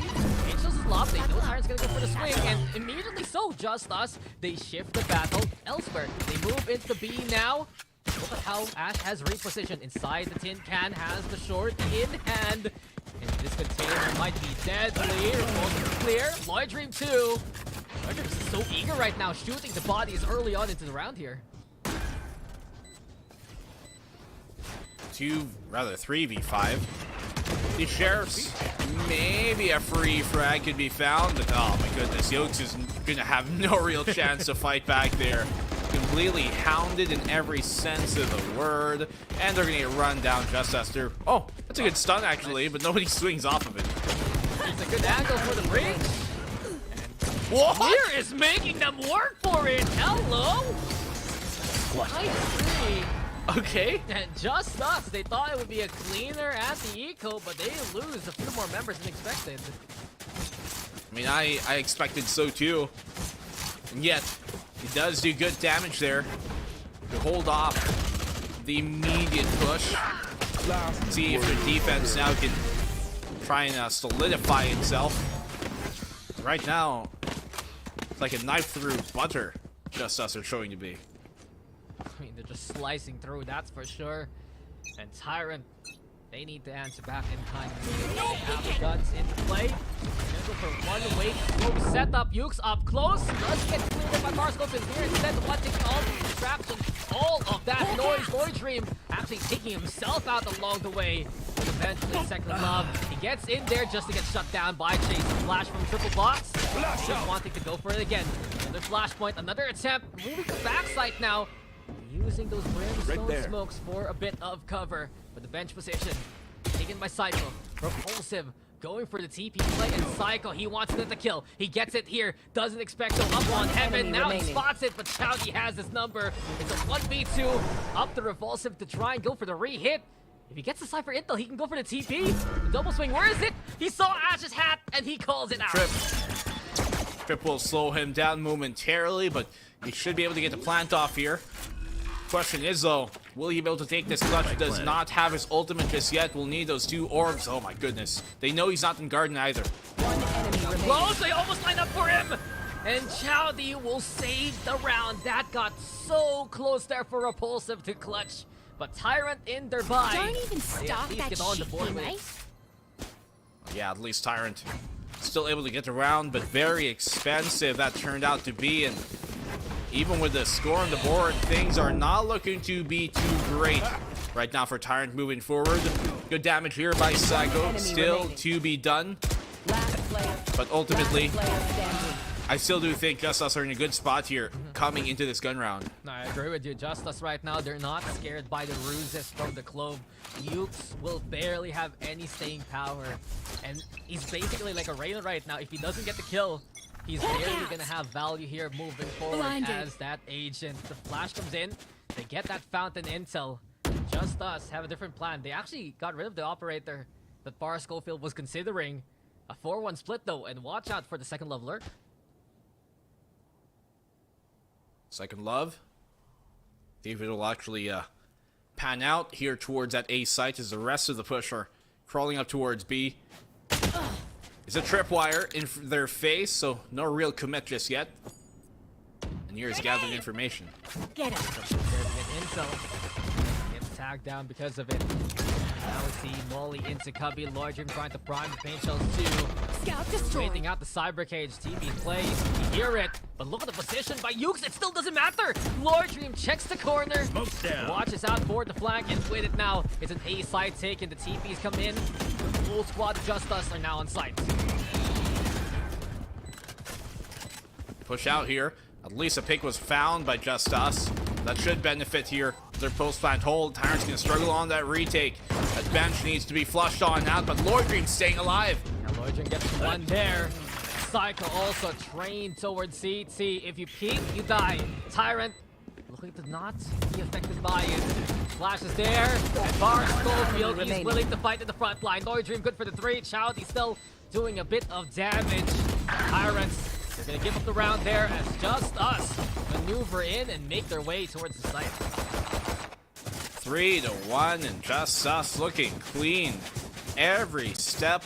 They find the opening pick and the final one as well. I don't know, man. Tyrant just losing their groove. There'd be days where they'd look so good. They'd look like they can take some of the better teams here in our league, but in other ways, they just also seemingly break down, and I'm not sure if it's chemistry or just really the lack of cohesion here, but there's something going on, and Tyrant are not feeling themselves today. Yeah, we're not seeing the usual coordination from Tyrants, and perhaps coming into an important series, this experimentation, it's going wrong so far. There's still so much chances though for recovery. We've seen Tyrant get out of holes like this before. Boombot's gonna be into play. Here comes Bar Schofield! And a quick dismiss with that extra bit of speed. Now the regrowth to keep him topped up. You know he's gonna do it again. He's a double tipper, but this time around, it's Chowdy protecting the Vaughn 2. Horrible strike, here it comes. Chowdy in trouble. Repulsive setting 2 already. Chowdy now Enemy remaining. wants to play for the fight, but Lordrim has his number. Tyrant will have to give up the round yet again. Push him to shove. JustUs knocking on their doorstep. And Repulsive doesn't care. The swings out. The spray's there. And Repulsive finds 3 to end the round. They've just been pushing them back and back and back. And the way the Tyrant were pushing out a while ago on Lotus, JustUs are doing the same here with the Reyna plus Lloyd Dream. And that's, to be fair, Par Schofield hasn't even necessarily gotten activated just yet. They're already running them down. Imagine if that Reyna comes alive. They're just going holding W, man. And you gotta wonder, what's the play here for Tyrant? They're just getting outpaced. And unfortunately for Chase, he's just not in the right position at the right time. Here they go again. A battle on multiple fronts. Ukes and Nier, though, putting in the hurt. And for once, we see Tyrant with the advantage at the start. Well, good start with a round here to be turned around, but Tyrant finally getting some sort of control in the round, a semblance of it. Spike dropped, as you mentioned, and the 4v2 here. Second Love, if he gets a pick, though, that neural theft can turn the tide of this. Yeah. Second Love just holding? Or is he gone? I have the spike. What if both? I don't What think if, that's how you hold. I don't think that's how you hold the angle there, Chief. You never know. Off angle, bro. Who's casting in Tagalog? Oh yeah, Ray Ray. Scout destroyed. Explains everything. So, Yeah. effectively, unless we are proven wrong, Lloyd Dream in a 1v4. And my man has a lot of room to try and take. 30 seconds 30 left. seconds left. He does make his way into B. Last player That's gonna pick remaining. on the Chowdy, but the trade's there. And, Spike down B. yep, round's done. 1v3 for Second Love. Can he do this? Maybe he reconnects. He probably can. Yeah. Definitely not so far removed from the 10 situation. seconds left. And we shall be going into a tech pause, I believe, as it does happen he's in back. this case. He's back! He's back! No tech No pause! tech pause. And while they lose the round, at least we can celebrate the return of Second Love. It was a good round though from Tyrant. Not only do they win the first skirmish, they're black and blue, but the push into market, so on point from Nier. At least it all ultimately enough hands out for Tyrant to get a round on the board. It'll definitely be beneficial.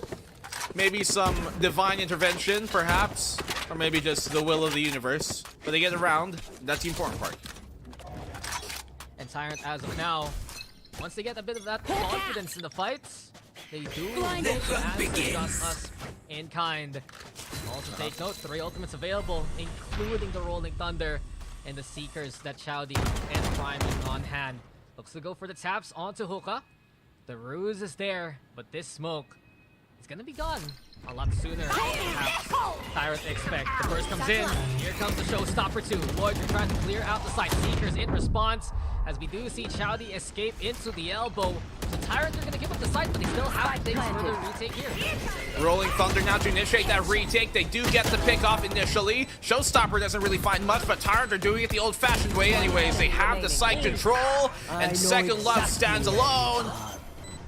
Asking for the clutch a while ago, and now he tries to go for the 1v2. Second bingo from the Neural Tap. Here he comes with the intel, but Nier able to spray him down while inside the smoke anyway, and Tyrant will get their third. Good spray there from Nier. Assume the angle that he was firing from, and they've cut the lead down to a single round. Good job by Tyrant. It's JustUs here now who, even though initially we're starting off strong, Tyrant are slowly finding their groove. Retake there looking pretty good, flushing them out of the site with the Rolling Thunder, catching off the opening picks. JustUs were just, I guess, left alone. That's one of the biggest strengths of Tyrant, honestly. They get around, they suddenly get back into the groove of things. They get win after win, they pick up the pace, they play a lot more Bomb buddy out. oppressively, and honestly, there's a lot more purpose for Tyrant's positions once they get a bit of that confidence. And you can see it, Hookah taken by both of the agents that can just flash you as soon as you peek. This forces JustUs to move towards A instead. They're very wary of that Hookah position right now. And they'll be running into the Ashe setup. A ruse used early on, very far off from Ukes rather than the usual spots. And they're really trying to make JustUs think that Tyrant's pushing forward here. Let's see. what Ukes can do about it. I've got your He does have trail. his ultimate to utilize here. The Seekers will be coming his way. Tripwire in front of him as well. Lurk, second love, beating out Chase. Now JustUs still with a hit over A. Repulsive catching out Ash. And while Chowdy gets rid of the off angle there, it's still JustUs on the A side. He needs to get value from Labs here. And there you go, a bit of a light at the end of the tunnel. Uses to pick me up to get the speed and get the HP back. Now he wants to go for more. Not dead yet! And Chowdy uses that as a distraction. Here we go with the resurrection. Ukes fighting for his second life. Par Schofield just teasing him with the dismiss. And Ukes can't find any target at all. Par Schofield, that was dirty, but it's 5 rounds here for JustUs. That could have been it. Could have had an opportunity there. But JustUs at least turned things back to keep the lead in their pocket confirmed. Look at the overrun here as well from JustUs, who, even though a while ago they were the team that had a bit more patience exercise, they definitely are no slouch in a hard hit as well. And really able to surprisingly bypass, not even bypass, just parse through a lot of what Tyrant are throwing at them. Yeah, they find these openings and they just get through anyway through brute force. As soon as they even find value on a different front, they keep fighting. It's not just like any other team here, Black and Blue, where you get a pick towards the Lurk, you try to pivot towards B. No, you still go onto the site that you want to go on. You still force the issue. And right now, JustUs, it's at the turning point that I was talking about. They're playing more kin to how they did back in number 1. The peak of Zindo from Ash Cycle with the trade. Almost trying to clear out Labs. It's Heavens they have to worry about after the drill tech play. While JustUs is exposed, they do take a site here. Spike planted. They know Psycho is going to be on that bench, as he hasn't repositioned just yet. Let's see if they're able to flush that out successfully. Even more time being stalled, but Tyrant looking for the retake to start. Yeah, Trailblazer is the player. Got the backside cleared, and near up top finds the angle on Repulsive. Chowdy and the rest want to clear towards bench. Psycho the one looking to make that a power position. And there you go. Just guns the opposition, has found 3. And Psycho, even in all this chaos, he's found the method to the madness. 7 bullets left in the chamber. They tries to escape, but there's no running away from Psycho's wrath. 6-3 here for JustUs. What a hold here from Psycho to stay alive in that bench the whole time. I'm surprised there wasn't a bit more importance into, trying to take him on down. I guess they assumed he might have repositioned at that point, but after the confirmation, he was still there. Nobody really diverting their attention up to him until it was too late. At that point, the rest of the defense could help him out on the fight and allowed him to secure each shot one by one. JustUs have at least gotten the equalized half. I mean, Psycho has had a massive series so far. While it was Bar Schofield getting a good number of kills and minus ACS, he top fragged in that last game with 23. And it keeps things up on that Sky. And you can see a better performance from JustUs moving forward. Trailblazer yet again. On the B side we go. The TV play though, catching up Par Schofield. He needed the kill just to dismiss safely away. The trap play works for Tyrant. Even better now with the Bucky. Lloyd Dream though, the fade away with the paint shells. The elbow's taken here with the spike. Second love. Lurking inside the smoke. It's gone. He has the angle, but Uke still hitting a nutty shot. We go for a 4v2. Heads are seen. Repulsive trying to play the boys of here. And here comes the league. And Repulsive takes advantage. It's not good enough for him, though. Tyrant has Chowdy to get a double. And we see the gap. Only left to 2 now. Tyrant are at least keeping the game manageable, right? They might not have taken the lead. They might not have even tied up the game, but they're keeping this one within reach. And that's important here for Tyrant, especially swapping on over to the second half. They force JustUs into a bad economic state as well, where they're going to have to be put on an eco. And this could be Tyrant's first real chance in this map, at least, to somehow get some sort of advantage. Still, though, 2 rounds apart. JustUs have been very, very ferocious on these type of eco rounds, but no connection for Lloyd Dream to initiate. That could have worked well. Saw the play, even the right click into the smoke. It's just Tyrant getting fortunate results. And here we go against the half-fight, against the eco, honestly. It's Chase now with the stun on the hook. A flash is there. Par Schofield in second love. Still willing to challenge. Confident on the aim. Chase stuck it now at 7 HP, but the burn to a crisp by the Molly. Do they expect though? It's Chowdy still Spike nearby, down B. holding off by Long. Nice clear there from Bar Smoke to give him a chance, but the flash is even better from Chowdy. Shot though rings through. Second Love giving them a chance. 2v3. The plant comes on in. The middle's there into play. Bar. Second player Love. That's standing. big. Second Love. One It's enemy remaining. massive. And Ukes is the only one standing. Eurostep into play, but a single shot should be good enough. Second Love looks to send a message here inside the Thunder Cage. It's Ukes with acrobatics to take it. I don't know how, I don't know why, but Tyrant will Last still round take it in there. I can't believe what I just watched. What is this madness? This is madness. This is Valorant Tyrant just absolutely here for Chowdy. All right, causing chaos there towards the mound. They somehow Molly as well, the Brim in the pocket. And then Second Love, when you thought he was gonna die off the retake, he finds a double kill. And then the cage somehow being hollow up top is what allows Ukes to get the angle. I don't know what I'm watching, but I love it. You can only get pinfall inside the ring here, Black and Blue. Don't know wrestling rules, man. Come on. Fire in the hole! The 3 count came in the last round. Now, there is just no disqualifications as Ash is playing 30 and playing with tripwires. Well tuned and well timed.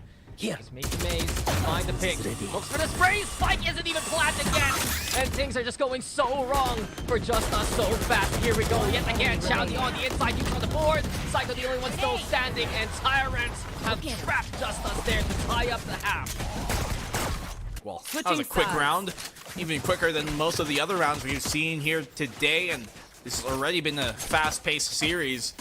But Tyrant, as I mentioned, they kept it manageable, and now they keep it not just within reach, but they equalize things up.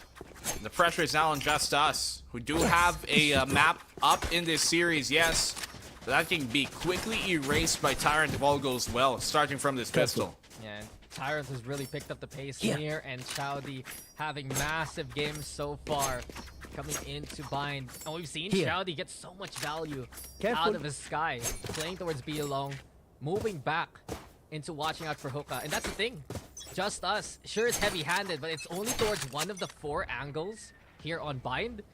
And Tyrant has been very active around the map to take control of those openings. Well, quick push in here from Tyrant. No tripwire actually towards that garden still. It's only placed there towards Hookah. But nobody's contesting the trip either, so not too sure how much value they expect to find from that. Tyrant just slow things down now after making lots of noise initially. And this is going to be a problem for Tyrant for the rest of the game now. These Brimstone smokes lasting long. Here we go with the battle at the lurk. And Psycho wins his one. Takes advantage towards JustUs. Second Love, no peeking. It's a live by Claude, but Chow is the one who said it. Second Love has to back away. And Psycho has to regrow it, so he needs a medic and faster. A flick there coming from Chowdy, but ultimately he's going to get forced on back. They're going to rotate away into the A site instead. Repulsive here, getting overrun by Ukes, who's been crawling his way up since a while ago, and a classic finds a second. Ferrari swing there from Ukes, feeding through, and Ukes is hitting the turbo button. One The enemy kick me remaining. up to run them Last down. enemy Ukes remaining. tried to check these corners, but Second Love has a better angle with 1v1 yet again.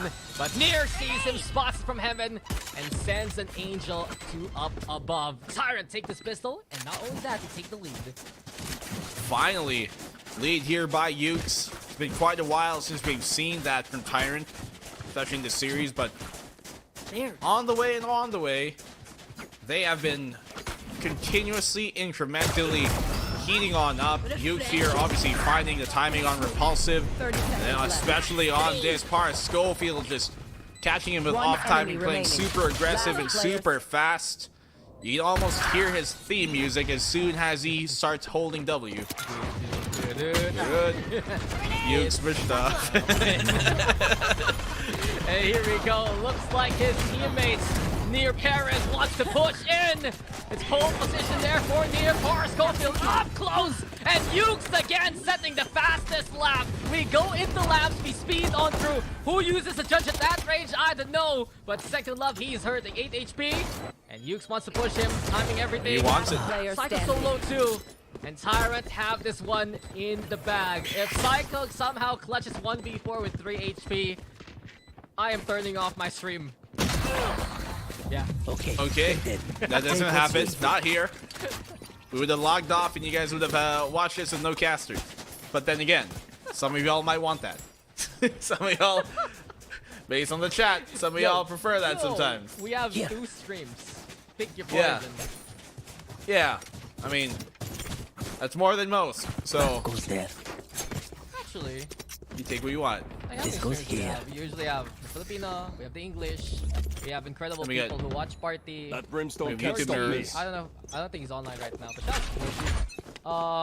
yeah. Yeah. Tyrant's bonus, let's go. See. Lots. We should have a vertical stream like a TikTok. That's true. Champion Right. says it. Why don't we? Yeah. Who'll be at the helm of that? That's right. That's right. That's right. In the middle That's of right. him doing Pacific, we're gonna call him on TikTok, make him stream there. I am for it. Right here. I am for it. And you have a disappointed Tita Mika at the back, looking at him. And then his What are you podcaster's like, what are you doing? What's going on? What are you doing? What are you doing? Well, what JustUs can do here, they have the better weaponries at least. It is a bonus to Tyrant, so obviously. Thanks, Captain. But it Obvious. doesn't matter! Oh. It doesn't matter! Doesn't matter what you think.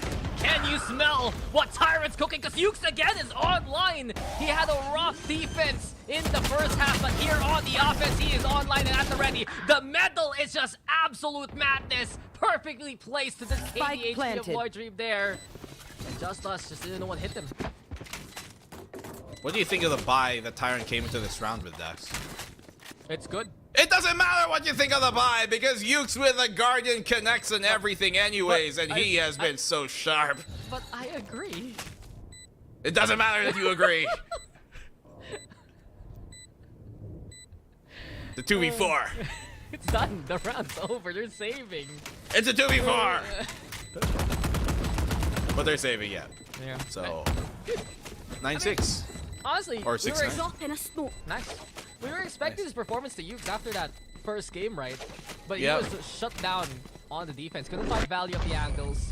Truthfully, couldn't scare anyone with the ruse smokes. But coming into the attack, he's effectively the second duelist now, Tyrant. Oh yeah, definitely so. I mean, you are the Clove anyways. If you go down, if you die, you can re-smoke on most parts of the map, especially if you're somewhere here towards A short, you can still reach B kind of anyways, especially at CT. And the timeout is forced out of JustUs' pocket. And this is great for Tyrant now.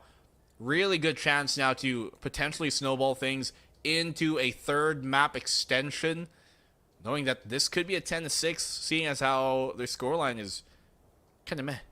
Yeah, this is where Tyrant can honestly run away with it. And we were talking about, even our panel mentioned it, that this squad is just so good in these longer series. They love to make these runs, make them best of threes.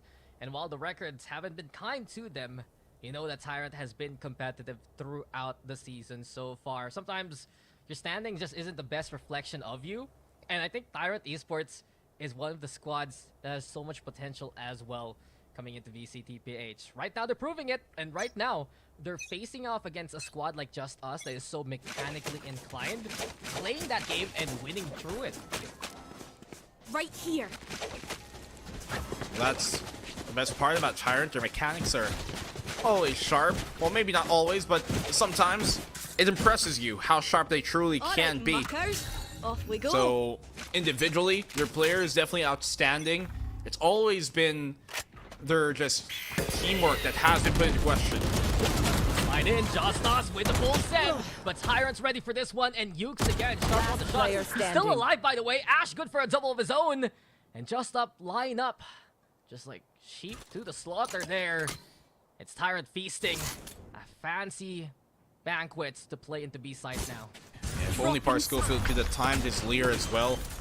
there to accompany them. I think a second leader would have done My ultimate is ready. much more benefit in that case. Maybe found one more at least and dismissed out.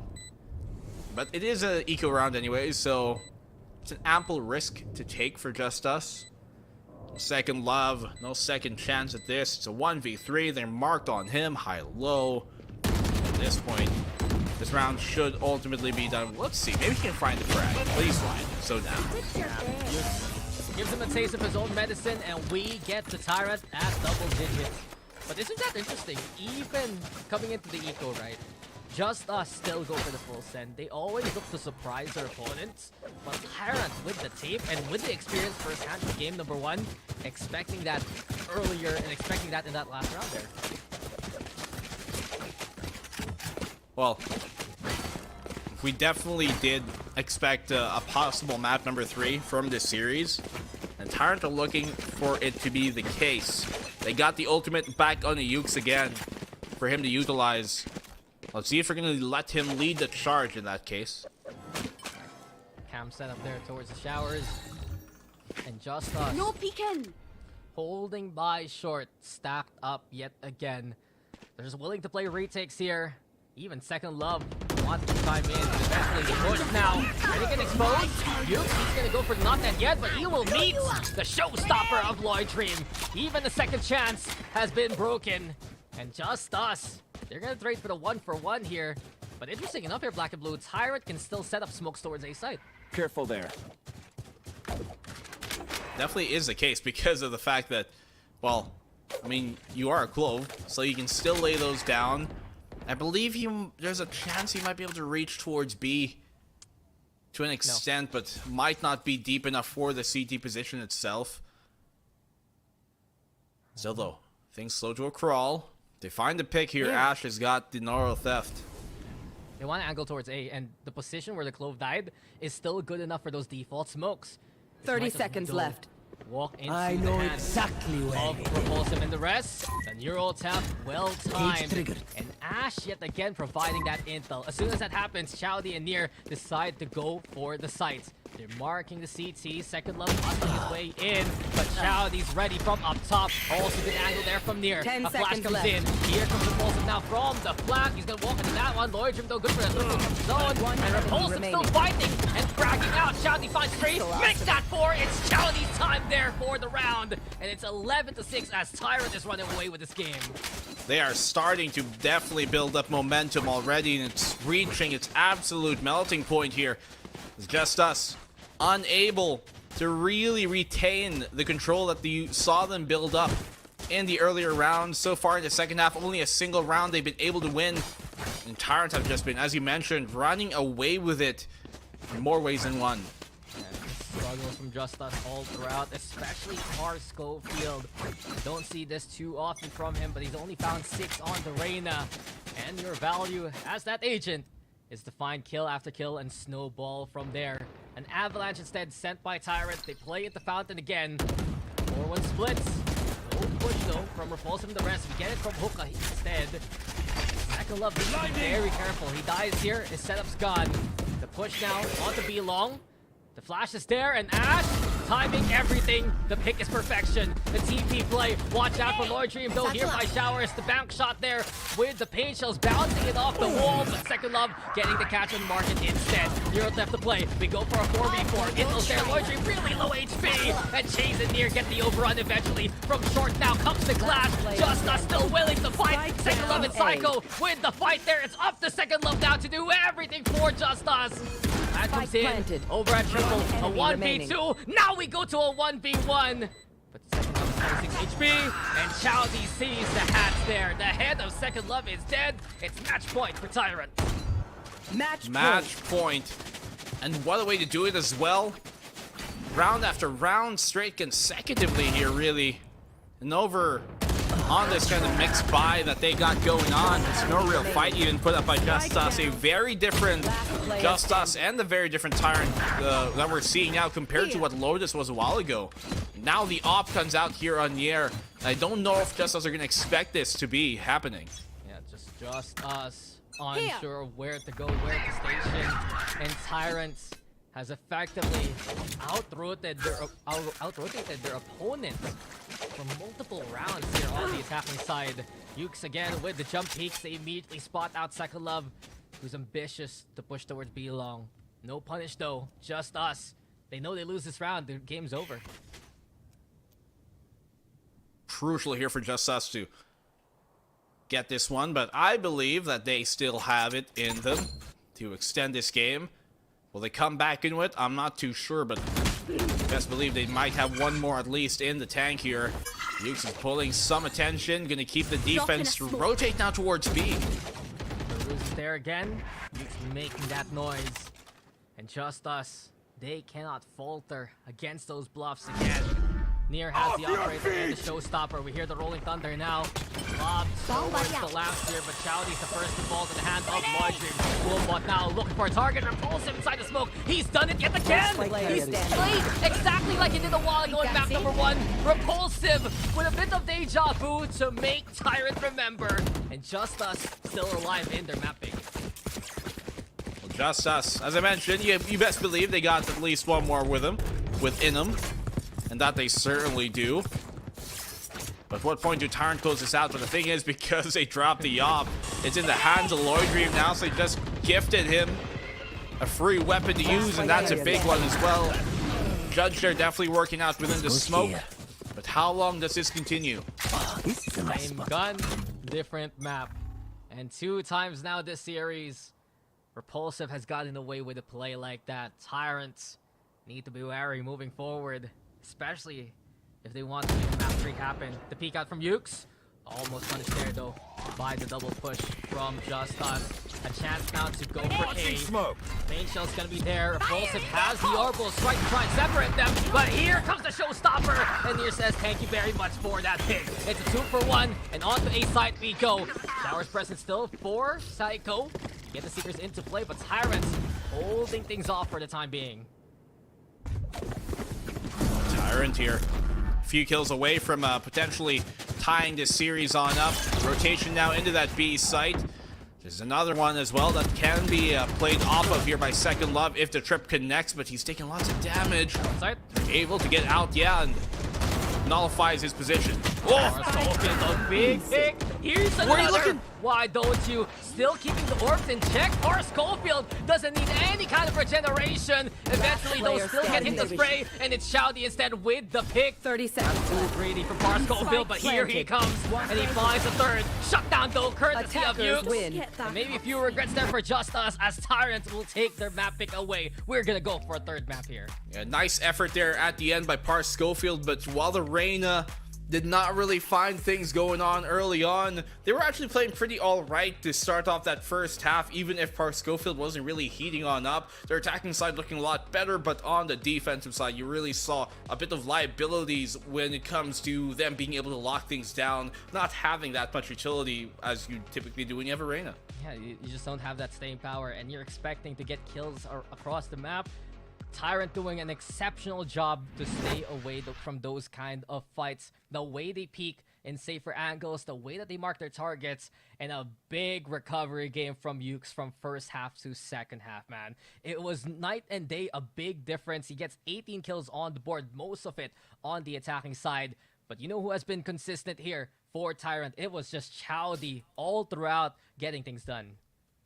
Well, definitely so. You have to give him praise. Chowdy doing so much work here in this map, but let's not forget about Yuke's as well. It was at many big moments, and really, even though you might say about a bunch of those frags that he found were kind of cleanup frags, they definitely were fire starters to get momentum and really kind of uplift the spirits here of the rest of the squad, and that is equally as important, I will say, for Tyrant, especially knowing just how much of a momentum favoring team they are. As you mentioned, sometimes Tyrant only needs like a single round to get themselves back in the groove, and that's very important to have that kind of rhythm retention for a team.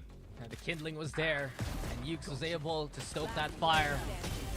Great little highlights though, and it looked to us that JustUs had so much momentum at the very start. They were all across the map. They were pushing Tyrants into their own spawn. They shut down Yuke's incredibly and just shrugged off the clove smokes. But eventually, Tyrant found their round. And Tyrant found another. Bit by bit, they clawed their way back. And when the second half came, it was just the Tyrant show throughout. Oh yeah, just completely running away with it, right? Only like, what, 2 rounds? One by Tyrant, rather by JustUs in that second half. Meanwhile, on the opposing side, you get a lot more of a consistent streak here coming from Tyrant. And Park Schofield did some work there at the end, but you can tell Tyrant, they were just completely in the driver's seat from the get-go of that second half. Yeah, and it was just such big heads-up plays there from Tyrant, knowing exactly where to stay, not overextending. And some of the pitfalls that they had in map number 1 quickly wiped away in map number 2. So we are going to go for the decider. We actually expected this in a series this close. Big implications moving forward. We're going to go for a break before we get into that last map. Grab food, saver won't make it roll. Yeah, oh yeah. Grab food, saver is the one to choose. Yeah. Grab food, saver meals, 99 plus. Grab food, saver, 99 plus. Dining meals, if it's a bill, saver meals won't make you go. Yeah. All my friends will grab car saver. The grab car saver is a lot cheaper. Grab car saver. Grab car saver won't make it roll. Yeah. Grab car is the one to book. Yeah.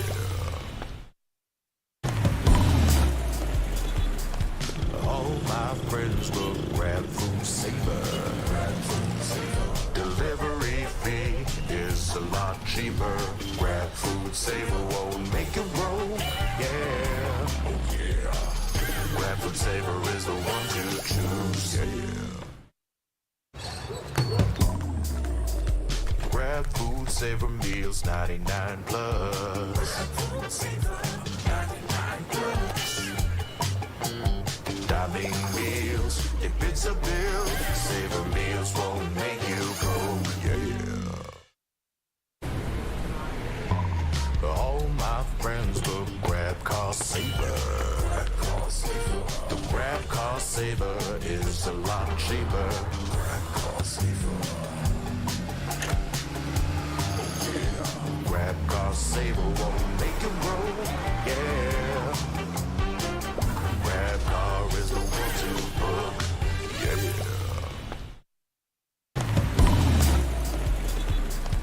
All my friends will grab food saver. Delivery fee is a lot cheaper. Grab food saver won't make it roll. Yeah. Oh yeah. Grab food saver is the one to choose. Yeah. Grab food saver meals, 99 plus. Grab food saver, 99 plus. Dining meals, if it's a bill, saver meals won't make you go, yeah. All my friends will grab car saver. The grab car saver is a lot cheaper. Grab car saver. Grab car saver won't make it roll, yeah. Grab car is the one to book, yeah.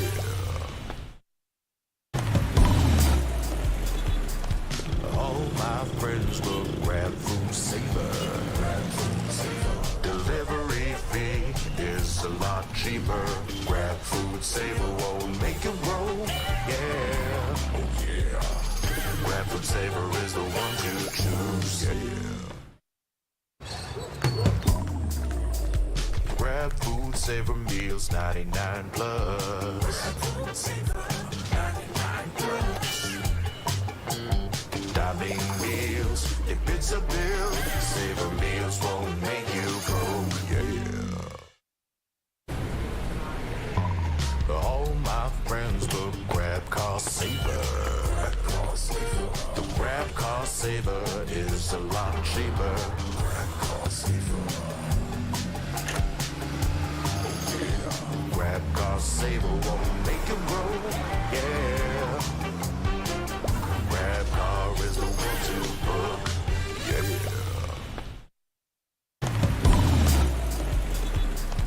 All my friends look grab food saver.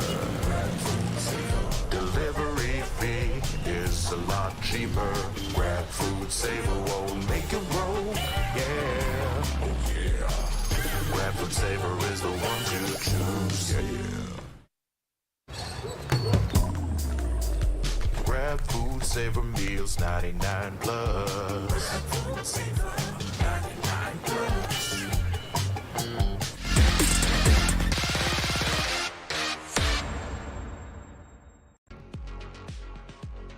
You want the map number 3? Tyrant will give it to you. Welcome back, ladies and gents, for a second series of the day. Decider, though, between JustUs as well as Tyrant Esports. Stack and Black and Blue still with you for this cast.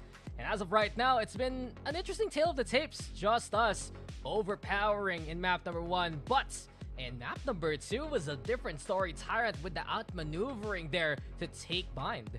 Well, completely right, and you just saw them, especially once it got on over to the second half, run away with the map. Initially, okay, JustUs, they start pretty swell, but then ultimately enough, momentum swings, pendulum goes the other way, and we're here at map number 3, so we're going to Icebox, and Icebox is curious because it is a map that when you look at JustUs' recent performances, 50-50 for the past few months, and you look at Tyrant, so here, Icebox, a bit more of the same, maybe arguably better for JustUs, but I would wager that some of those matches were closer than it should have been here for Tyrant, like versus NAOS. The fact that they brought it close, they lost it, yes, but went into round 24, so 11-13. Things like that are definitely quantifiables that you can say Tyrant do have a chance of actually reverse sweeping this series. I mean, Tyrant, they're always good for these game number 3s to begin with. But the problem is closing things out. I love that you mentioned that Icebox game versus NAOS, because how did that start? Tyrant on the defense, 8-4 half, but NAOS able to rally back when we swap sides. And that's been the heartbreaker for Tyrant Esports, a team with a lot of potential, but the records, they stand their fact, and they haven't taken as many series as they can. JustUs, though, it's a very heartbreaking story, to put it nicely, Black and Blue. Remember the last time we saw JustUs on Icebox? Remember the score that happened there? No, nothing happened. Nothing happened. There was I no didn't see nothing. Icebox. There was no There's no JustUs Icebox map versus Carti World. There was no way that went 0-13. And I can't see those kind of records. They're not in my peripheral vision, Black and Blue. It's not there. It's not there. Well, I mean, they had an opportunity to ban out one of the other maps, and in the case when it came down to like the second banning phase, they chose to actually, never mind, we're going to Ascent. Did they read this wrong? We're going to Ascent, not Icebox. My bad. I thought I was reading the Vita wrong. My man. Dude, I trusted you. I thought we were going to Icebox.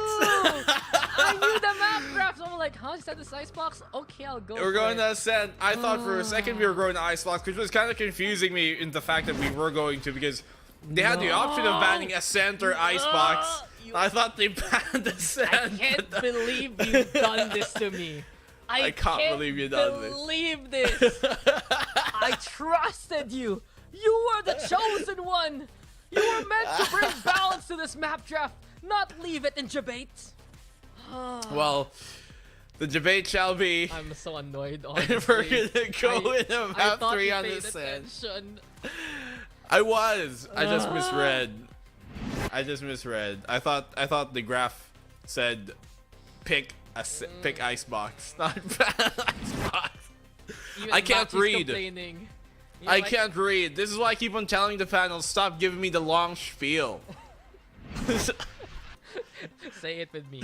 Grab food saver. Grab car saver. Very good. And we didn't need to talk about the comms because it's par for the course, and you get the standard stuff here from the likes of Tyrant Esports. I almost forgot their name after what you did. But JustUs is back on a classical Jet Reyna that really shook the world back in stage number 1, especially with big wins over the team like Oasis Gaming.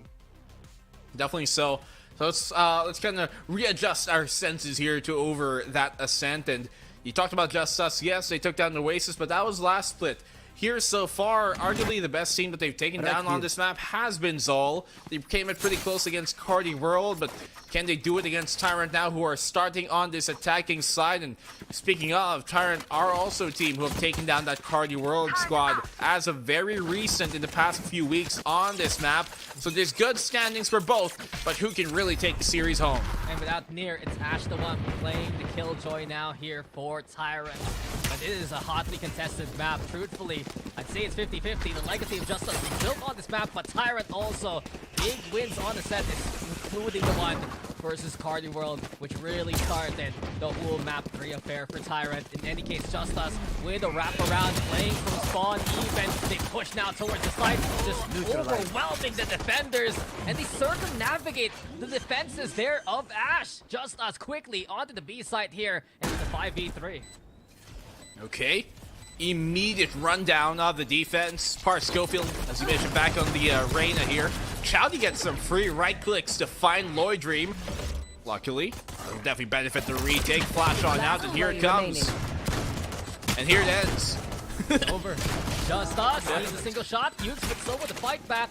Incredible series from him so far. But this 1v3 is looking immensely unlikely. Odds stacked against him.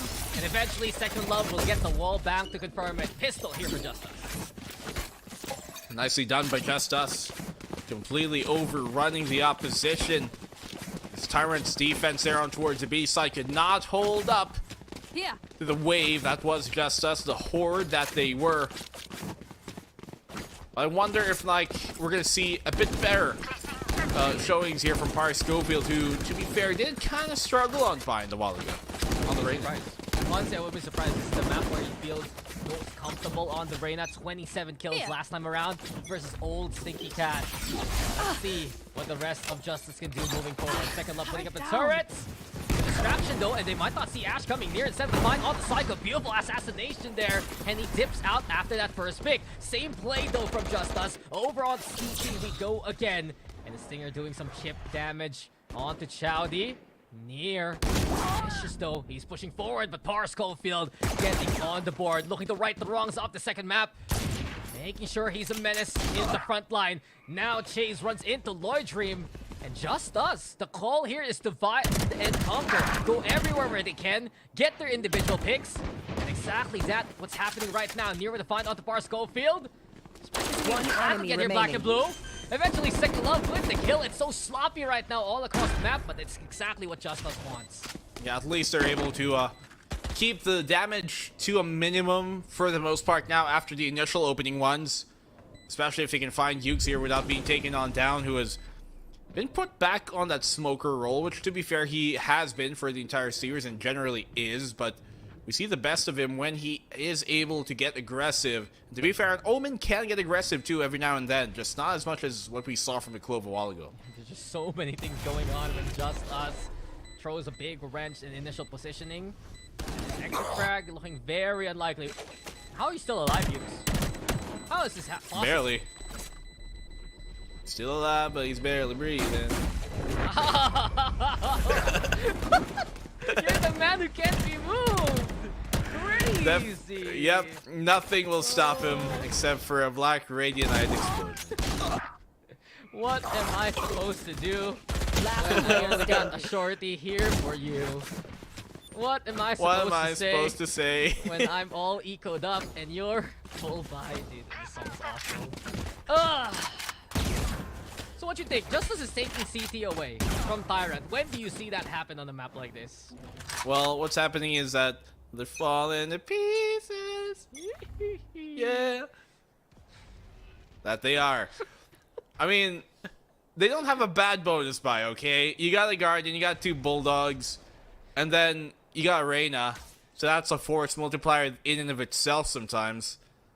Hopefully, that could be enough here for JustUs in their favor to take something towards A, which, to be fair, Tyrant are completely giving it on up here, focusing on maybe a mid-pincher, if anything. Multiplied by how much? Got numbers. Apparently not. Instead, the number is in favor of JustUs. 5 HP left for Second Love. That wall bangs actually scared Chase in his position, and due to that peek out, it's just us getting that first kill. But watch out for Tyrant. They're still very disciplined for this round here. Keeping Ash in position towards A especially. No over adjustment just yet. As you said, as we mentioned, they don't have any problem really giving up this portion of the map here towards A and playing the retake instead. They know they've got better weapons. Just gotta minimize how often they get isolated here. As Yukes finds a frag on the opposing side. See Nier crawling up towards mid. Ash might have a free kill. Let's do damage at least.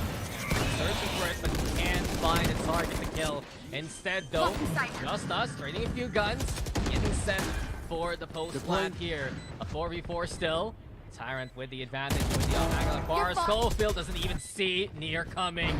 Creating distance now between Ash and the rest. Doorway looking to break, and here comes the challenge. Lloyd though mows down Yuke. Psycho also on the board. We go now to a 2v2. Watch out, Repulsive still in position. Repulsive, massive shot, and Psycho gets away with bloody murder. A 3-piece now, as JustUs will take the bonus. That's great momentum now for JustUs.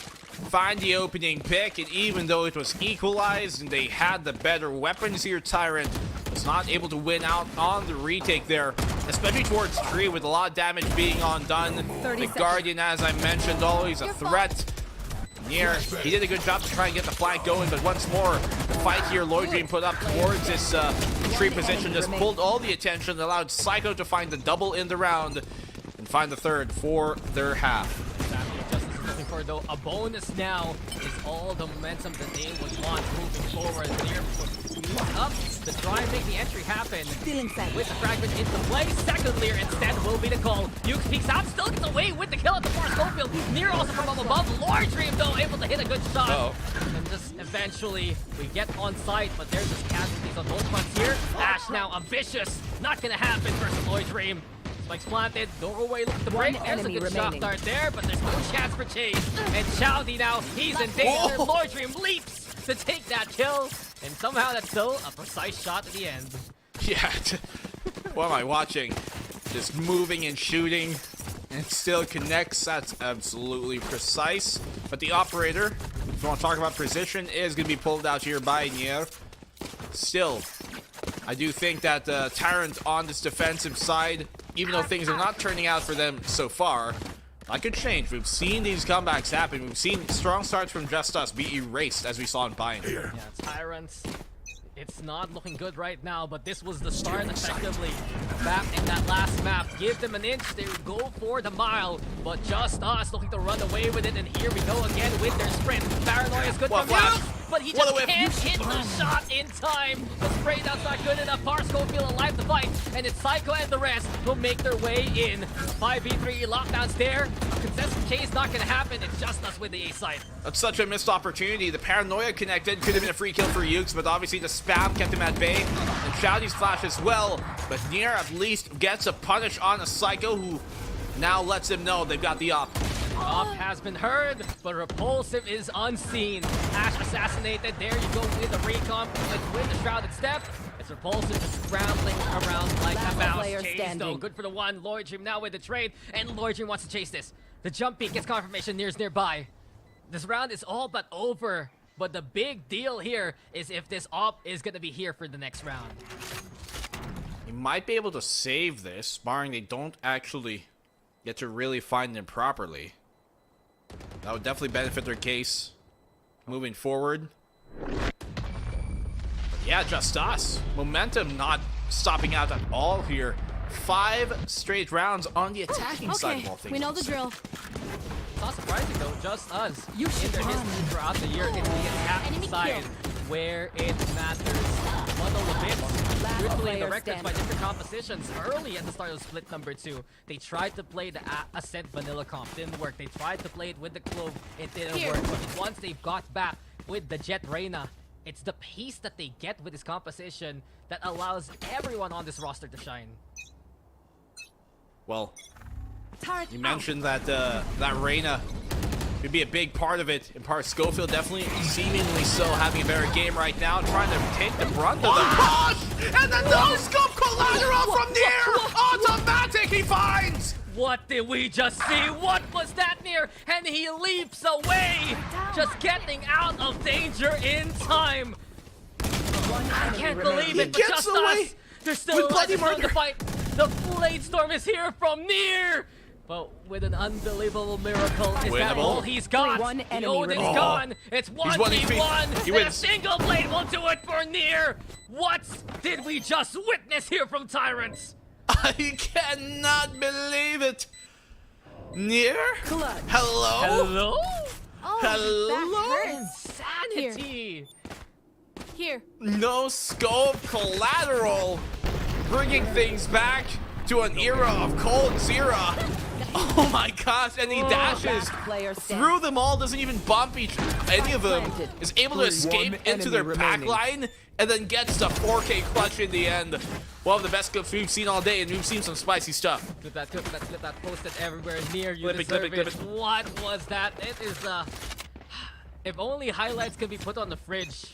You know that's going on there for a long, long time. There's the one that Tyrant's looking for here, black and blue. And we know, once they get the one, the two is possible. The dash is there primed. Nier wants to go for more. Who's the target? Par Schofield, but Par Schofield! It's a big shot from him. Good shot from Par Schofield to shut down that op.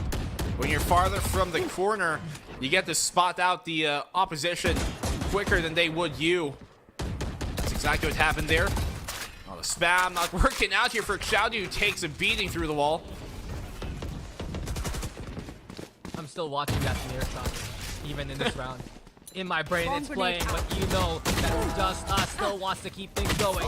Picked up from Ash, but he's the only one alone on the site. Lord Dream now into the corner. That's a check. Chowdy not ready for that one. enemy Alone will get remaining. the from the shadows. It's Lord Dream looking to pop off. Blades out. Barco is the one to get that kill. Here by B main. It's all alone, but Lord Dream turns into a shish kebab. And Just Us have found their sixth. Well, immediate rectification of that round here for Just Us. I think we're all still kind of stunned. Oh, we saw from Nier, but seemingly so not Just Us. They're right back into shape into that round. Just brush it off to let him get his one, but to continue on further. Operator now on Lloyd Dream here on the attack. Tyrant, besides Nier, everyone really struggling here. Chowdy Ash can't find the form that allows Tyrant to make these kind of rallies. Just Us look to take advantage of the overrun. Bukes though still impeccable as always. A good pick to start things off, and this is despite Tyrant being on the lesser buy here.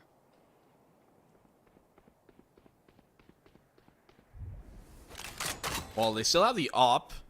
Potentially, if they find a pick with that, they can cut the lead down. But then again, you are up against an eco.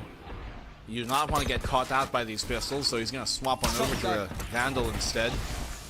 Shock darts, peppering them. Psycho taking the brunt of it. Yeah, Psycho's well seasoned, man. Just put them in the oven and bake until golden. Now then, Ash, primed already with the Marshall. 3 ultimates available here for Tyrant. They feel like they have a chance to win this round. Paranoid being primed. Bukes is gonna go for it towards the B side. Towards the second final Bukes. Chase though responds in time. Lane taken now by Just Us. And here comes Bar Schofield to take the site away. The overrun is there. It's 3v2. Still a chance though as Chowdy gets the pick. 30 seconds And it's left. Tyrant who's healthy right now. Bar enemy Schofield in the remains. front line. Able to mow down player Chowdy. standing. Nier though turns it around. A 1v1 now. And can Nier do it? Not gonna happen. Repulsive with a shutdown. It's 7-1. A good catch here by Repulsive, because it could have been a clutch round there coming from Nier, seeing as how Repulsive was 1 HP, basically, at that point. Good damage economically okay, but Just Us are in a decent economic spot anyway, so it's not really going to hamper them too much. Last player standing. Tired of doing damage. Said it. Just Us. With the streak they've had so far, with the rally that they've done, they're very healthy in economy moving forward. And not only that, there's so many tools that they have to dissuade Tyrant. They have that Hunter's Fury against the lockdown of Ash. Tyrant forced to call for a timeout just because they're just getting outmaneuvered now by Just Us. And not only that, bullied as soon as a Lear shows up in their screens. I like that game. Bully? Yeah. Yeah. Have you ever tried to be not a bully in Bully? Well, maybe in real life, but bully, no. Good. That's a lie, and you know it. Well, you know, I'm very nice. But in the game, I mean, it's called bully. It's like, if you're playing GTA, will you not do the GTAing? Maybe just If you're playing Valorant, will you not do the Valoranting? Oh no, dude! I know so many e-daters. Oh, that's it. But yeah, We're cursed. yeah, there you go. My point still is, once the Lear shows up, it's just us using that as the green light, and this is why this code works for them. I mean, it's a perfect start to this, you know. Oh, go Lear now. Near with one, Voidring with a trade. But let's see without the Lear how this is gonna work. No more green light, but perhaps they don't need it necessarily here. JustUs, initial fight, Chowdy and Ukes, Spike everything down working A. out for Tyrant to start things off for the most part. Flash is there. Chowdy can bump out. No angle really to play from Shotgun. Stop him from pushing. Hunter's Fury is gonna be there. And Chase gets the tag. Just one more for Psycho.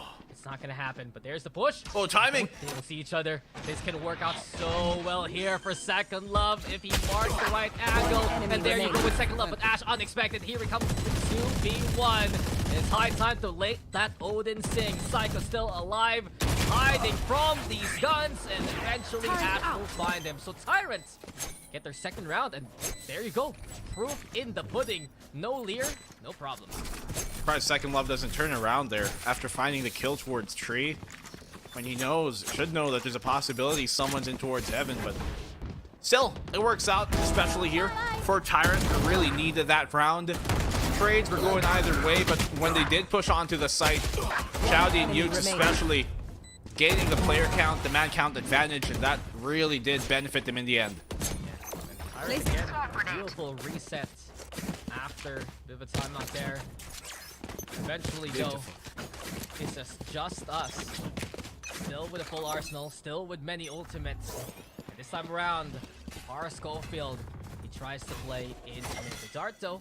It's no info. They're making a lot of noise, actually, till it's short out here. Eventually, silencing themselves once they make it to Cubby. This A short angle is where they want to pivot from to play into A. But Luke has other plans. Chowdy nearby. If left unchecked, this can be massive for him.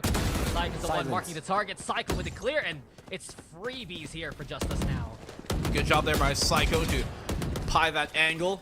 Now they should have the A site for free.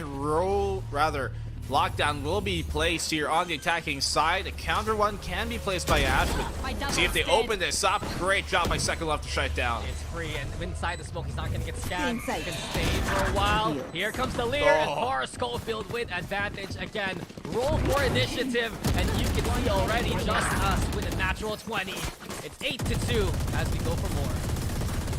Well, even better here with the 21. Scarfield able to make his way with that lockdown deep, knowing that they would be right at the cusp of the radius of the lockdown. And that Lear is just, as he said, sometimes it's a go signal for them to keep on going, but even better from Psycho with a crawl up there towards the tree position and finding the opening pick. And JustUs to get the opening, and we go to post plant. It's Tyrant who just lacks the staying power against those kind of angles. And as of now, JustUs can still advancing where they can. Use the Reyna to take point, and what were those taps? Forrest Schofield is online, and he's automatic. 3 so far. Second Love with covering fire, and it's just become a shooting gallery here in mid. Welcome back to the range. Your player is Forrest Schofield. Calling my boss. And he just dismisses forward too. You love to see it whenever they use that dismiss to aggress instead, to push up, gain some space, take it. Planted. Now it's a 1v3 here for Tyrant's Ash. Use the lockdown, I dare you. No. It's bad. Enemy tag. Should save it. They know where he is. Just another kind of runaway show from JustUs for the most part. 9th round on the board from, I don't know, man. For Tyrant here, their defense just, Last round. it's not defensing. And we're not really seeing much plays come off of the comp that they've got, which is, to be fair, standard. Cent comp, by the way. they're playing into the hands of JustUs, and while that's been the case throughout the series, Black and Blue, it's not gonna work if you're playing Reyna versus KO. You'd love to see if Chowdy can find more value, right? With those flashes, with that suppress. They have more utility in hand to try and stall JustUs. Yeah. JustUs, it's a squad inside a car that's on track to go for more. They're just setting themselves up for success. They make their way into the site pretty easily compared to what's expected. Here we go again. Time for us to loop around into mid we go. The lockdown's gonna be there. And JustUs, they dare it. They want to go for it. dare. Now they make noise. And They don't dare. Away. They run away and they find the pick as well, and he's gonna get out scot-free. Almost gonna Double be back. pushed back.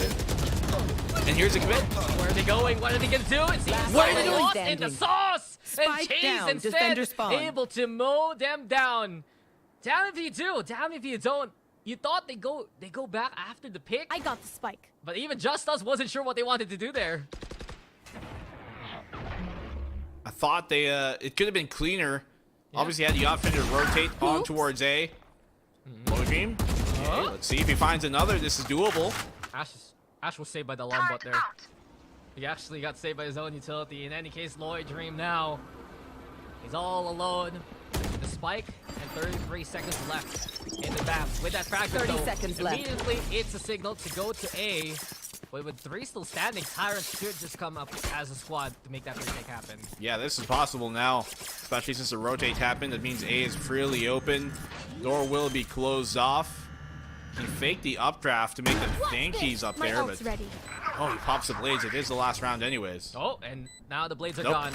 Null command, finally the answer. Exactly what we're looking for from Tyrants. With the KO shutting down that ability. But Lloyd Dream's able to wait things out. Eventually, there's a chance. The turret's gonna be there, though. Covering fire, he use gets that. first. And Tyrants! That got a little too dicey there, but Chase with the quad to at least make it 9-3. Tyrants believing in superstition to try and eke out the series. Just a hair, but ultimately, Switching they still sides. find it. 9-3. Catch your breath. What a way for things to be. Tyrant. Imagine if the curse strikes true. Imagine this is somehow jinxed the other way around. Yeah, it could have been cleaner there on that re-hit towards B. Had obviously the option of going towards A as well, but either way, you can't really say one or the other is the right decision. And if they were able to take down those 2 defenders on B, then it would have been a free plant. Yeah, perhaps though they just needed to make that decision to begin with. Hesitation, costing them the pace and costing them the round. Tyrant though must win coming into this pistol. They lose this, the JustUs lead just balloons even bigger. Near the shining star right now for Tyrant. They see the peak courtesy of Second Love distraction there, and there's the swing out from the 2 duelists. Bar Schofield and Lloyd Dream trying to find the pick, not gonna happen. Suppress getting confirmation that they're still nearby, and Tyrant will reset for the time being. Holding things off for now. Tyrant here. Oh, good damage being done by Repulsive. We should be able to find this kill. That's the opening pick now for JustUs on the defense of all things. Now Tyrant once again playing on the back foot.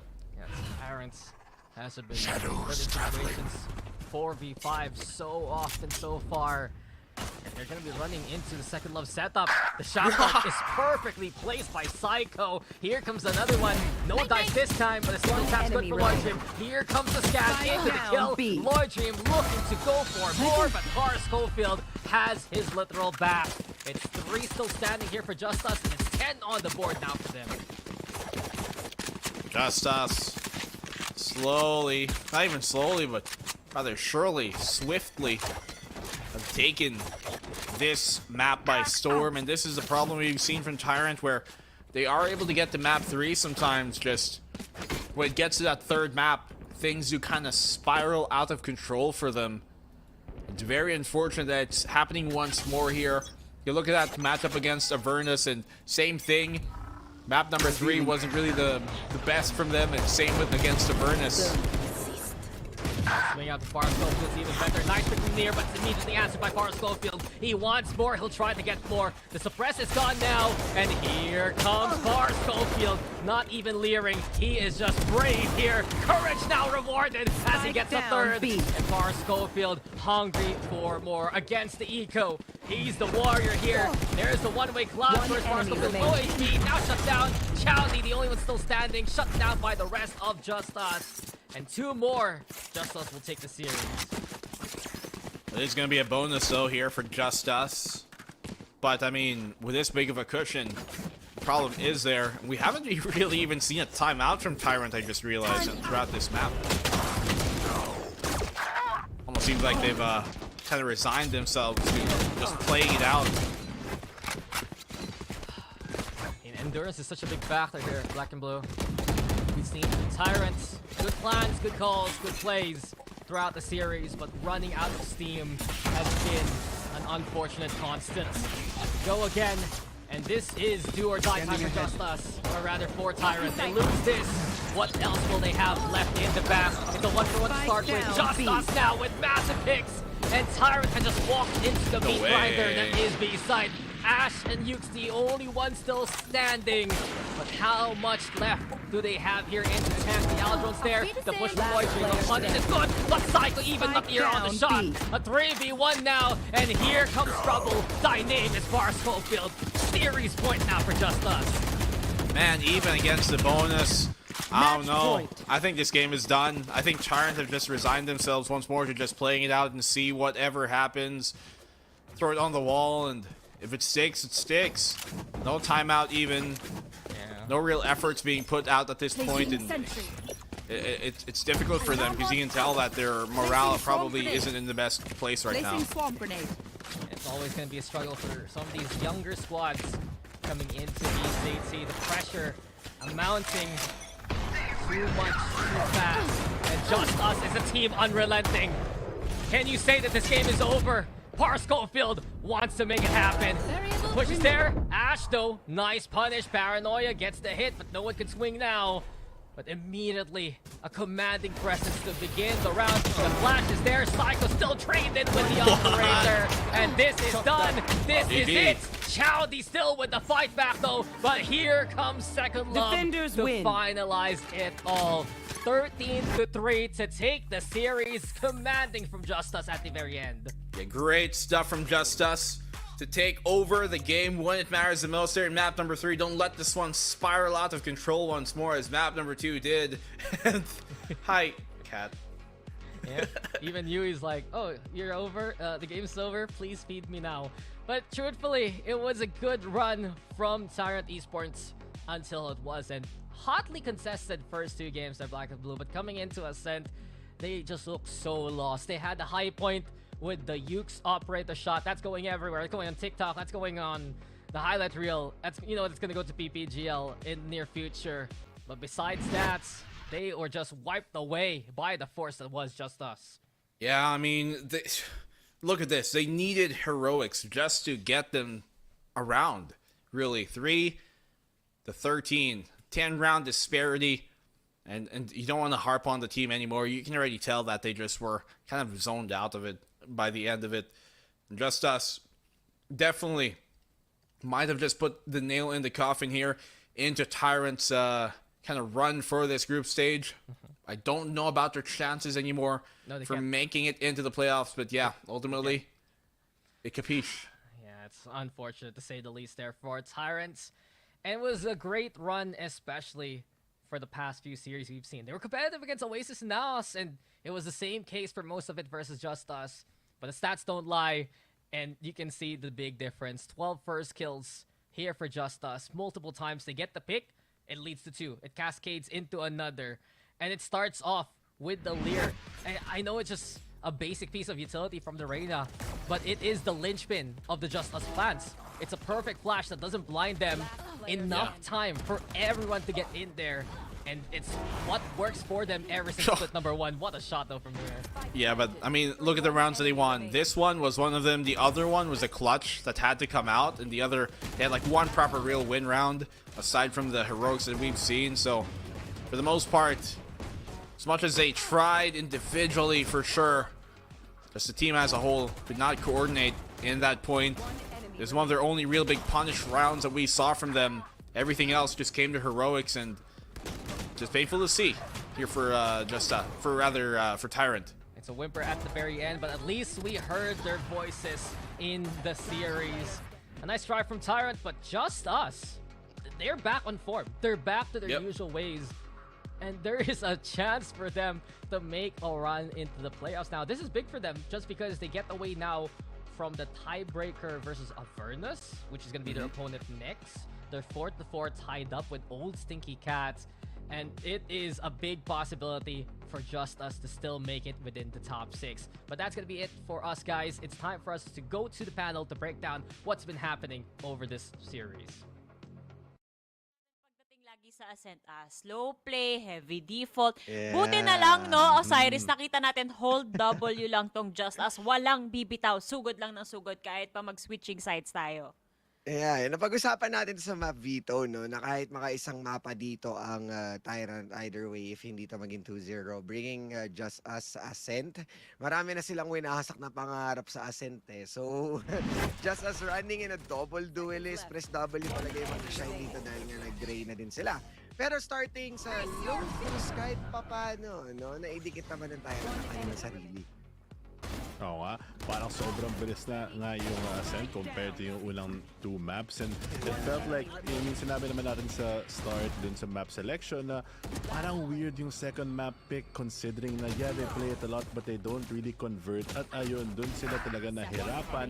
Nakabawi pa yung isa but the one map wonder pa rin ang Tyrant Esports dito sa series na ito.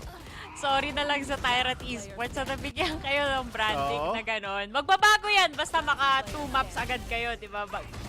Change our mind, di ba? Kailangan namin ng proof of concept. Oo. Good tries talaga on the side of Tyrant Esports, syempre.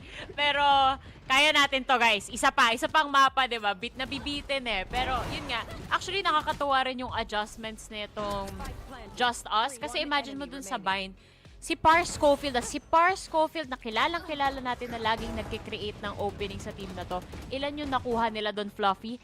9 kills lang siya sa second map na yun. Tapos Reyna pa siya. So, ang hirap magbigay ng impact for the rest of the team. Pag nasa-shutdown kang ganun, di ba?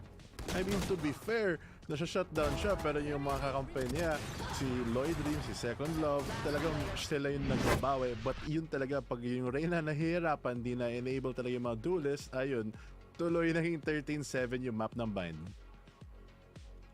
At least nandyan si Lloyd Dream. Sabi mo nga, bumawi siya on behalf of Par Scofield at siya pa ang nag-MVP para sa atin dito, Osiris. Ang ating Jet na minsan nag-a-adjust pa din, pero kita mo naman kanina, despite having the standard double duelist setup for JustUs, napapagana talaga nila. Yeah, and yun yung rason kung bakit ang bilis nila maglaro sa Ascent, no? Dahil meron silang double duelist. I think that's the difference on how they played sa Bind na nabanggit ni Fluffy na hindi natin maramdaman yung Reyna. Because the map is really huge. You can't just press W dahil ang dami nilang pwedeng going play just to counter-attack those kinds of pushes. And as much as I wanted to say na one map wonder yung Tyrant, it feels like it's a fault onto the side ng JustUs. Kasi second pick is already open for Ascent, diba? Na parang yun na yung pinaka pwede mong i-take advantage to end it as early as you can. Pero yun nga, no, mas nagbangko pa rin sila on bringing it to map 3. And still a good exploration, no? Ano yung kayang gawin nila sa Bind. Exciting nga naman tong bind map exploration nila. Pero ngayon, pakinggan natin ang panig, of course, ng JustUs member natin. Ang sabi ko nga, si Mr. Lloyd Dream na baka mapanood tong interview na to from the top view. Yan ang angle na gusto ko. Lloyd. Ala, hindi ako sanay ma-interview. Okay lang yan. Sorry, Lloyd actually messaged me he would like this entire interview to be done in English. Is that right, Lloyd? Nalagnat po eh. Babo yung English ko na. Joke lang, nag-message siya. Sabi niya, please wag po English yung interview. Wag ka mag-alala. Papakomportable ka namin dito. Ito talaga yon, Lloyd. Ako, syempre, fan naman ako ng JustUs. Ang curious lang talaga ako kasi parang kayo talaga yung team na ayaw bitawan yung double duelist. Pagdating ba natin sa playoffs, may babaguhin pa kayo or double duelist all the way pa rin kayo? Depende po kung ano yung magiging decide ng IGL namin. Kasi nakikinig lang kami. Kumbaga, kung anong role lang ibigay sa amin, lalaroin lang namin ng maayos. Ganun pala yun. Paano pag pinaglaro ka ng ano? Ano ba yung mahirap na role? Deadlock. Deadlock, sige. Okay lang po, pwede naman po ma-practice sa rank eh. Hanggang mahasa po. Ay, ang practice niya sa rank pati, hindi man lang sa normal. Okay. So, ako na magtatanong, Laika. Yes! Pero, syempre, si Lloyd Dream kasi hindi pa siya sanay sa mga interview, di ba? Gusto ko muna mag-chill ka muna. Ano bang comfort food ng isang Lloyd Dream? Ano po, ice cream? Ka or pressured ka, anong una mong o-orderin or kakainin? Siguro po ice cream. Ready na nga po yung yung burger ko po eh. Kumbaga, kakain na po kasi ako eh. Kumbaga, Okay. inom po ng mga Jesse. Hindi, okay. Lloyd, In-interview niya pa, kain na. Di ba Lloyd, sorry Fluffy, wait lang. Kailangan natin to end. Lloyd, di ba fan ka ng beanie? Fan ka ng beanie? Ay, mga blue. Beanie Maloyd. Oh, blue. Beanie Maloy. Okay, tingin sa burger! Tingin sa burger!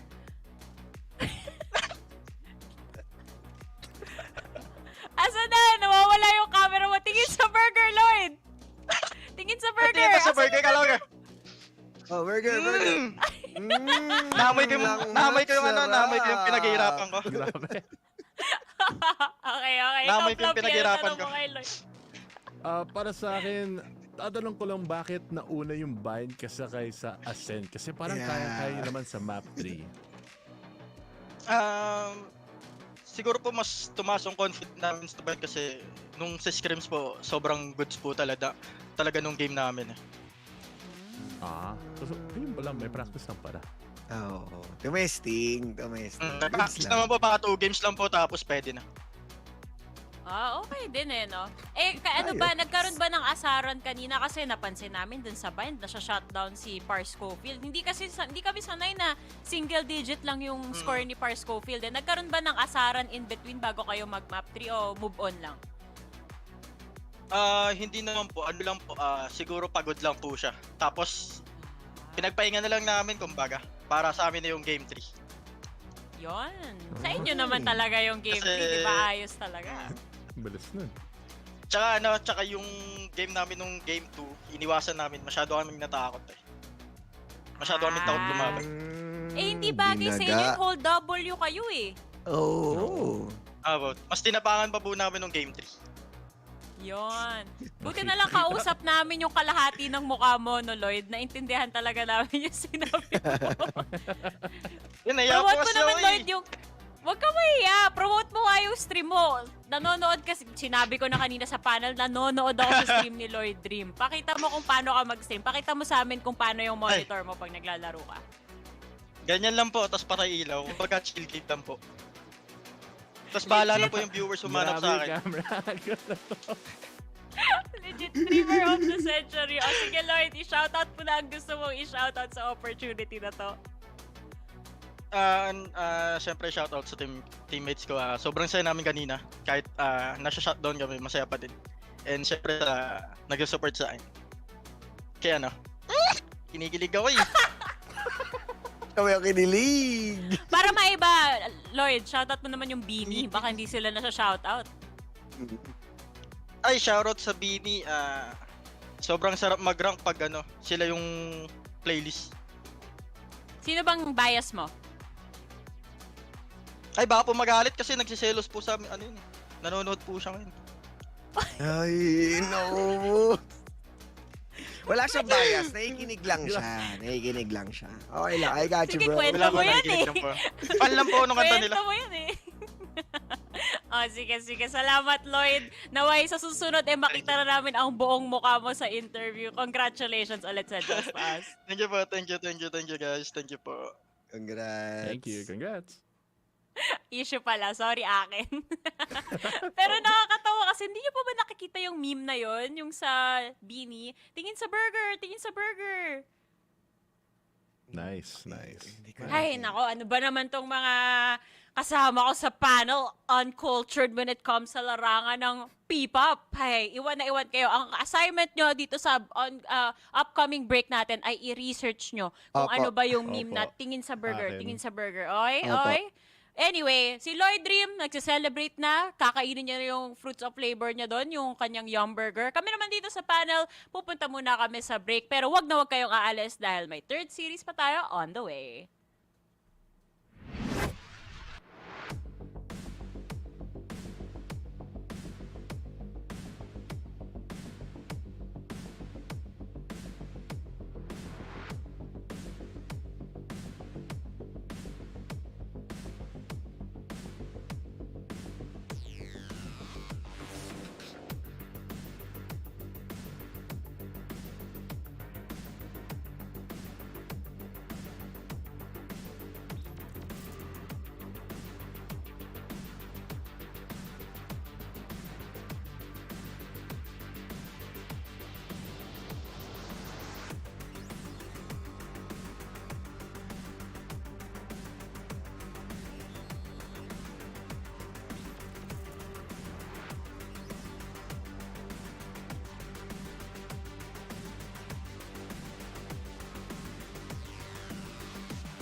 my friends will grab Food Saver. Delivery fee is a lot cheaper. Grab Food Saver won't make it roll. Yeah, oh yeah. Grab Food Saver is the one to choose. Yeah. Grab Food Saver meals 99 plus. Grab Food Saver 99 plus. Dining meals, if it's a bill, Saver meals won't make you go. Yeah. All my friends will grab Cost Saver. The Grab Cost Saver is a lot cheaper. Grab Cost Saver. Grab Cost Saver won't make it roll. Yeah. Grab car is the one to book. Yeah.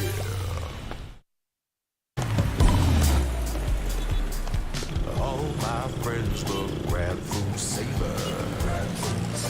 Delivery fee is a lot cheaper. Grab Food Saver won't make it roll. Yeah, oh yeah. Grab Food Saver is the one to choose. Yeah. Grab Food Saver meals 99 plus. Grab Food Saver 99 plus. Dining meals, if it's a bill, Saver meals won't make you go. Yeah. All my friends will grab Cost Saver. The Grab Cost Saver is a lot cheaper. Grab Cost Saver. Grab Cost Saver won't make it roll. Yeah. Grab car is the one to book. Yeah.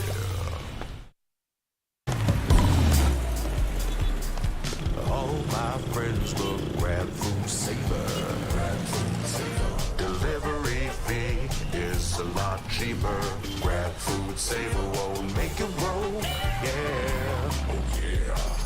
Grab Food Saver is the one to choose. Yeah.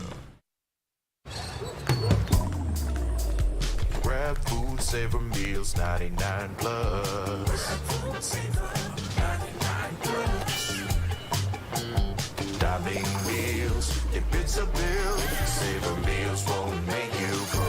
Yeah. All my friends will grab Cost Saver.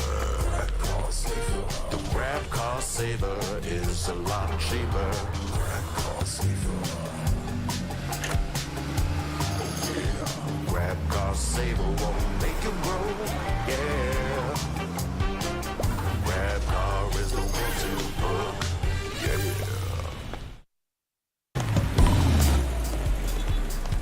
All my friends will grab Food Saver. Delivery fee is a lot cheaper. Grab Food Saver won't make it roll. Yeah, oh yeah. Grab Food Saver is the one to choose. Yeah. Grab Food Saver meals 99 plus. Grab Food Saver 99 plus. Dining meals, if it's a bill, Saver meals won't make you go. Yeah. All my friends will grab Cost Saver. The Grab Cost Saver is a lot cheaper. Grab Cost Saver.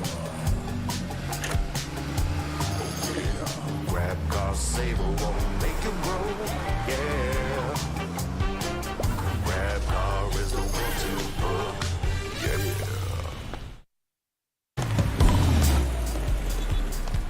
All my friends will grab Food Saver. Delivery fee is a lot cheaper. Grab Food Saver won't make it roll. Yeah, oh yeah. Grab Food Saver is the one to choose. Yeah. Grab Food Saver meals 99 plus. Grab Food Saver 99 plus. Dining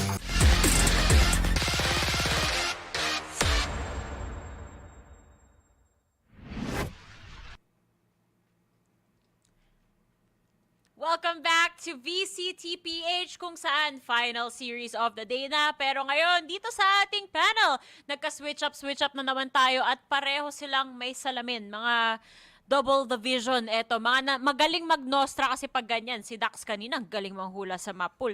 Feeling ko si Rockhart iba yung ibubuga dito sa panel natin later eh. I think, yeah. Ganun ba? Like, ako ba, nostra kong ganun. Ito yung map pool. Makakita tayo ng Pearl mamaya. Boom. Magic kung meron, kabahan ka talaga, di ba? Pero, maambag ko lang dito ito. Salamin. Ay, grabe naman yun. Sino bias mo, Rockhart? Sino bias mo? Bago tayo spills. Pwede pa 3? Sige. Go lang. Maloy, Mika, tsaka yung isa, basta si Colette, yun. Si Colette. Ikaw, Dax, meron ka bang bias sa Beanie? Lahat sila kasi sila ang pambansang treasure. Bow. Wow!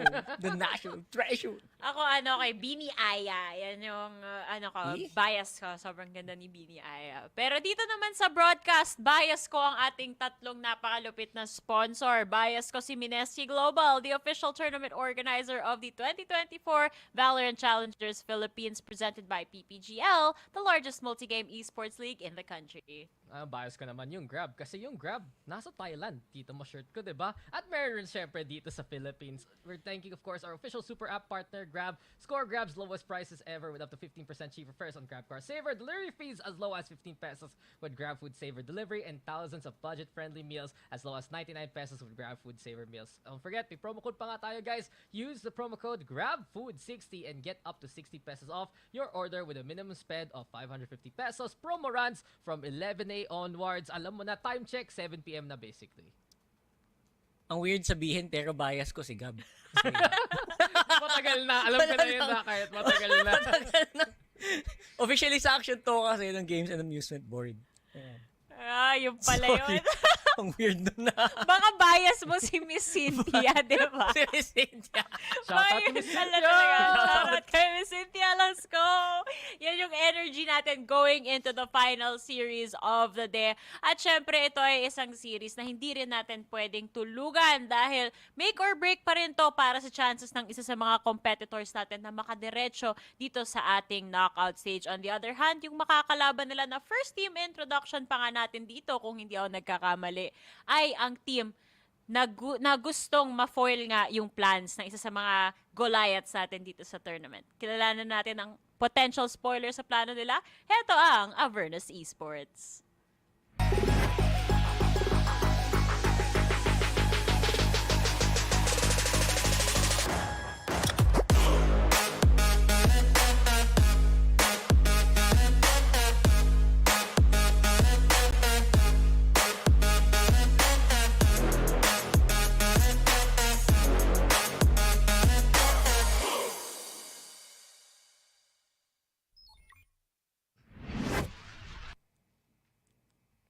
Alright, this is Avernus Esports. Hindi siya si Zeus kasi check daw kami dito. Si Zeus, Slicera XTY, si Yor, ayun, at si Hydra Kid. Talagang I feel like they're for a newer team, they're actually doing a pretty okay job pa lang. They did lose out against Oasis, and I feel like if they can do it against NAOS, siguro statement na lang talaga to para sa mga ibang kuponan dito sa VCT PH na kaya pa naman boys kaya pa naman natin itong ilaban and I feel like that's why I always just want to watch Avernus Esports ever since napanood ko sila in their promo relegations. I think na we still have a lot that we can they can still bring out aside from that very cute duck.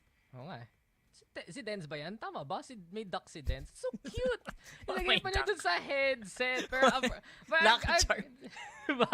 I agree with you though, Rockhart. Avernus Esports, overall, they've really been steadily improving for the past few series. Kita nga natin, diba? Nanalo sila against Tyrant versus Subversive and a very competitive series pagdating sa Oasis Gaming. Konti-konti nahanap na nila yung mga roles nila. And I think yun talaga yung biggest deal for Avernus. Marami silang experimentation nung simula nung group stage. Pero right now, hammered in, nakasama pa nga nila ni Hydra Kid. Mas may reasoning talaga ang Avernus sa mga ginagawa nila.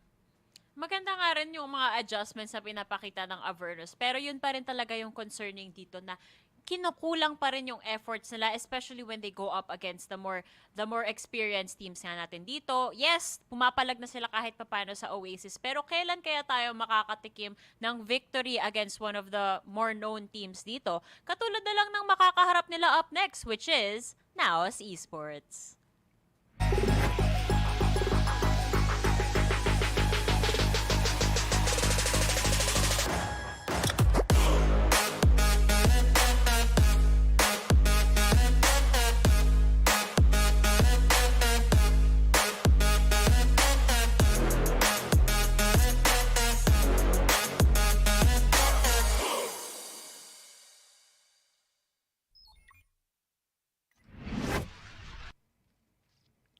Household name na nga to, NAOS Esports. May esports pa nga dun sa dulo. Pero Papi Chulo, Ja, Nexi, Mojer, as well as Eman. What else is there to say about this score? Pero nakita talaga natin nung labanan versus Tyrant Esports, sila ay nahirapan. Kala pa nga natin, ito na ba ang magpapatumba sa NAOS sa Icebox coming into that split? But a strong rally there. Pagdating nung second half, as per usual, mukhang NAOS pa rin ang mananalo. And one of the big pivot points here really is not only with Papi Chulo na sobrang close up nung picture. Kala mo, James, na lang talaga. Ayan, gumala rin siya. Wala pa siyang background eh, no? Di ba? Parang, alam mo, seryoso. Doesn't even move.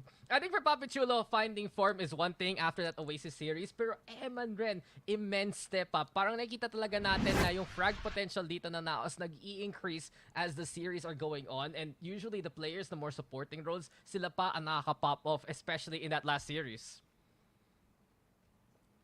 And I think overall, I actually was surprised by how close it was with Tyrant Esports. Nakita ko yung mga casters na they were super surprised. Pero you know what? In the end of the day, consistency was the key for NAOS, as usual. Pag consistency talaga, isa na nga rin sa household names na naman, itong NAOS talaga. Napakaganda ng pinapakita nila. And again, tulad ng na-mention ni Dax, yung experience talaga laging lumalabas sa team na to. I mean, you have all of this veterancy compact into 5 members dito. I mean, siguro yung iba i-argue na si Mojer more on the newer player side pa rin dito. Pero overall, napatunayan niya na rin yung sarili niya dito sa ating VCT PH, which is perfect because siya nga ang isa sa mga head-to-head players natin dito. Ang makakatapat naman on the other hand is a player that's hoping to prove himself on the Philippine stage dito, Rockhart. Si Zeus pa nga of Avernus Esports. Yeah, I mean, Zeus definitely is a great entry here for Avernus Esports. I feel like he's one to watch, for sure. Pero for Mojer, I mean, mas bata, you're right. Pero I feel like it doesn't really take away from the fact that he does have a lot of map knowledge from the games that I've really noticed from him. Very smooth, always checking these corners and always just taking his time to make sure that he can actually make an entry properly for his team. I mean, entry talaga yung importante dito kay Mojer. Kahit hindi siya nakakapatay, basta nagagawa niya yung space. And it works out so well for NAOS Esports. Kasi sino ba ang backline mo? Si Ja at si Papi Chulo. Yung mga veterans na matagal na talaga magkakasama and some of the most clutch players that they have. Pag nag-perform si Mojer, okay na okay. Kung hindi, okay lang. At yun yung nakita rin natin doon sa Tyrant series nahirapan si Mojer, but with that space, sino nagdadala, sino nakakapitas. He's just such a core component of NAOS. Alam na natin na born and raised talaga si Mojer ng NAOS Esports nun pa lang. But I do want to focus rin on Zeus a little bit kasi we see from Avernus, I look back especially dun sa mga Icebox games ni Zeus. They have been some of the most amazing jet games we have seen. Siya talaga ang nakakompete against the likes of Par Schofields, mga mas bago duelist, or kay Patrick Watson pala rather, na alam mo talaga malaki yung impact na player like Zeus and really he's a talent that's growing in the VCT PH circuit. Ang ganda sana nga, no, Dax, kung mapagharap talaga natin tong head-to-head players natin sa isang comfort map ng NAOS, which is Icebox. Pero syempre, dito, as we go into our map veto, magkakaalaman kung meron nga bang Icebox ngayon. Pero Dax, total na nostra mo kanina yung map pool namin. Baka mabigyan mo rin kami ng light ngayon. I-expose mo, ano bang maps yung makikita natin, Dax? Hindi ako spoiler, nandito na ako sa panel Ina-explain ko lang kanina Laika, pero yun nga, diba, I want to see Icebox go through from Avernus. Kasi usually default mo, iba-ban mo yan kasi kalaban mo NAOS. I'm saying, the best games that Jesus has had are on Icebox. Sabi sa'yo And eh. you take it away from him. Yun talaga, yun medyo heartbreaking. Kasi dito talaga lumalabas yung full potential ni Zeus. Kaya nga natin nilagay sa head-to-head. Pero yun nga, best map ng Icebox. Best map ng NAOS yung Icebox. So Avernus logically getting rid of it. That's actually really smart and I'm very shocked na naban yung Abyss. What? Talaga? Bagong No map way! na wala pang alam kung ano yung mga call-outs na ban? What a surprise! Oh no! But in all seriousness, I feel like tama lang naman yan, guys. Don't worry. Lotus becoming one of the most default map 1, map 2 natin so far for a lot of our teams, becoming very comfortable on this. I mean, Avernus is very comfortable on Lotus. Perfect pa sila so far dito sa split natin. Pero yun nga, diba? Sabi ni Laika kanina, against easier competition compared to the juggernauts that they're facing. Isipin mo, diba, Laika, na okay, Lotus, map number 1, a good look for Avernus. Now they're gonna go into Sunset na malakas ang NAOS. At ang hirap ng schedule ng Avernus. Kaapon, kalaban nila Oasis. Ngayon, ito naman, NAOS pa. Ang hirap nga talaga yun, no? May mga teams na ganyan yung kapalaran nila towards the end of the group stage. Akala natin, di ba, yung Avernus parang, uy, ang ganda naman ng standings nila among the rookies. Pero pag tinignan mo talaga kung sino pa yung mga upcoming matches nila, puro pala mga vets na natin dito sa Split 2 yung makakasalubong. So, malaki talaga yung potential na magbago ng tuluyan yung fate ng Avernus when it comes to our standings. Pero ngayon, we're not gonna be seeing Bind. At awa naman ng Diyos, wala tayong Ascent for the final series. Which does leave us with our final map for this one, which is Haven. Like, Okay. ayaw nung Ascent. Gusto niya Ayaw talaga magpa-pick ko, pinipila. No. Lumalaban! Kailangan lumaglaro tayo sa Ascent. Pero ito yung interesting.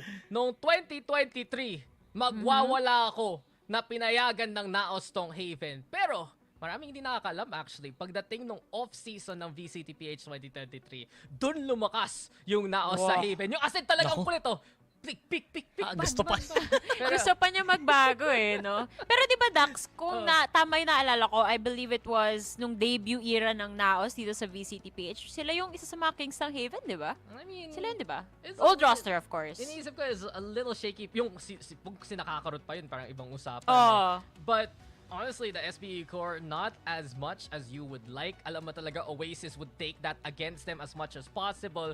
Pero yun nga, just that off-season success, especially against Oasis Gaming, dito nila iti-test eh. Now that Haven is back, are they still as attuned on Haven itself, especially against Avernus, who wasn't too shabby actually nung nakita natin sila sa Haven mismo?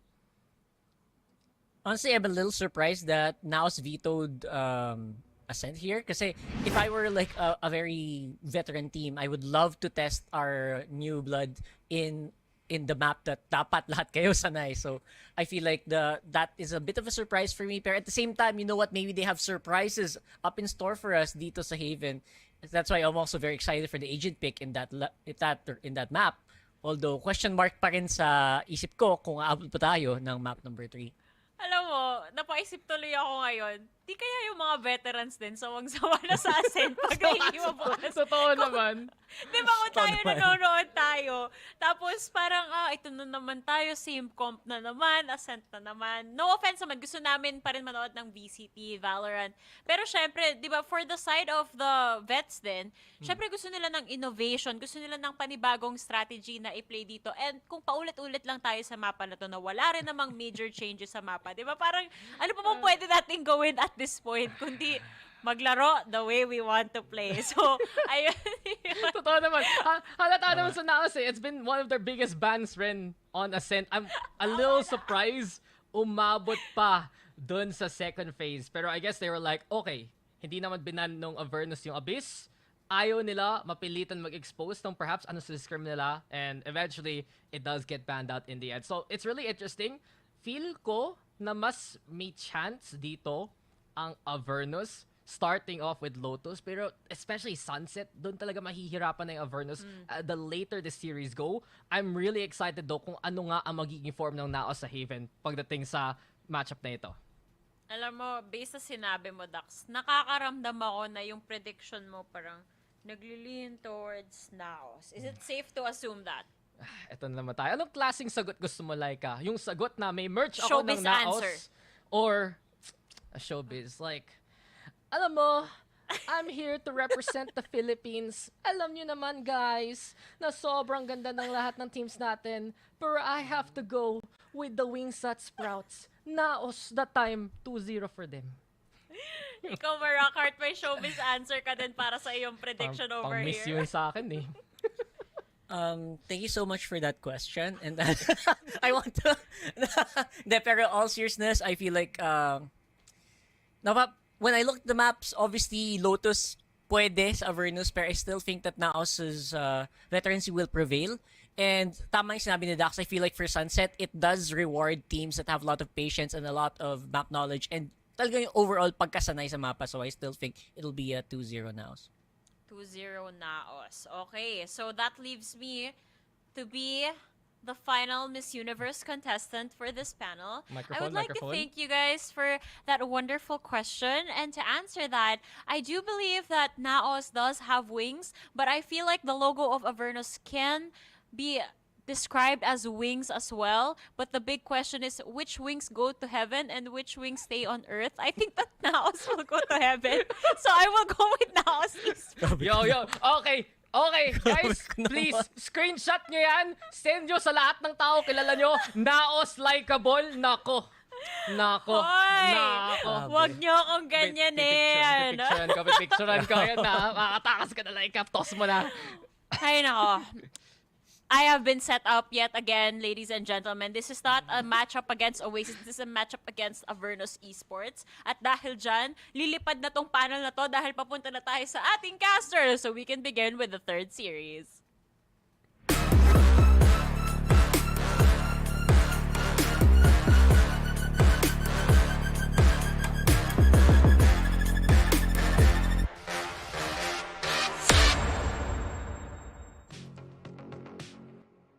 Well, our panel is definitely having fun with that one, but this is no laughing matter as we come into this series here, Fluffy, with this team, Avernus, really fighting over their playoff slot. They're going up against NAOS here, and their next matchup versus JustUs is also a team they're vying for in the playoff slot. So I just want your read here on how things could go.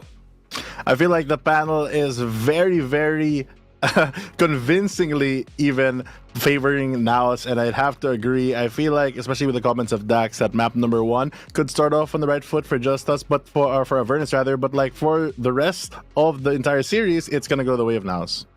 I mean, there's definitely a chance here, I do believe, so that Avernus can bring this to, I guess, a longer kind of series than we might have otherwise expected. They did bring Oasis into a 3-map series, let's not forget that too. So, rather, they did bring...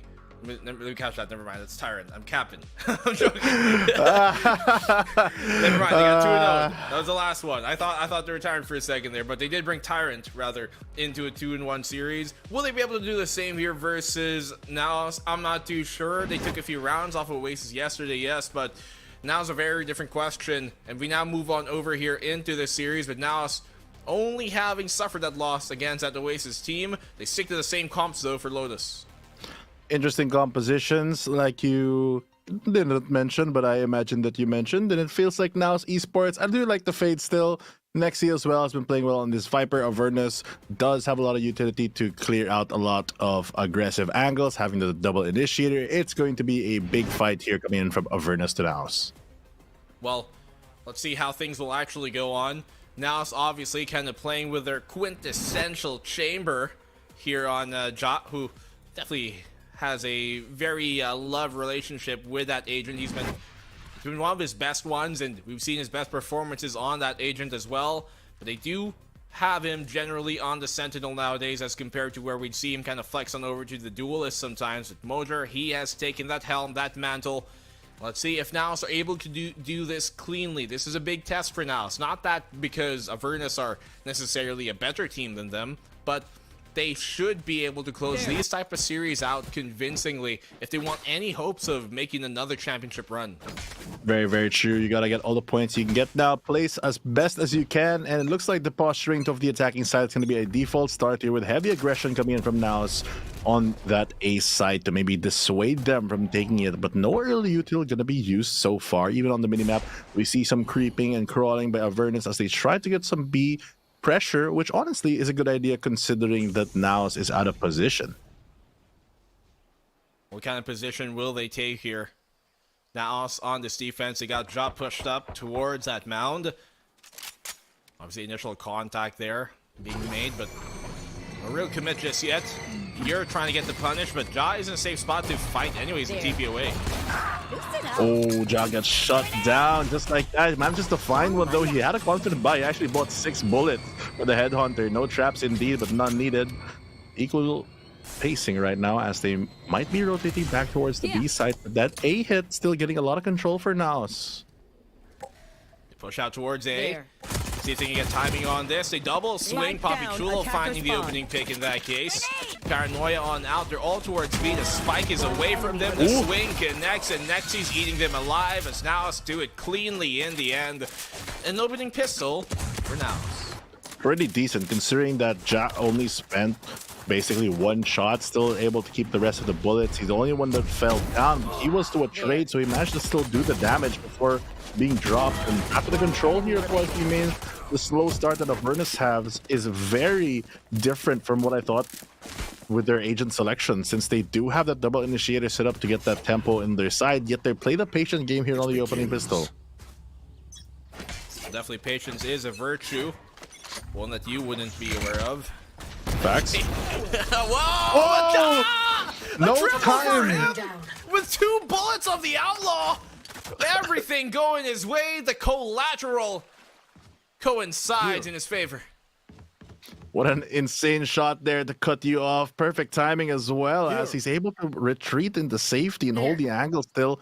A lot of damage already going to be done, and Avernus, they're going to struggle even more in this round. But look at the aggression coming in from Emman. Just really taking control of the map. Every time they get free space, NAOS is willing to take a fight to take it.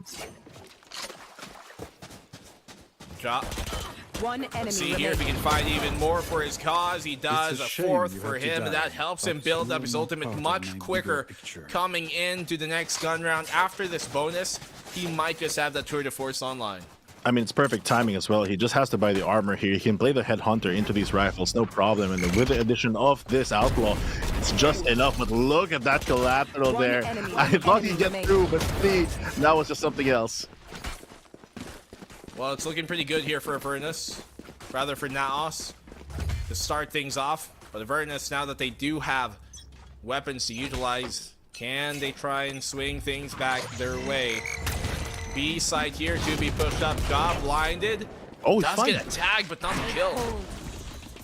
Comes out unscathed after that small scuffle, and here Emman's going to reinforce this B hit in case anything does happen. They do have the Viper gas to really wall up a lot and stop a lot of that water falling in. Hydra Kid just waiting in the wings, but he just backs off at the wrong time here. Might get timing actually. They're probably going to shove him out of position. Not going to fall just yet. Manages to find Ja. He's doing lots of damage though, so Zeus and Hydra Kid both quite low. Single bullet will take them out in either way. Still no confirm on those picks just yet, which is a big thing, and Amon gets found as well. He is one of the few with an actual weapon in his hands as well. Things are looking ever more difficult for NAOS in the round. This time around, the slow and steady pace going to work out for them. Cuties flushing him out of position, forcing him to this aggressive angle. Still finds one in the toxic cloud, poison cloud. Boom. Boom. In the smoke. The green smoke. But they're trapped here within the side. Poppy Jula doing good damage. Ultimately, Zeus still stays alive even though he was low, and the plant will be not stuck. It comes down 2-1. But Ja, unfortunately, they're not actually able to get the kill off of both of his shots, and he would have had tour de force by now if he did.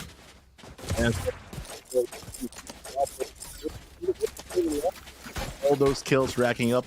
Still though, they have a very, very good bias. NAOS does move on to this 4th round. They're posturing again to leave Ja alone, with maybe Nexi to push up and take a bit more control where they can face contact here as Avernus is stacked up. Good flash, gonna get destroyed, and there goes Hydra Kid off the board. But this is a quintessential part of the defense of NAOS all the time. Whenever we see them on this Lotus, is his chamber. Good trade out by Mojer though. But they do lose their only smoke. Gonna be a bit more difficult here. I mean, they still have Nexi to really reinforce the site here, but that gas is not gonna last forever. Not a true smoke. More of just a stall, ultimately. But here comes out that Thrash to try and clear some space. The door is opened. Thrash shall return. Now they're stalled here. Why doesn't Ur have a gun? That is a good question, and a better one now is where are they going to go? Are they going to go through the stairs? Maybe disrupt some of the rotations. Zeus is trying to look for a pick here. Eman might not expect it, but goes double wide and it manages to get him instead. Big find by Eman as well. Might be the dagger in the round unless Ur finds timing here. Spots him on out. And now they're put into a halted position. Left. They need to find a pick, otherwise not too hopeful for their chances here. Jaws got him trapped as well, sees him around the corner, and the op, you can immediately feel its impact in the game. Exactly, and that's what he really deserves since he racked up so many of these outlaw kills earlier on. Now he has a third of force even if he loses the operator, but we take a look at that replay. Just the teamwork there from Nexi destroying out that flash gives that opportunity to peek, and they take a lot more map control, and I think Avernus really wants to give as they're struggling to crawl around this map because, again, NAOS, every time they have space, they are willing to fight for it and take it. And this time around, a bit of a switch up on their positions. They're gonna all in towards C instead of leaving one. Might be enough to push Ja off his corner.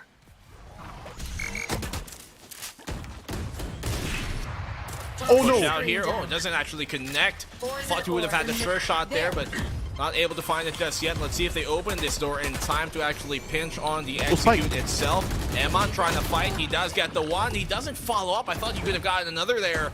And still, man count in Avernus' favor. Never mind, Ja equalizes.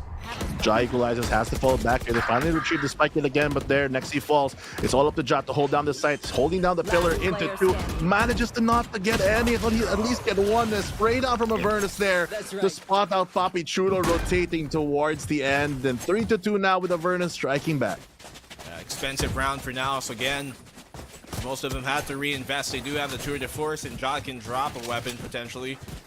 But Avernus are doing a good job here on the attacking side of keeping this game within reach, not letting this be mismanaged into an awkward position.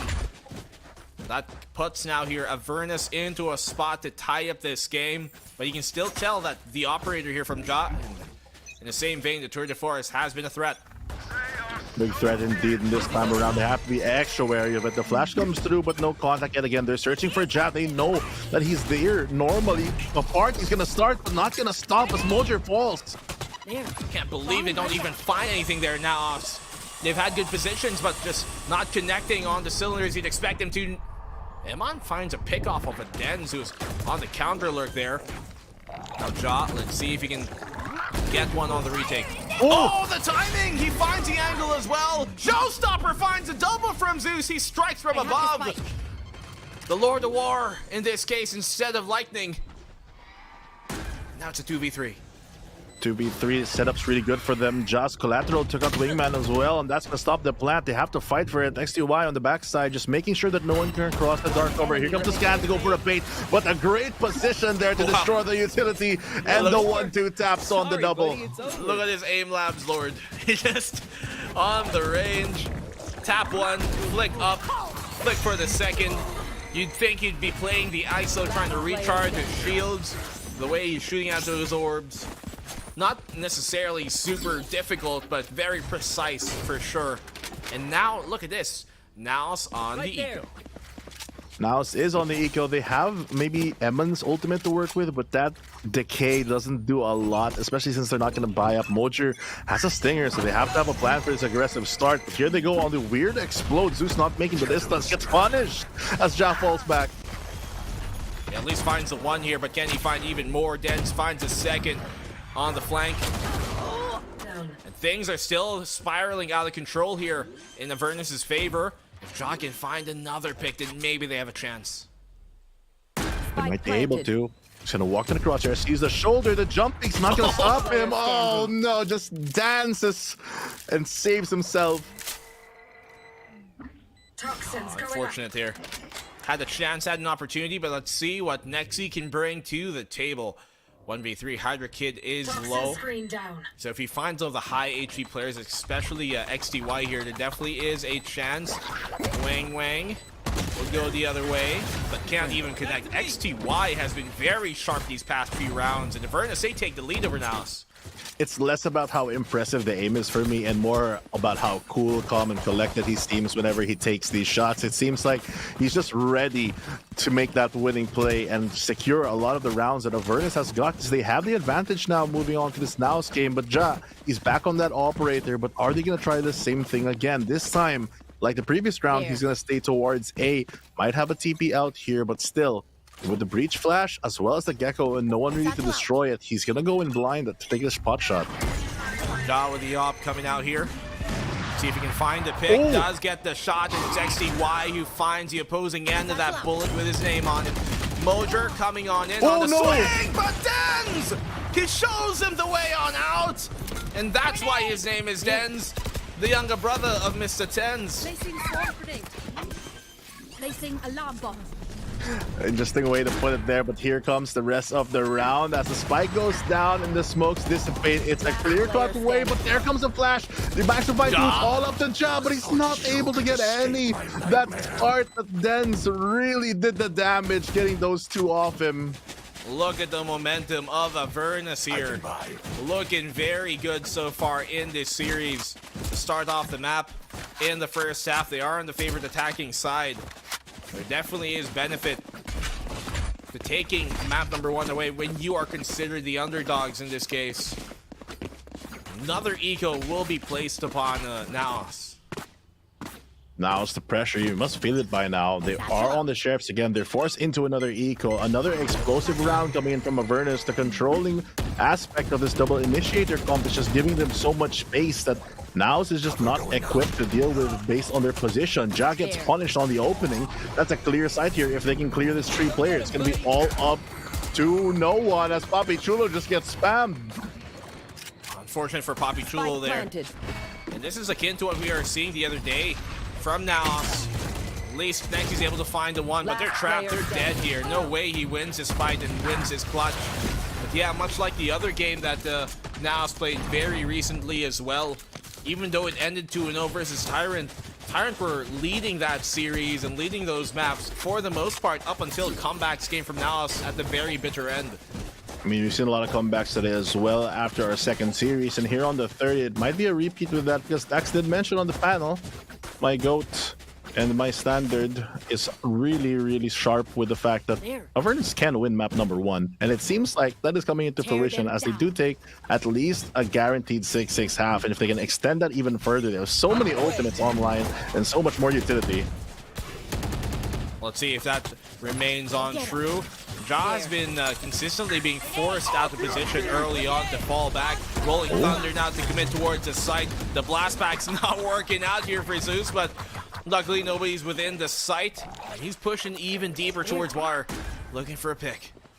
Trying to find one. He can smell that they're close, but 3 players sticking towards more of that CT side. Great fault line to give him a bit more space to breathe and work with here, but the paranoid is going to push him back. Great lockdown as well to burn even more time. This is not looking good for NAOS at all. They're finding everything going their way, winning their fights. NAOS just ice cold right now. Their hands seem to be. Can't warm up into the fight at all just yet. 2v3, time is ticking. They know where either player on is. Let's see Papi Chulo get shut down. Mojer left alive, but there's no time for him to work with here. He will try and fend them off momentarily, but ultimately enough. Advantageous half secured by Avernus. Another expensive round going the way of Avernus as NAOS Esports. Yes, they can buy right now, but this is their last time that they can do this. Avernus, they use their utility wisely. They blow a lot of it to secure the round, and now they secure the better half of this first half. They only have the front of the shadows to work with, but that might just be enough to reposition on a big map like this.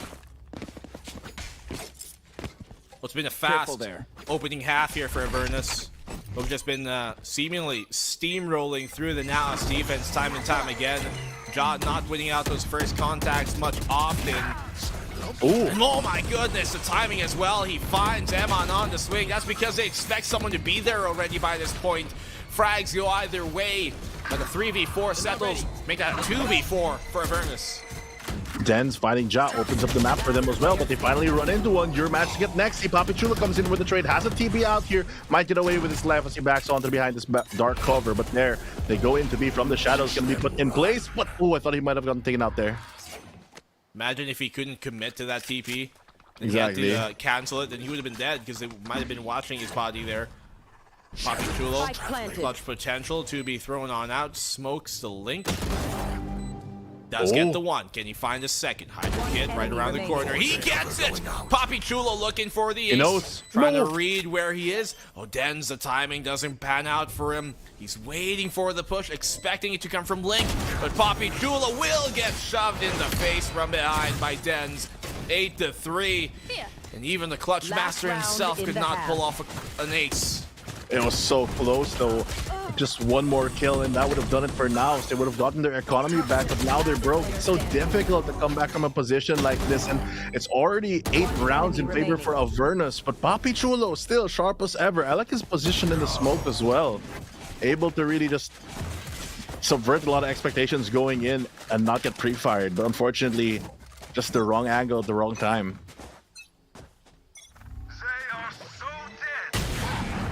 Oh, Ja opens up here with the tour de force. That's very good for NAOS to try and write things in their favor. Push out here now and into it. Zeus gets the trade. Either way, it's been going back and forth. Such a scrappy round, and even while blind, Ja connects. My ult's ready. 1v2 now for Zeus. I have the spike. It's gonna be really difficult here, but he has a showstopper to work with. Has to be aware of the door. Dodges it and blows the ultimate already. Might be able to find one. The damage not gonna connect that well. Eman digs some chip. Dodges the ultimate as well. Gets the tap. Might go for a long rotate. Smart play here. But will he expect Eman to hear his footsteps? 1v2, I think Eman does. Samir Bulldog in his hands. Oh! Big risk to take. To not have your knife out there in that case, but now it's at least get the round. But Avernus are looking spectacular in the opening half. So far, so good. I think the breach has been the biggest difference here. I mean, the Gecko is nice and all, but the fact that NAOS wants to make a lot of these contact plays, etc., but then you have to deal with all his breach utilities, making it so difficult to get most of those rounds on that defense. The breach has been forcing Ja out of position, or at least to have to burn his TP back to try and get away on those initial contacts. They know to expect him. You can see them always spamming that A main, for example, where you saw Eman die, because Ja has been peeking that over and over and over on whenever he's on towards A. So now it's here. The dry contact not working out on the defense. Hopefully they can shake things up around as they move on to attack. Ja gets some opening picks there, but gets taken out by Zeus. No TP back for him, no second life. And they're forced behind this dark cover. So already Avernus in the driver's seat for this opening pistol. Wow, dark cover. Not That's even right. calling it the I know the smoke. names. Caster knows the names. Of course. Wild. Oh, But even better Wilder. here from Dens as he connects the shot with the Sheriff. And NAOS are getting manhandled. That's one way to put it, but it's so difficult to come back from this. They're doubling up here now. And another dark cover is being placed, but doesn't cover Zeus. What do you call the Brimstone smoke? Sky smoke. That's correct. What do you call the Viper Orb, huh?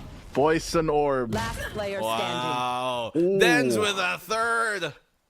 And Dens going nuts here. Will he find the shot? Papi Chulo pulls back with blind with a paranoia, and he's anxious about it. 9-4.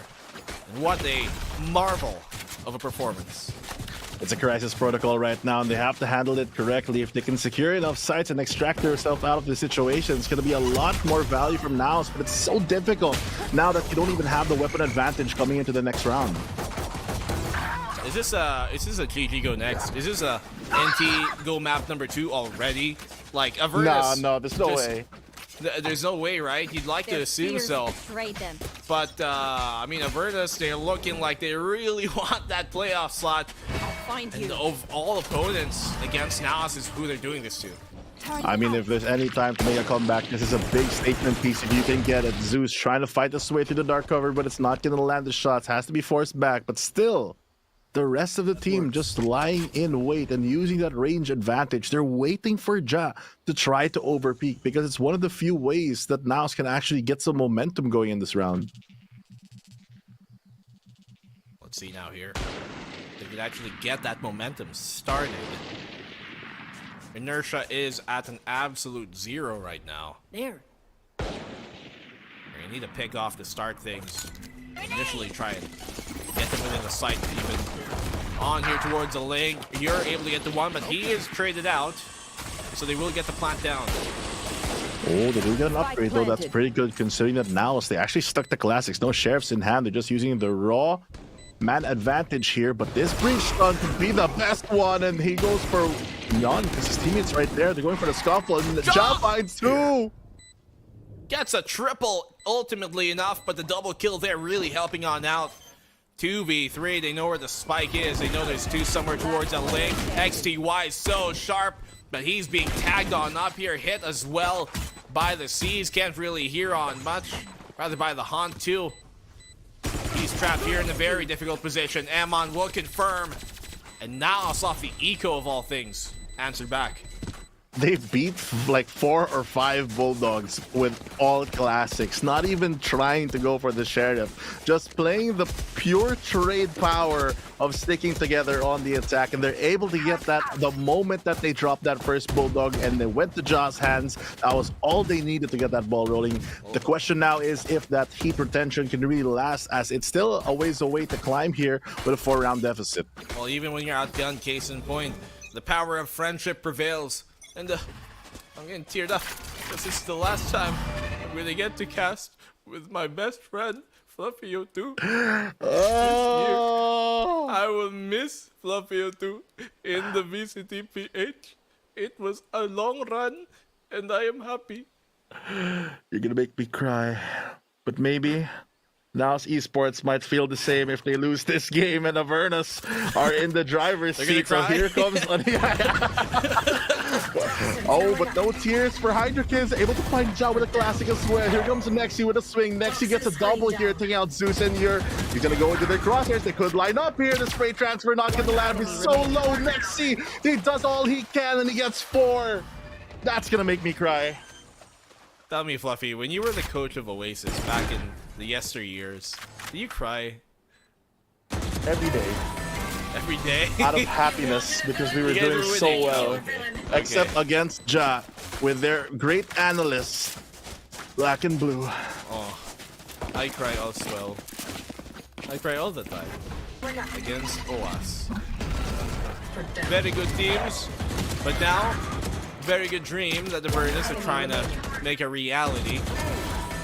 They were on the right steps of doing that, but an ace from Nexi, by the way. Caster talk about the game. Ja will peak earlier here with the up. Try to get themselves out of the situation. So far, that heat retention that we were questioning earlier has seemed to stay in place. Ja finding an angle here, but no one is going to be there. Reach once more, biggest contesting point, but Moser's there at least to shut it down, keep his teammates alive and find a counter pick. I like how they baited it out as well, forcing that swing and having one player just ready to go for the trade. Great play there by NAOS to get that ball rolling yet again. With Zeus off the table, no more duelists available for Avernus. Going to be a bit more difficult on this retakes. Here. That's exactly what you have to do. Burn that stun on out, put it on cooldown, and make sure you have a more punish ready. The good stuff being shown here from NAOS. We'll check the door with the bot Prowler towards that tree instead. The A side is a bit of a heavy hold, but let's see if they can find another here. Dens has been so sharp this entire game, but Nexi will get the trade. Oh, they're trying to find more. Nexi's trying to get some value. He has the Viper Spit, and they could plant towards B. They just have to be so wary of Hydrakid, who's lurking there in the wings. And there goes Ja, not ready in time. They're both stunned too as well. Aftershock will force him out of the corner. Flash is perfect here, but not able to confirm the kill. Hydrakid has a good spot, but no! He had an opportunity there to make a big play. It doesn't come to pass. You're left alone. Let's see if he can bring this home. You can see how tense it is for NAOS. They invest the Viper Spit in a 1v2 just to secure the round. That's all they care about at the moment. You're has to find a way around this. The damage is ticking. Spots out Papi Chulo out of all people, but the Viper Spin is still alive. That Snakebite will do the duty. He just has to back away and play for time here. Say Nexi, they know where he is. And he just walks into the Snakebite. Ultimately, I guess he thought it was expired, but because of that, he expires.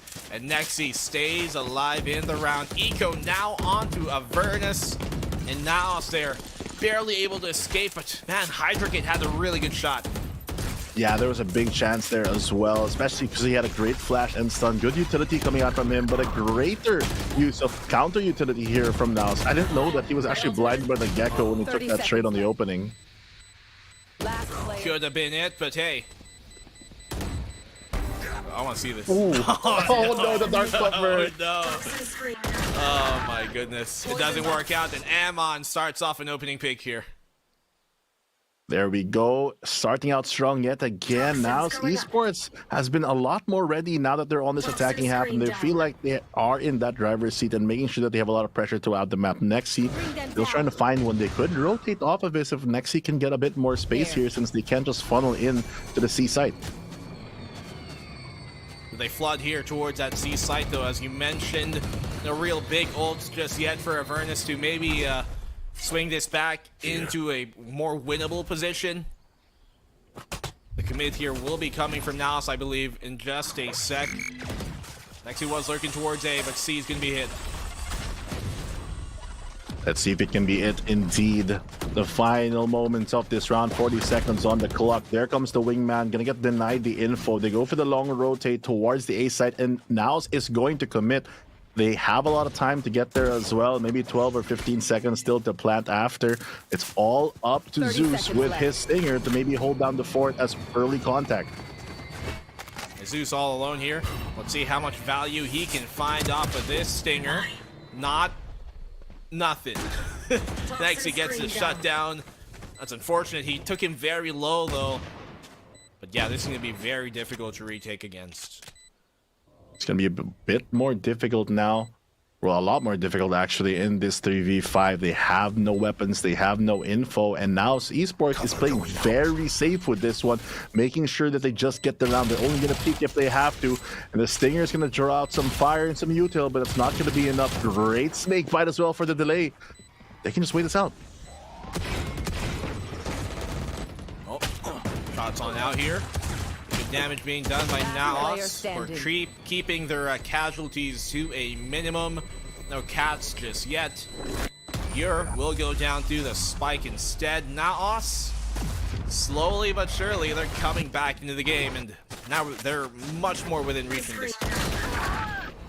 A lot closer than what they thought they would be, especially after mounting such a potential comeback now. Now Esports looking very strong to equalize this, and I think they force a timeout here, making Avernus just rethink a couple of their strategies, because their opening picks with these initiators are just not working now that they're on the defense. Definitely making the game closer. Wish we were closer, because this is our last cast together. Forever. Forever.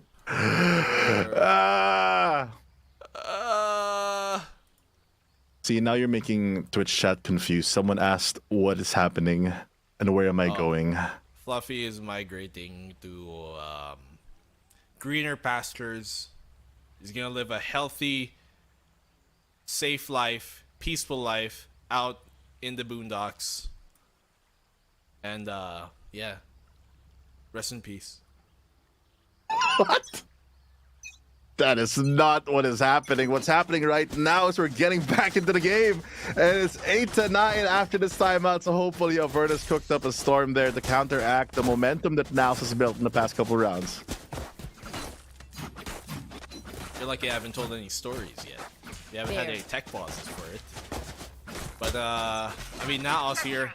They do have the tour de force if ever their economy goes to the wayside, which doesn't look like it will be the case anytime soon. Look at the hold here up front. Avernus, big risk to take, and what are they doing? They've got their utility out, and their pants are down. 3v5 immediately. 3v5, and there goes the momentum. Tactical pause not working, at least for this round. So the adjustments not coming in as quick as they would like. Good swing out of CT, gets him out of there. Another firing lane for the defense, but a great Prowler gonna push him back, but that's not gonna stop the rest of NAOS from fighting through.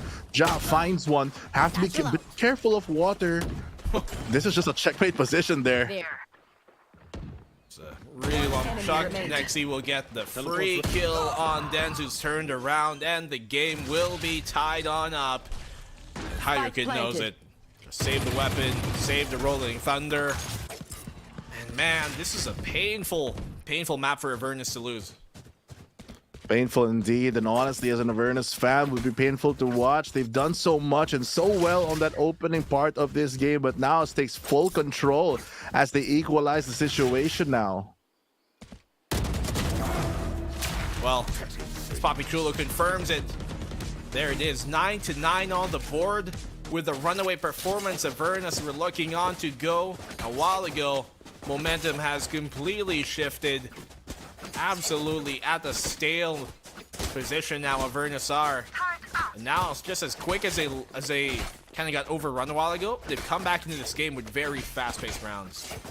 Exactly, and it seems like that momentum has really built up to an unstoppable force that Avernus just has no answer to. This time around, though, they might answer it with the Rolling Thunder. They have the Showstopper in their pocket as well, and everything but almost the Gecko ultimate might be enough here, as Strash might do the most important task here if he can get an orb here. But oh my, Nexi misses a kill there. Doesn't connect. See side hold. Jot, will he check the corner? Almost does actually, but the mosh pit keeps him in spot. Prowler checking the one side. He has to make sure he doesn't get shot from the back, but that's exactly what happens here. Zeus pops the ultimate. He knows Papi Chulo is somewhere within the site, and there they confirm it. And Avernus, even though now it's caught up, they will still hold on to the lead. This is the man that did that ace earlier, might be able to do another miracle. Nexi finds one. They have the info on him towards water, but Nexi doesn't know exactly where they are. So it's done, but he's still gonna find the second. Now it's reduced to 1v1. He knows exactly where the breach is. He goes for the swing. It's Asher getting a one-man Rolling Thunder here, but he's gonna hold his ground. Will it connect? No, Hydra Kid invests and gets that investment return. Well, that's definitely a good business for him to put his money into. Imagine getting ulted in 1v1, especially a Rolling Thunder, just to secure it. Absolute respect here for what Nexi could do. Still, Hydra Kid, good job by keeping Avernus in this spot. Still, not the best economy for Avernus after that win. They do at least get the firepower to really do the damage, but yeah, you're right, they don't have the armors and they're lacking a bit here and there for utility, but they can still do the job here, especially if they can punish Modger's early pick here and remove that Showstopper off the board. But with Papi Chulo, hopefully they don't line up on this swing. Two players still gonna run into them. Three actually, and Hydra Kid has to get a frag, and there's a TP away from Papi Chulo. Does go there towards that A site instead. You can expect Jot to try and look for a pick, but they've ganged on up here, so it's gonna be difficult for him. I don't believe he has a rendezvous place there either, so it will be a one and done position. Great ultimate here coming in from Emin as well to delay this even further, get the damage done, or at least the info gained, and they're just burning time at the moment and ready with a paranoia play to take contact as they are waterfalling into heaven. There comes the ultimate from Killjoy, but that's going to give an opportunity for only one kill. Nexi doesn't get as much value as he needed, has to back away inside the Vipers. Poison. Counter paranoias. Ja will find another free kill here, as Hydra Kid thought he might have backed off further than initially expected to. Nano Swarm to keep him at bay, but they're going to rush it anyways. They know they're going to die for this cause. It's a very valiant one too, and Dens will be taken down by Emon in the end. 10-10, and now putting everything on the table. Such a close game right now. They just sacrificed themselves for the cause, and it's enough. They were rewarded with that round. Great setup as well from the afterplan, considering that they did start that on a 4v5. Blind with fear. Last player standing. Even better here for the effort from both sides. Lockdown, though, not getting as much value as Avernus were hoping in that case, as Nexi stayed there for the fight, and he's been playing really well. And this is what I mentioned. When Nexi plays his best, that's when now sometimes look like their best. Poison's off. NAOS does look pretty good right now. Next, he's still out for blood. Shot the same. They get the 3. They will get the 4. The blind doesn't matter. And that's just another round that evaporates out of the hands of Avernus. Good stuff here coming from 2 top frags right now. NAOS, Ja, you always expect him to be doing well anyways, and that he is. Should be an 11th round here.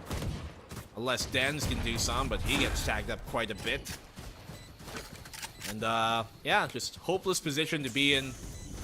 This is VR. Teleport's ready. Damn, what a setup here. They have like 4 players just watching this angle. There's no way that he's not gonna live through this. They're out for blood. They're looking to find an Emon ready for the knife, but next he too quick on the trigger. Now NAOS, which had such a rough start, is now in the lead in this game. They're leading into a potential map number 1 win if we're able to take match point here. That will force Avernus into an even worse economic spot. Apologies. Apology accepted, but no sorries here for NAOS Esports, because they're not going to be sorry after they take this map number 1 if they can keep this lead up. Looks like equal buys from both of these teams, and they just have to go for some early picks here. Mojer, again, same position. Will he expect the multitude of players behind this rock yet again? Does have the boom bot to clear, but he's going in straight, and what a spray! The trades going for 2 for 2. Prowler on the chase, Emon as well. He doesn't confirm it. He thought he was dead. He flicked away. But XTY still gets him and takes him on down. The Prowler actually bit him there, but the fancy footwork able to keep him alive. But now the spike is out of his hands. He feels bad because he had a spike on him. Ja on the flank, though, opens things up. Bit more control now with that open avenue available. It's a 2v2 and Ja still has the ultimate. Not gonna need it. Paranoia gonna land, delay him a bit, has to retreat. But still, the dark cover out of the way in Europe with no re-smoke is gonna be a lot more difficult with Papi Chulo smoking off the crossfire. Finally, both NAOS players do get out of this, but there comes Dens pushing through, and he's able to get this 2v1 and gets the second kill as well. Clean coming in from Avernus to equalize yet again, especially after the fact that they dropped the spike in no man's land. It happens to the best of us, and that's what feels bad for Emon, because by all means, yes, like, it's not necessarily a great play to push in there, but you kind of had timing, so I get it, and he should have had a free kill, so I get it, but he just doesn't connect the shot, and it happens to the best of us. Maybe the pressure of having to run through the molly and everything else caught up to him, and knowing that the spike is on him, pressure to connect that shot, otherwise the round is potentially, I guess, problematic, and that's exactly what happens. Man, oh man, NAOS. Small fumble there, but it's hard to blame the decision made. I mean, exactly. There's a lot of things that go in a lot of these games, and now that it's even Steven, NAOS Esports trying to cook up a storm here and really come up with a plan to end this game. They don't want to lose map number 1. I'm pretty sure that they're pretty decent on the other 2 maps, but you'd rather not take the risk if you can take the first one already. They have a lot of ultimates to work with. Tour de Force available for Ja. They have the Viper Spit yet again for Nexi to really just secure the site. And Mojer, he has the Showstopper, which he's had for a couple rounds, but that early contacts just haven't been working it out its way for him for the past couple rounds. Definitely so. Perhaps here, a bit more heroics can get them to the finish line once more. Ja almost about to drop a 30 bomb. Nexi almost in 25 as well. They're doing the brunt of the fragging out here for NAOS so far. Poison's off. A lot of potential play here as Nexi does creep his way into this position. Will they expect the 3-stack though? Not sure if this is something that Avernus has done so far, but the problem with this breach is with no info, he has to go rotate to a couple different spots. He also now has to jump peek as well. Util going to be a bit more delayed as NAOS gets a lot of control of the front side here. Here. Well, they do spot out Hydra Kid. Sees him in return. Some damage done in that fight. But defense still sticks towards their kind of C-focused hold. A gift. They found my trap. Interesting trip there, just to deny some info. Or at least maybe gain an info if it's not destroyed. At least they know that there's one player going to be stuck on site and there's one player on stairs. Gonna try to rotate towards this B position, but it is defended by the breach and the small choke. Nexi, good find here. Jaw as well, the showstopper for Moser just to take that upper away, and Wow. Hacker Kid is walking away, but not for long. 5v2, planted. and now it's looking to secure match point. Looks like a great position to be in right now, and Ja is on the hunt for the other two. If they can do the economic damage here, it might be enough to really secure that match point for sure. And there comes the last player. They get shredded quite quickly. Finally, now they climb their way out of that big disadvantage and a great, or not a great, but a very rough start. And now they could possibly end the game here with the Viper Split as well. Yes, quite pleasant sky to look at. Placing sentry. And Avernus obviously do not want to let this one slip from their hands when they were so close to steamrolling their way into a map 1 victory. You want But to this play? is like Let's literally play. kind of what we saw yesterday, where Tyrant were bringing things close towards NAOS, but then suddenly NAOS just Here. come back all the way from such a huge deficit to the final rounds of regulation. That's what happens when you have that veterancy status on you. They're one of the best teams for the reason, not because they always win early, but because they always end up winning. And that's what's important right now. No info going to be gained for the side of Avernus. They dodged the Gecko Flash really well. Dizzy out of the picture for 10 seconds. And look at that economy. They're playing this with two Sheriffs on the possibly final round here. And Ja is fully armed and operational to take this A side. Good dark cover for the delay. Toxins going up. Alright. Orbs being placed here. Wall as well. But they're just faking out the position towards A. Not really looking to commit just yet.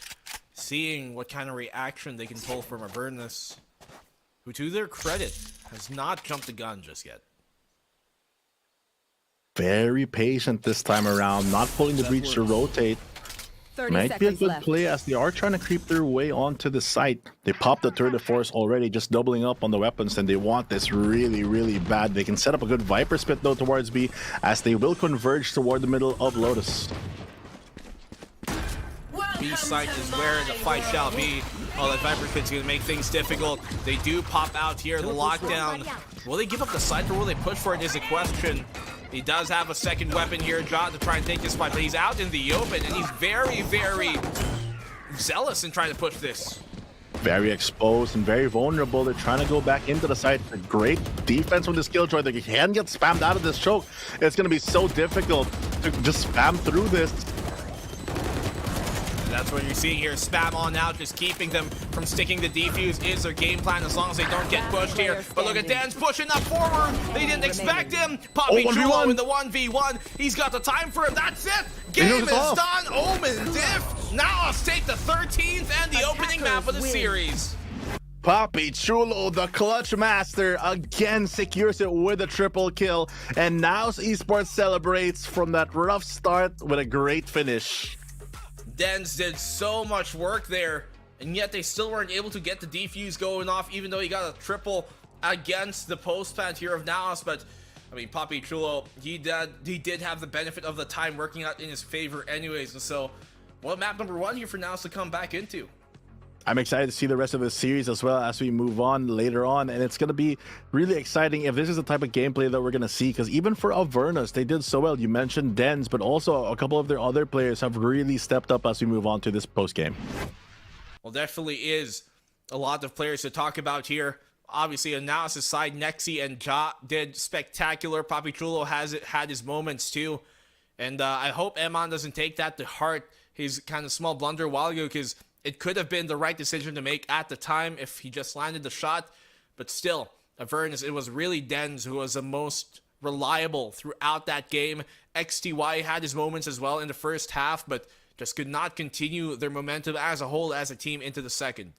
This game is really about how Ja, Nexi, and Poppy Chulo just really opened up the map, and Lotus was just wide open after a couple rounds. First kills very equal, but now it's with the big Thrifty. That one Thrifty really changed the course of the game when they won on those classics. But look at the post plants for both of these teams. Really, the moment that the spike is down, it's over. They're really playing for the objective, and it's nice to see. Well, I mean, it was a good initial start here from Avernus for sure. And we were looking at this to potentially go into Avernus' favor. But from the get-go, Ja was the one factor that was a constant for NAOS. Simply an independent variable that had no care how well or how worse his team was doing. He would perform, he would hit his shots. And even when they were making his life super tough, by forcing him out of position early on the defensive side with that breach utility, he would still find a way to get his kills, and that's why he ends up, in the end, the MVP. I mean, it's really, really amazing what he was able to do, considering, like you mentioned, all that util just being thrown at him. He has to dodge like 2 flashes from 2 different people, as well as the stun, yet manages to find it with some teamwork also.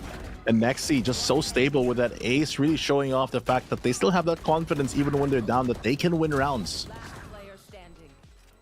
Definitely a bit of a unfortunate loss there for Avernus when they were looking pretty good to start things off, but we're gonna have to see if they can bring things back on map number 2. This map number 1 as well was the pick of Avernus of all things, so we're gonna be going on over to Sunset, NAOS' own map pick. And will they close this out 2-0? We're gonna find out after we come back from this break. Delivery fee is a lot cheaper. Grab food, saver won't make it roll. Yeah, oh yeah. Grab food saver is the one to choose. Yeah. Grab food saver meals 99 plus. Grab food saver 99 plus. Diving meals, if it's a bill, saver meals won't make you go, yeah. All my friends will grab car saver. The grab car saver is a lot cheaper. Grab car saver. Grab car saver won't make you roll, yeah. Grab car is the one to book, yeah. All my friends will grab food saver. Delivery fee is a lot cheaper. Grab food saver won't make it roll, yeah. Oh yeah. Grab food saver is the one to choose, yeah. Grab food saver meals 99 plus. Grab food saver 99 plus. Diving meals, if it's a bill, saver meals won't make you go, yeah. All my friends will grab car saver. The grab car saver is a lot cheaper. Grab car saver. Grab car saver won't make you roll, yeah. Grab car is the one to book, yeah.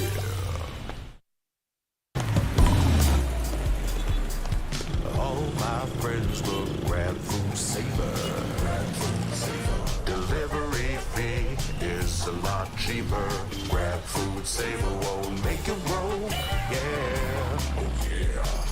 Grab food saver is the one to choose, yeah. Grab food saver meals 99 plus. Grab food saver 99 plus. Diving meals, if it's a bill, saver meals won't make you go, yeah. All my friends will grab car saver. The grab car saver is a lot cheaper. Grab car saver. Grab car saver won't make you roll, yeah. Grab car is the one to book, yeah.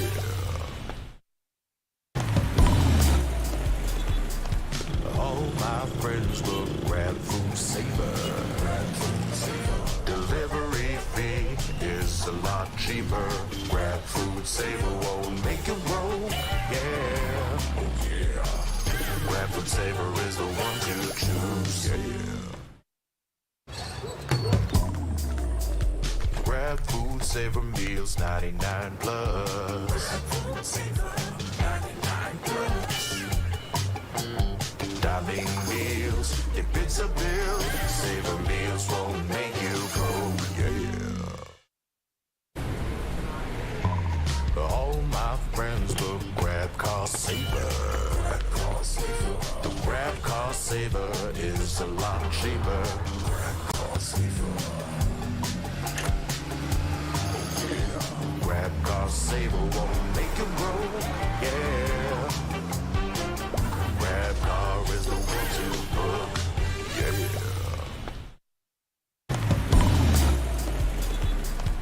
All my friends look grab food saver. Delivery fee is a lot cheaper. Grab food saver won't make it roll. Yeah. Oh yeah. Grab food saver is the one to choose. Yeah. Grab food saver meals 99 plus. Grab food saver 99 plus.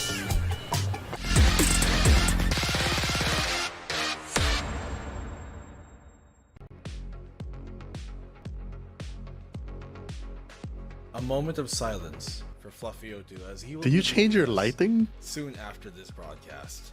Yes, I did. We come into map number 2 of this series, Avernus, almost making things happen on the first, but NAOS will take things home there to go to their map with the map advantage. Fluffy02, before you leave us too early. I'm not going anywhere, guys. Chill. What do you think of this series? I think that we should go on to Agent Select and find out what they're actually going to pick. As we move on to Sunset for game number 2, it's going to be a Sova on Sunset coming in from Avernus, as well as the other team playing that KO. Well, Avernus kind of changing up their comp, aren't they, coming into this series? You look at their Ascent as of the past, and you mentioned it. They typically do run the kind of usual comp that you would see on this map, where you have the KO, you have the Sova. They still do keep the Sova in this case, but the difference is on who is playing it. When before, you might see somebody here like Hydra Kid on that. They swap things on out now, and I'm curious to see if this will be the right decision going up against the Gecko and KO combo that NAOS like to play.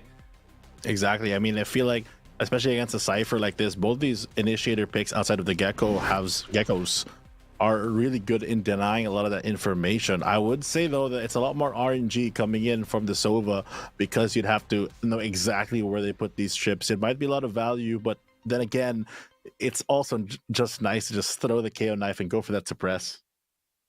Well, let's see if that will be the case here, if it will be beneficial for Avernus, who definitely would want to rectify their missed opportunity in map number 1. It came so close for them. They had many opportunities, but just could not close it out. And isn't that the biggest problem sometimes, Fluffy? Even though you are so close, the closure ain't there. Yes, that is true. And I don't know, back to you. Back to you. Over at Miscommunication already on our side, but it seems like hopefully the communication works out for Avernus, as they need to amount this comeback, starting with getting this map number 2 to push a map number 3. Opening pistol going to be ever more important, and now Esports coming guns blazing with everyone getting that ghost. But there is another ghost as Zeus just goes away, as well as Hydra Kid to follow. Amon. Okay. Why you scoff at that? I have cuff. Oh, yeah, I know. It's a symptom of your leaving us. But Avernus here.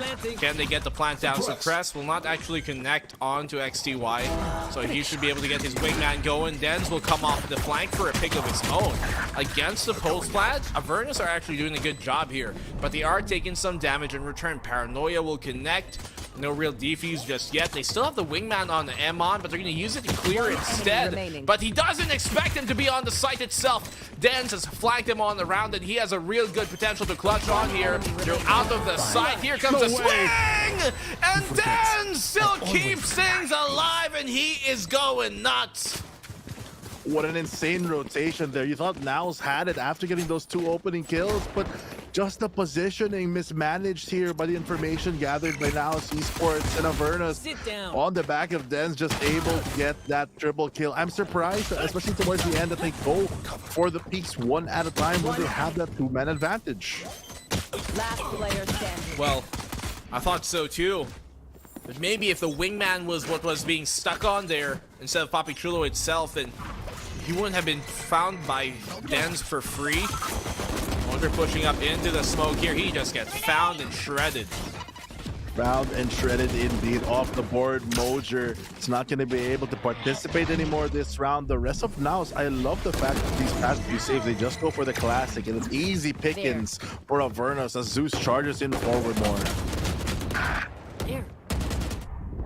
Running things on down. For the most part, NAOS really unable to get much going aside from the pick on Hydra Kid. Spike planted. 2v4 now. With mere classics, you don't really hope for much here. But then again, I know you're not used to hoping for anything. I mean, that's also a classic, but speaking of this one, at least they did it on the previous map, so maybe they can do it again. Just some warning shots coming in from Ja, almost gets the conversion, help Papichulo out though, but it's not going to stop Avernus from taking out map number, or not map, yo chill, round number 2. Yeah, chill for sure. Now, so you have a buy to pull up now. Avernus, they actually do have a decent bonus here to try and do some sort of economic damage against NAOS. I think this is actually pretty much like map number 1, kind of steamrollable for the opening half, but it's about closing things out that has become a problem for Avernus. Those have been really difficult, especially when NAOS Esports does get their weapons online and weapons hot and locked and loaded, as they do have the full rifles as well as the thrash to really take a lot of good fights, even for a retake here. Early drone gonna spot out one player, push them back onto market, gets the shock dart off, but not gonna land anything valuable as the trips are still there. Valuable to one might not be to the other. Fluff. Okay, Sage Master. Minimalize. One man's trash. It's another man's throw. Oh, there's a that might pick be by a throw. Again? How does he keep on doing it? Just finding these timings and multi-kills. He is on fire, and so is Zeus, who is electrified as well. Location revealed off the neural theft.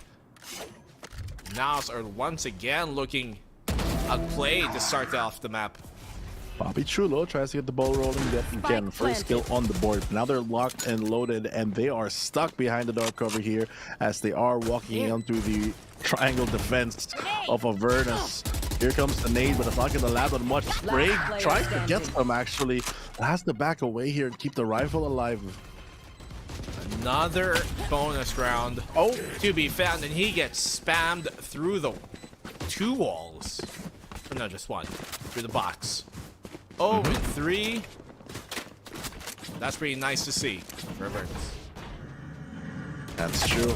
This opening kill, that was nicer to view, as Den's just able to open up a lot of this map, and he's become a problem towards the mid side that they really have to take account for. Maybe set up a trip or do something, but they can't just leave him alone because his presence is really dictating a lot of the flow of this game. This goes here. Well, I can see you're in for a time with a multitude of rhymes. They're gonna have to need to find a way just to further extend this day. You are Avernus. You gotta make sure this map number 2 goes positively. Otherwise, NAOS might just be looking to close things out earlier. Might be the case, but there's no rhymes right now as the rhythm seems to be a boom bot into B, and there goes Ja off the board. Not expecting that one to really flush him out. The drone's gonna get a lot of value as well, proving to be the safety that Zeus needs to enter the site, get a kill himself. Next he finds one off the side, but that might not be enough here. It's still a 3v4. Oh. They've had an opportunity there. Emon finds him turned around. Paranoia would give Popping Chulo an option there, but within the smoke, they expect him to pop out, and that they do punish him for it. And the 4th round in a row for Avernus. 4th round in a row, the streak alive, but this might, it feels like game number 1 where it is basically their attacking half lead. The question is, will it end up like game number 1 where NAOS can come back?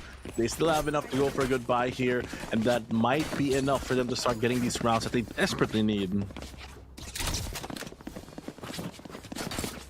4-0. Look at the thrash on either side available.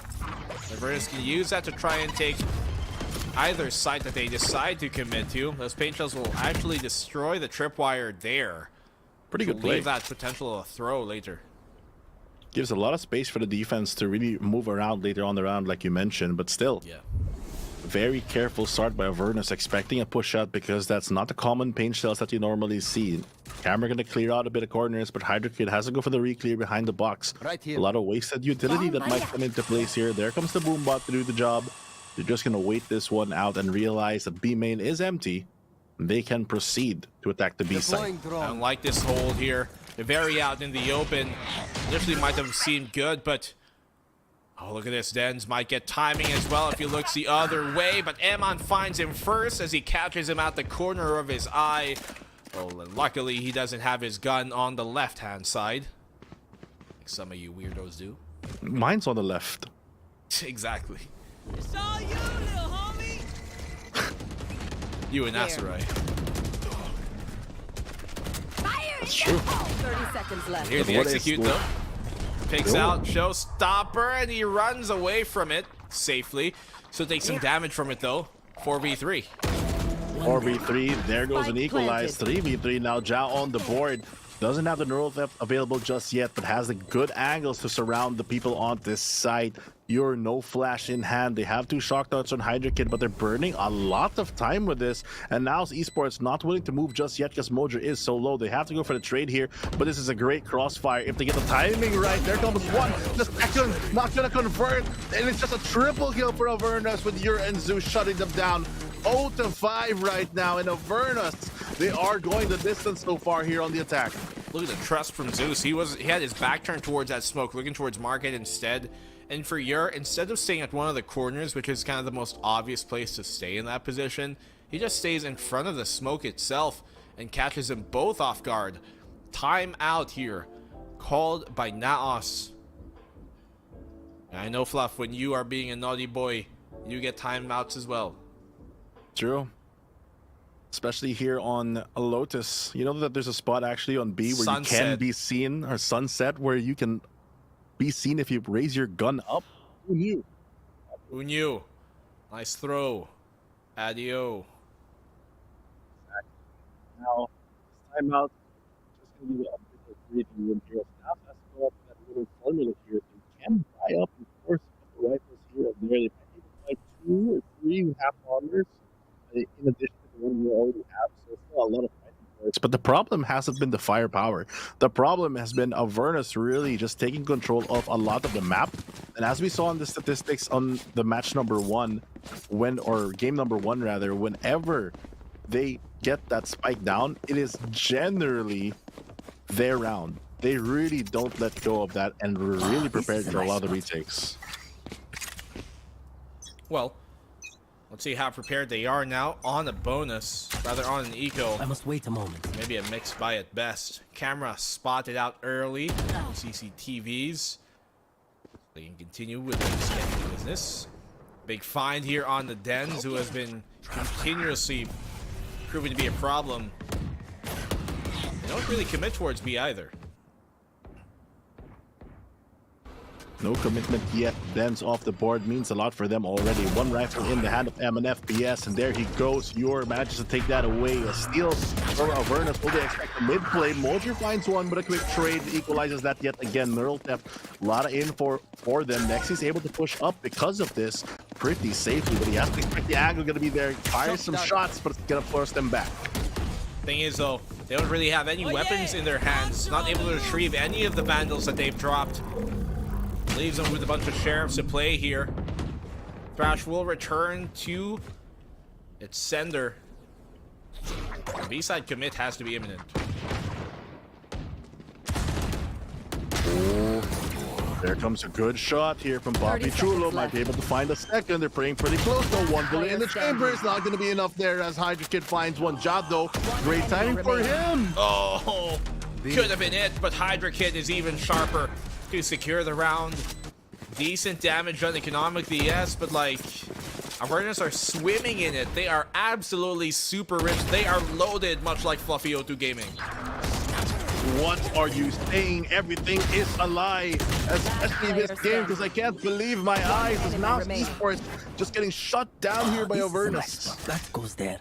That's all you have to say. This should do. You're not gonna deny. Said. You're not gonna deny your fat wallet, thick pocket. There's my No, he is silent, and silent. Right there. Silence is an admission of guilt. I'm suppressed, just like Avernus. Pushed back finally as we move on to the rest of this game, as the spike still needs to be taken. Maybe a rotate into A possible, but the tricks and traps set up by NAOS Esports ready for their attack. So Stalker is available for Modra there, to be fair. You can see them pinging towards the elbow. That's where they want to aggress. The only player even within this is Papi Chulo. Shock Dart actually does catch the tripwire there. Go get him. Grenade. Oh. Paint hills to God. They land on the site anyways. Site is clear. Plan should go down. Pressure at least. The fear factor coming in for the attacks to dissuade them from going in. Ben's off the board means it's going to be a bit more difficult for them to go. And what a great molly as well as a showstopper to start this round off to a close. Oh, he sees him in the corner, but Avernus is still fighting back. 1v2. Hydra Kid is just so far away. Why is he there? He got pushed back all the way. They just did not expect it. And he gets the kills in the end, sure. Next, he obviously was down from the KO ult, but at least NAOS get their first on the board. I mean, at this point, that's what they needed to get that foothold to get back into this game and climb out of this mess. But here comes another timeout. I wonder if this is going to be Avernus or NAOS, because if Avernus does this, they're learning a lot of lessons to just quickly adjust to the strategies that's really, well, only been the one strategy that's really been hurting them the past round. I thought Independence Day was done. Seemingly so. Zeus still has fireworks to throw into the air. And before chat starts assuming I don't know what that's for, I do, okay? I get it. It's for the trips on the site. It's just fun to make fun of. But there's no other reason to make fun of what Avernus have been doing here, as they've been on a tear once more. But as we said, Fluff, during map number 1, this is same thing. Great run at the start, but it's closing out that matters the most. Yes, I agree with everything you said, because you're always correct, Black and Blue. And this time the round will begin with the hope that they can change their fate. In Avernus, they do have the Hunters here and Neural Theft to really work with here. NAOS Esports are still struggling, but they've at least found some success in their formulas. The world ain't all sunshine and rainbows. And how can NAOS bounce back from this? Dizzy will be exposed there. The suppress will also stop any initial hasty attempts by Avernus to take B main. A lot of pressure towards the side as well. NAOS Esports not going to fall for it.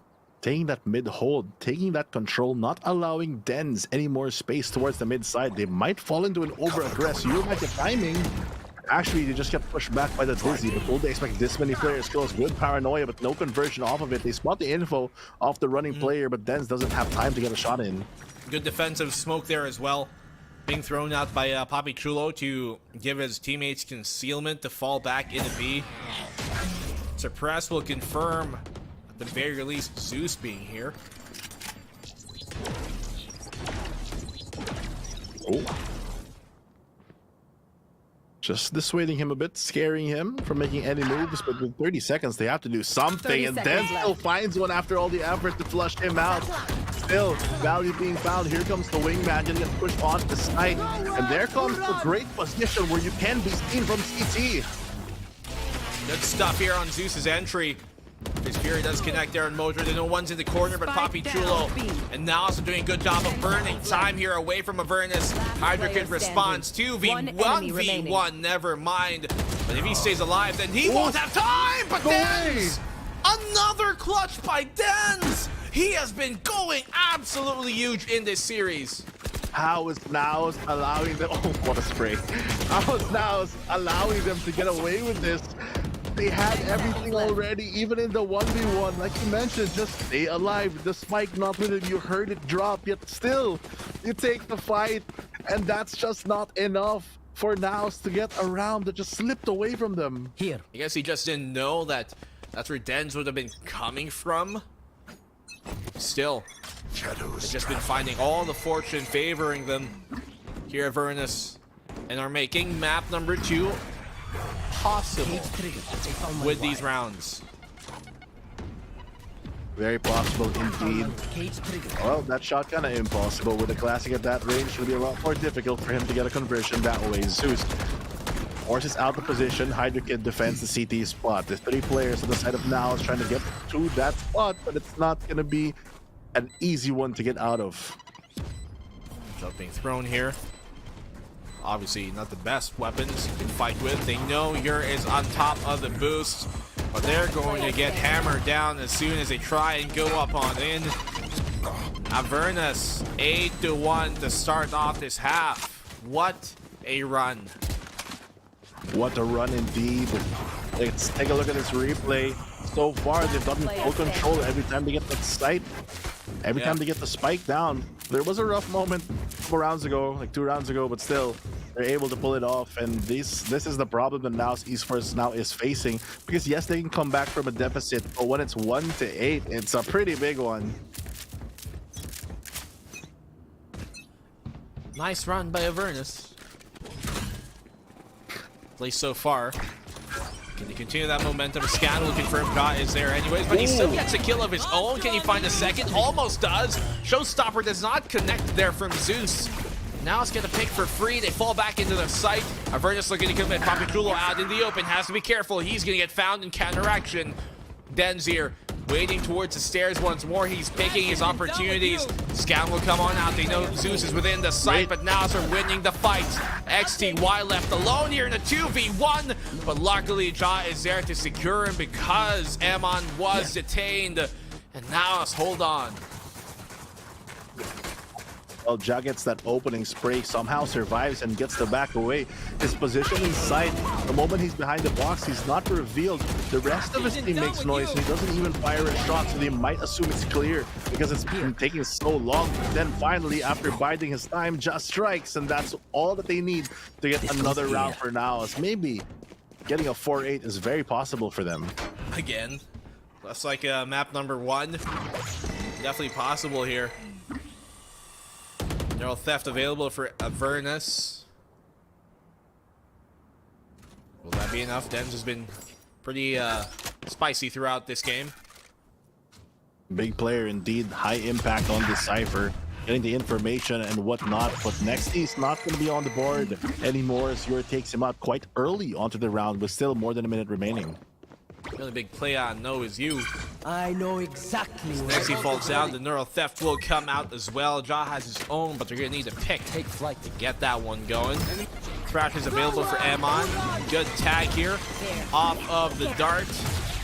Hunter's Fury as well to chase him on down, but look at this, the Molly and Jaw as well off the flank. And here comes out the Thrash. Thrash, not gonna get as much value as you'd like. 3v4 right now. Now it's in the driver's seat. Jaw finds another one, gets shut down, but a double swing coming in from CT to close it out. That's what NAOS needs. They get that momentum, and the 4-8 looks even more possible. Imagine if they lined up there. I know. Could have been collateral. They're one in front of the other, and we've seen that happen to them before. Last round 3 before and the 8. switch.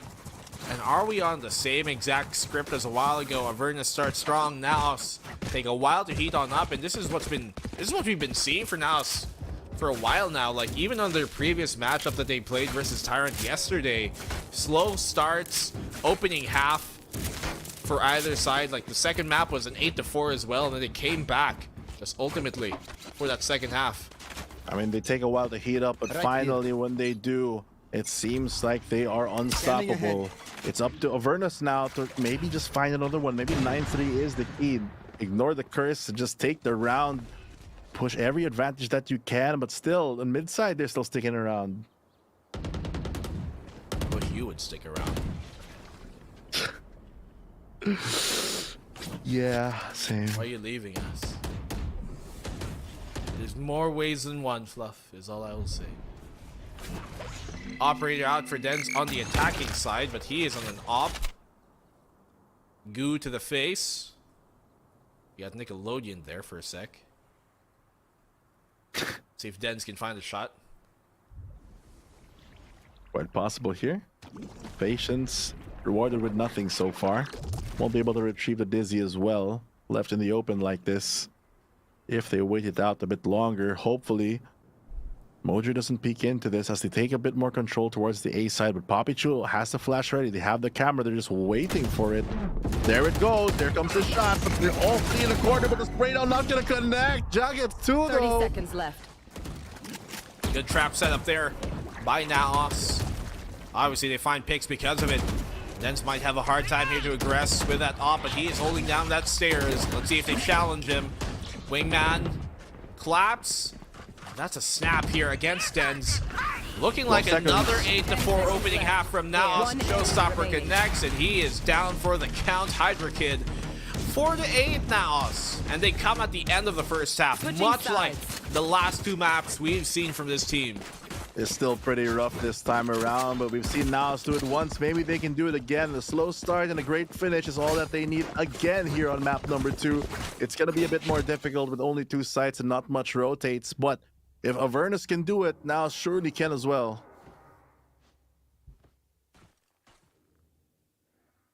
Let's see if they can. This defensive side of Avernus, I'm hoping it's not going to be their liability, because they've been in this spot before. And here's a not so comforting fact. To be fair, Avernus have only played 1 map, yes, but in that map, Chill, we they had a 36% win rate on the defense compared to the 50% on the attack. So the defense here has proven to be a problem in the Good past. numbers. I know you can only count to 10, so I hope you caught that. I didn't. I got lost in 4-8 because that's where we are right now in this game. An interesting trap here to stop maybe a flight's coming their way, but they get spotted out by Eman early. They are stalled out here as they take the 1v2 and Avernus. They find Ja. They back on off after that pick as well. Good finds here by Avernus. Just the game slowing down to a immediate halt. In stark contrast to what we saw on Lotus a while ago. Zeus finds a kill here. They're making a good job of picking together. I mean, one good thing for them, right, is they're able to just pick apart this NAOS over time. 45 seconds, they have to pick a site. They're stuck towards looking at this B. They can run all the way to A because the advanced positioning of Papi Chulo has given them a bit of space. They pull the rotations, though. They might get the timing because they do run a lot earlier from the defense rotate. They have to move at least, but they have to get into contact of Zeus. But Papi Chulo is taking quite a while to take this fight. Oh, he does perfect. finally find it, and that's exactly what they needed to open up here towards A, and the plant will go down. 3v3 in the post. Winnable round now by NAOS. They just have to defend this spike. 45 seconds on the clock starts now, and the retake taking a bit longer. to come out. Emmon's gonna run into the hands of Hydric, and he spots out the elbow. They spot at least one player, so they can play for time. The flank is there. Scan will confirm another there towards the stairs, that being Nexin. He's the only one with utility to use here, both the scan and the flash. Use that to aid Papi Chulo in the side who gets it. Think of both of them. They collide actually. Good damage being done here by Papi Chulo. Paranoia doesn't find its mark. Both of these players low on the Avernus' side. They're going to double swing here now. Ammon connects, and this is looking like NAOS retaliating in the round. If Yura doesn't find it, but what are they doing? Ammon just cries and check the smoke. But oh my goodness! No time still. But that was so close to being a throw. What was that? He just knifed out to go wide and his teammate to swing, not expecting that he was playing that close. Or maybe they're trying to go for a knife there, but it's not the time to make jokes. It's 4-8. He could close out the game. They take a very, very costly pistol round with all players gone. But still, they win, which is what important. Did they even hear the tap of the spike? Why did they doubly key towards it? Maybe they just assume that there's no time, so YOLO, let's just jump in. But they didn't hear the tap of the spike, no? Unless someone was like, defusing. How? You're not gonna get another. It's once in a lifetime. There's no second chance right now. Might be a second chance for a second life here for Avernus as they are still in the lead. Now Esports are mounting a comeback as they win the pistol. Rewards themselves with a lot of rifles here in a Vandal onto Mojer as they try to barrel down through this B site, which is very clear right now. Obviously, they don't know that yet, but still, the gamble of Avernus is not going to work out as they finally do execute and secure all of it. Definitely has to be said that these rounds are a bit too close for comfort for NAOS. Closing it out, man. They are being put in very difficult spots. They're losing some of their opening picks. They have been consistently starting off their game slow, which is never good to see. Great reposition here by Jad, though. Playing off his trip, making sure that they look the wrong way since they have to turn right into going into B main. Might buy them enough time here. Finally, just back off and barrel through market. They're just going to take the deaths by spike instead. Save a bit more of that util. Great dodge there by Papi Chulo. Emman gets a lot of value. And this is a surefire round for NAOS. They just have to get out with their lives. Yeah, smart to have, you know, the player that does have mobility play in those committed positions, because they can back out if a molly is thrown his way. In that case, a paint shell was. Now let's bring it 6-8, and once more, a very viable bonus for them to play. Very viable indeed. They still keep the Vandal as well to get another one for the trouble, and still into the hands of Avernus. All they have to do is not lose a couple members early on. They might be able to even upgrade if they take some frags here and there against Avernus. Right there. Let's see if they can do that. Thrash is available for Emman. Been their best performer in this map. No. The blast back kept the Thrash at bay. It will clear out the back of the site though, rather the front box. So you know that should be free for now. Dizzy's on out either way. Here comes the commit. This is dangerous. Already one spam through. Ur gets one. The cage gonna fall very soon. There's in the open. Zeus finds so many. Gets 3. And it's all up to Nexi. Hiding in the corner, his legs spotted out. They have the info, trying to go for the floor kick here, but it's not going to be enough. Trying to defend himself, but Hydro Kid closes it out 6-9. A very nice score here as Avernus stops that early momentum from NAOS. Yeah, the Vandal there, Phantom, might have actually gotten that second kill versus a Hydro Kid. Yeah, 9-6 here. They just walk into the waiting aim. Patient game of Avernus. We're expecting them to push out from that cyber cage, but now guns are available for NAOS. Even though they were doing good to try and cut into this lead, Avernus still do have it in their hands. Very much do. They have control right now. Nexi, 2 flashes available to maybe pop out of sight here, or into sight rather, but still the trap gonna delay. Not sure if they know that there is a camera there. Might be very dangerous to take B. Oh, okay. Zeus does have a showstopper for a retake attempt. He can also use this if he feels like the opportunity is there. Spike dropped. No real ultimates queued up just yet for NAOS, at least for this round. barring some incredible multi-kills. B side, will they commit? They know the trip is here. Oh, can't quite destroy it just yet. The sound's gonna be enough for Dens to peek. He gets one, a good one way to make them force back and back off. And now Mojer might get hit by a great shock dart for damage. Actually doesn't land. Timing there by Dens. As soon as he hears the trip being destroyed, he fights for it. 30 seconds left. Paint shells thrown on out against Ja, but he's still able to crawl on up here. Commit. Ja can find the kill, even though they were there. He does get Zeus and denies the showstopper. But Mojer, that should have been a kill for him. Oh, Avernus, they're rallying. They're able to get the angles. Nexi, though, skips a beat there. Is able to find the jump. They have to eliminate the Silva right now. 10 seconds. They can go for the plant here. It is a 2v2, and the two defenders taking a bit of time. Oh, Ja! Able to get the 4K there, even while blinded, to save the game. And now Esports close the gap. And what the play from Ja when you let him free. He finds an opening there. 4K for him. Initially good by Dens, but because he was fighting Zeus there from mid on towards market, he got him low. And when Zeus popped the ult, immediately shuts him down. Anti-air defenses. And finds a timing as well on the two rotators off the defense. NAOS force Avernus into an eco. They forced him into an eco, and they forced him into a position they don't want to play. Interesting cyber cage there, just to make sure that they cannot peek out of the door when they take mid. NAOS, though, very aggressive start, and Hydra already off the board. They're going to pull some defenses towards the B site, but they don't have a late rotate towards A just yet. Opening pick does find Hydra. B site is stacked here. Once more, just like Fluffy O2's wallet and bank account. A lot of imaginations happening right now as we are lost for words, and it looks like the defender is lost as well, taking an early fight. Just struggling to land the shot here on the ones, able to find it towards the end, and then off the board. They have to go through CT, but it's going to be very easy as they only have the pistols. Yeah, very quick cleanup. Spike planted. Cleaning up is something Fluffy is not used to doing with his room. Very true. Don't even deny it. Can't lie to the viewers, man. Well, at least you're an honest man. Avernus here. He gets shut down, Zeus.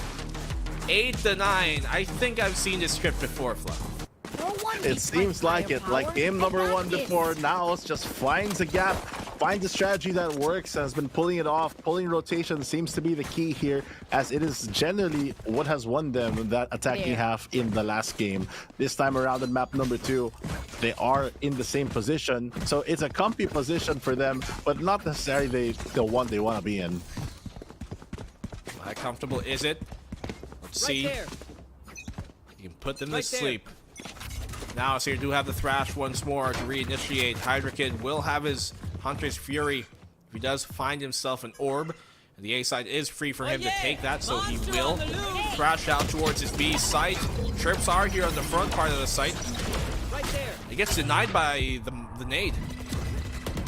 It does, and there comes another. You're great frag on the Mojo to eliminate him. Next with a quick trade, though. They have to get the spike, but it's in the middle. There goes another point of contact, and then off that satchel, able to get that frag. Great positioning right now. The long-range firepower coming in as well. Hunter's Fury enabled. Eman somehow still alive here and gets the spike. Has to run away. Hopefully he can make it out. Oh, very, very delicate position there for NAOS. Avernus able to really weather the storm of that push. NAOS are looking to crawl maybe towards the other way. Bearing down towards mid. But Avernus are looking there towards that way as well.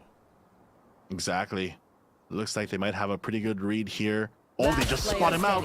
Oh, they line up as well. You're able to find 3 kills that round. 8-10, momentum broken, and now it's Esports struggling on that conversion. Yeah, they just run into a bit too much there on the site. The Thrash not able to take the back site there due to the paint shells. I'm not too sure if that was Mojer's paint shells even that destroyed the friendly Thrash. But a timeout will be forced here.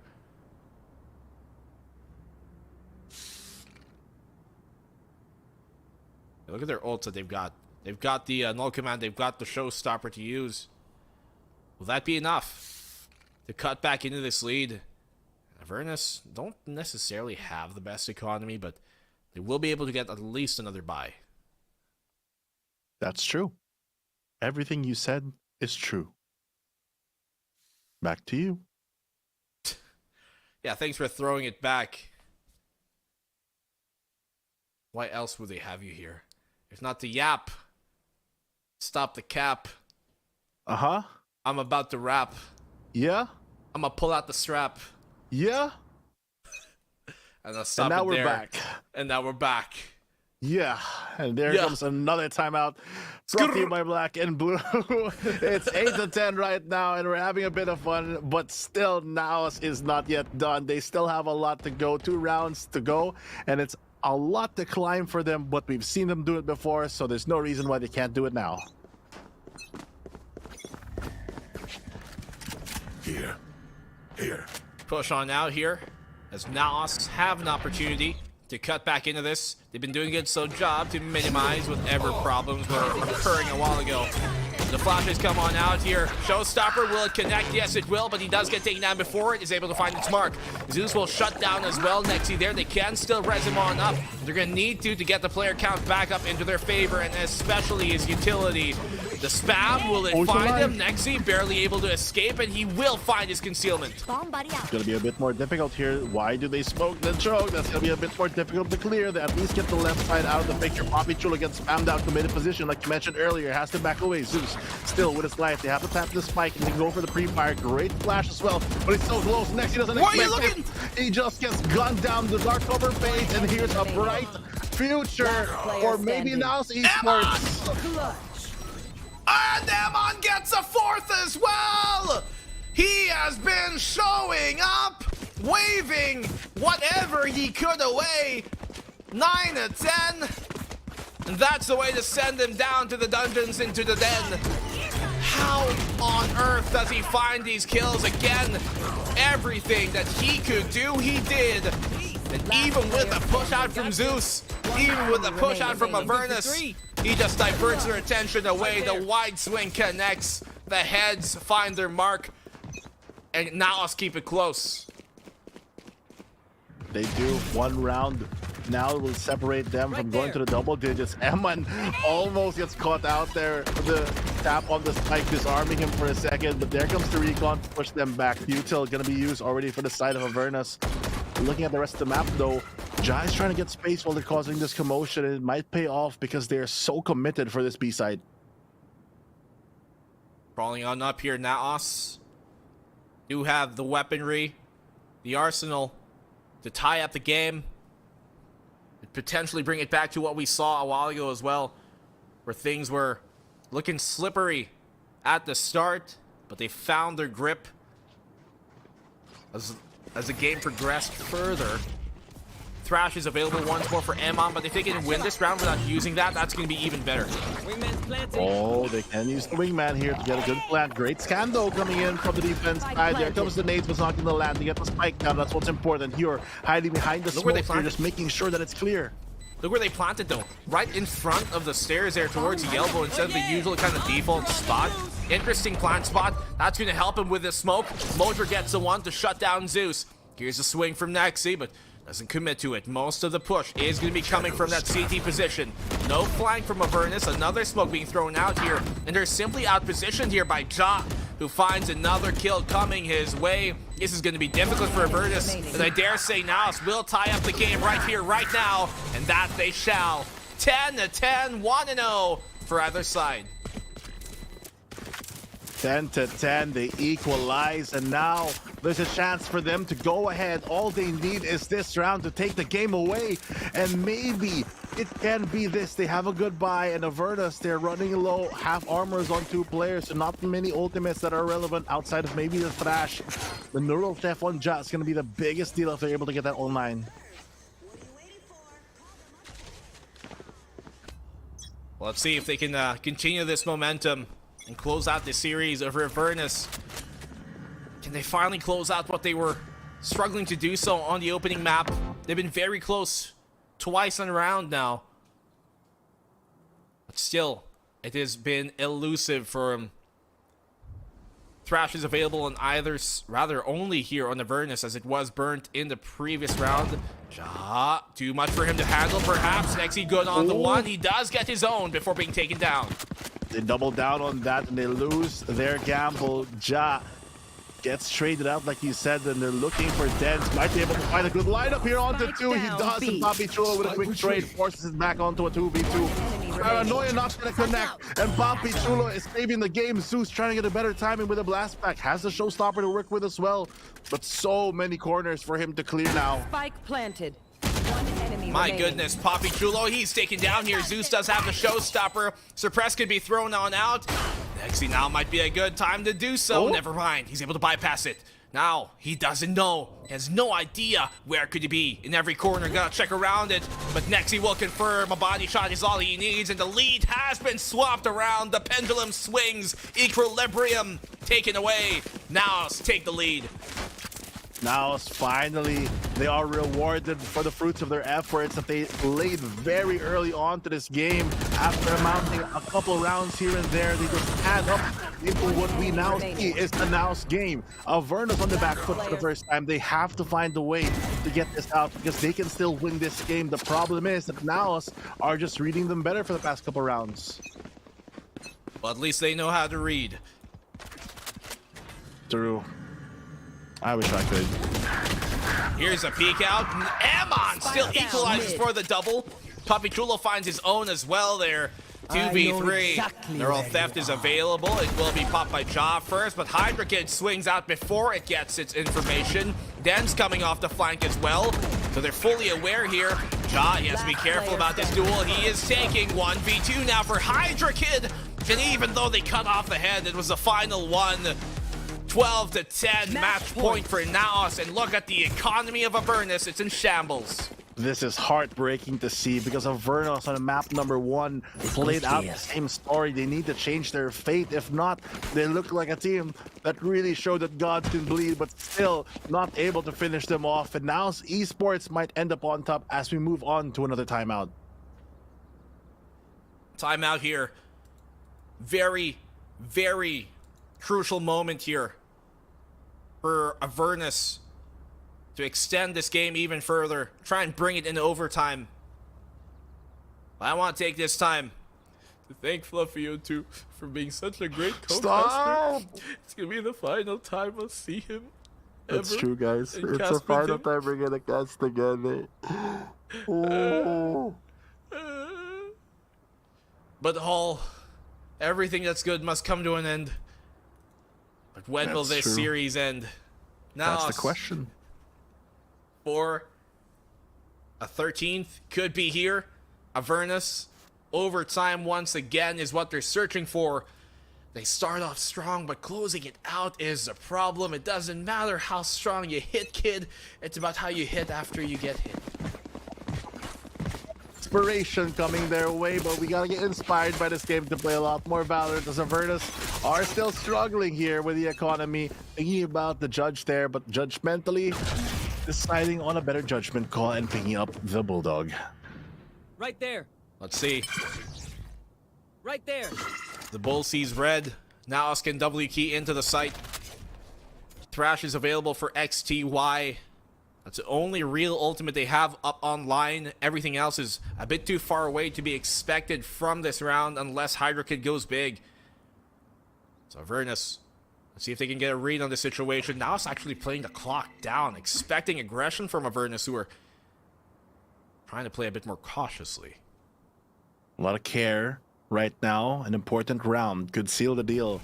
And the fate of this entire series will be go to a map number 3. It's up to NAOS to decide. They are popping the ultimate, and Nexi attacking alone the one-man army, but they're not gonna fall for this fake, I think. Yeah, they're expecting it to go towards that B. They did kind of bite a bit there.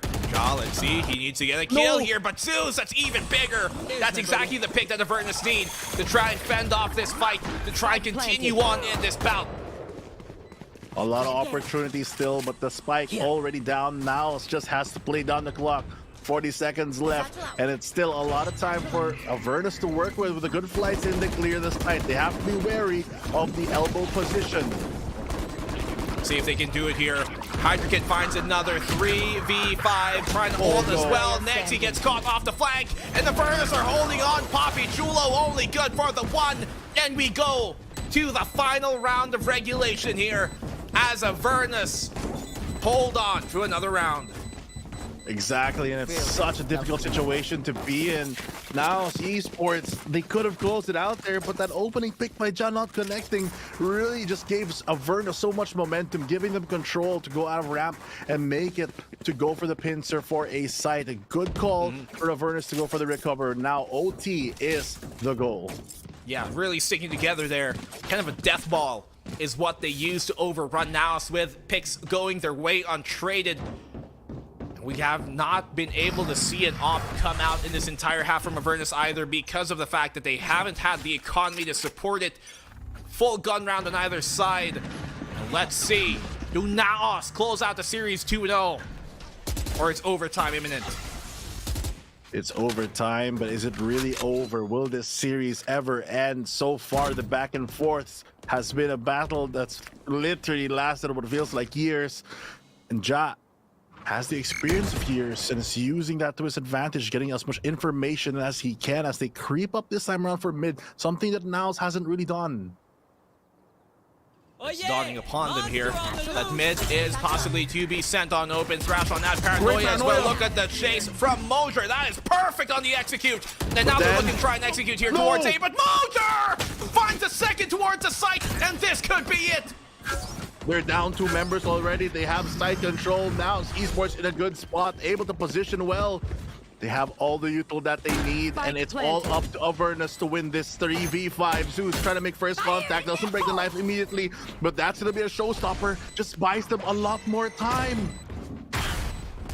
Oh my goodness. Showstopper. As you said, just burns time off the clock. Avernus, it's slowly slipping away from them. The sands of time are hollowing their old timely demise. Zeus, can he find one? It's going to be Yurt to start things off here. Mosier a third, a fourth, and Ja will confirm. NAOS take the game. And what a heartbreaker of a series. How close Avernus were for every single map. You know, when you first see this matchup, you look NAOS and Avernus, you think NAOS Esports, they're probably gonna take it, but you don't expect it to be this close. Avernus really showing what they're made of in this match and really proving to us that here on VCT PH, it's a lot of talent, and right now they're really almost crossing the line against one of our top teams in NAOS Esports. Yeah, you definitely gotta respect every single team here. If you are caught lacking, then they can really take a map away. And NAOS here have had consistent slow starts against some of these other teams. We saw that yesterday versus Tyrant. We saw that today here on both maps as well. And it has to be a problem that NAOS rectify moving on over into the playoffs. But hey, great job still by one of the best teams that we've got here in the region. And I mean, that's exactly why they are, because they know how to kind of bounce back. Even when their momentum is slowed down to a halt, to a crawl, they know how to get themselves back into the groove. And that's what NAOS are great at. They are very great at it. These comebacks are so consistent, and that's the reason why they're the top team. Not because they always win every round, but because they end up winning all the series that they can. Really doing a lot of work here for NAOS. Ja MVP yet again here on the Cypher this time around. Eman and Mosier showing up a lot, especially after map number 1. For Avernus, Zeus, and for me, Dens as well, proving to be those pivotal factors that has won so many rounds for them and giving them that fighting chance that looked like they had so much advantages at times. Dens had so many moments in this series alone. Map number 1 and map number 2, especially that, that opening pistol from the get-go, he was providing value. Many rounds where it really would have changed the outcome, but I think the real turning point here is when Ja on that attacking side got that 4K towards the B side. When they were pushing, they shut down the showstopper Zeus, and then he gets a 2K after to get the 4th in the round. From then on point, sometimes for NAOS, you just need one player coming up big to really get the rest of the team started. Then you see Eman as well, who came in big with his own clutch of a 4K. I mean, they got a lot of consistency and a lot of dependability here on NAOS, and they can really bank on that, even though they are positioned to be behind. They're attacking half in the past 2 games, really proving to be one of the best. And the defense, maybe you can add a bit more work on that one, but Avernus as well, playing so well, converting rounds that they honestly shouldn't have. Rounds that slipped away here and there. These highlights really showing that the trades ever so quick all the time. We'll push out here, coming in from NAOS. It ultimately worked on out. Avernus, valiant effort. I know we say that a lot, but in this case, very true as well for Avernus. We're so close to taking either of those 2 maps, but look at this. Perfect execute, and they only pull out that strat at the near end of this game.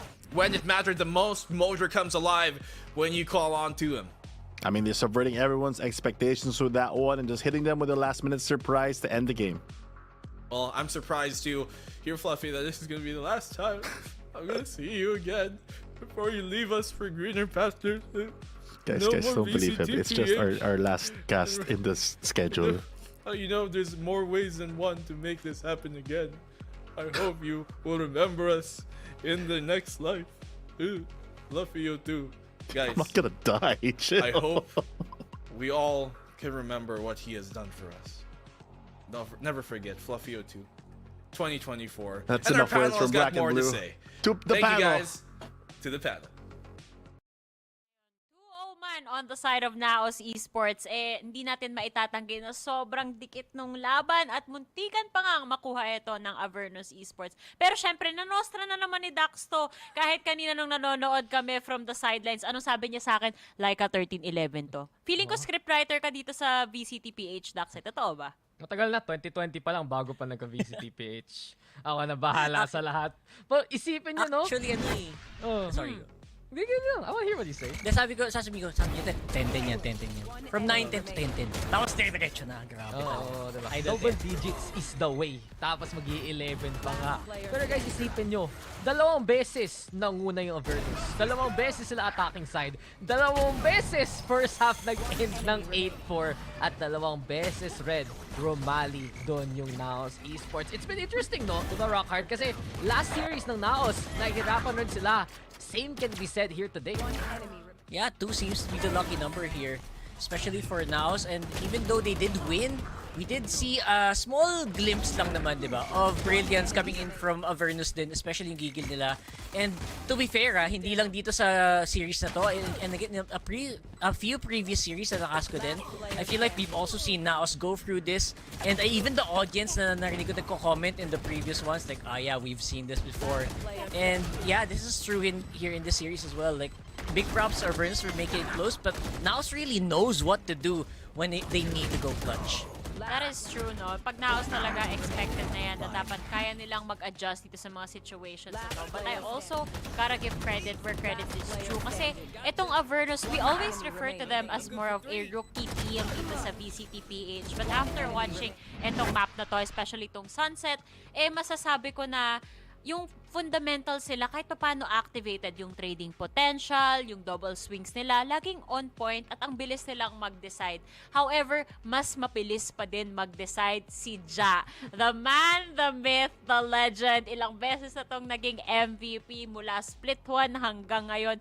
Kahit i-change role mo pa siya dito, Rockhard, kayang-kaya niyang buhatin at idala pa itong team niya papunta sa victory. And that's actually quite noticeable where yung consistency niya, even as one of the most veteran players in the league, I would say na that's something that is really, you don't see that all the time. Sometimes, they all depend on the, diba? Yung, usually the hotshot kid na papasok with a really high, reflexes. But you know what? In this scenario, I feel like he's able to really show up even again with younger players comparatively. So big props to Mr. Ja. I mean, Ja does Ja things, and let me give you a few numbers here and there, guys.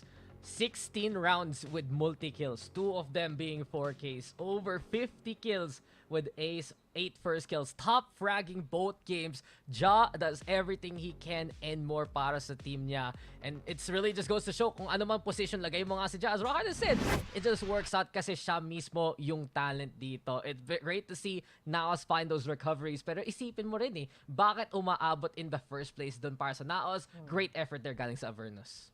Nakakatuwa pa kasi nga kung narinig yung interview kahapon with Eman, siya din nagsabi na si Ja ang total moral booster dito sa team.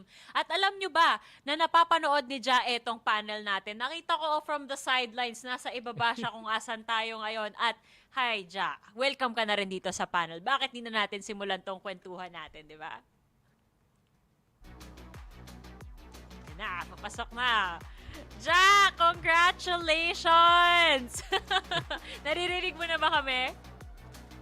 Ay, naririnig nyo ba si Ja? Ayan, mahina pala yung volume sa akin. Pasensya. Ayan. Ayan, hello! Congratulations, Ja! Alam mo, ang ganda. Hilig nyo kaming ipakaba. Pinapadikit nyo yung scoreline bago kayo. Nagpapabugbog muna kayo sa umpisa tapos magpapabawi agad kayo.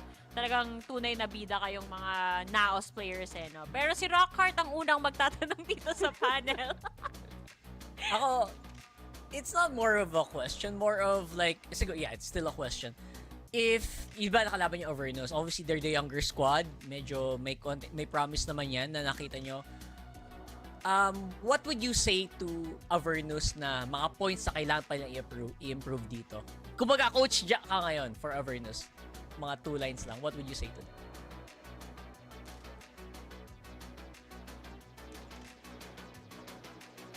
Ay, nawala ata.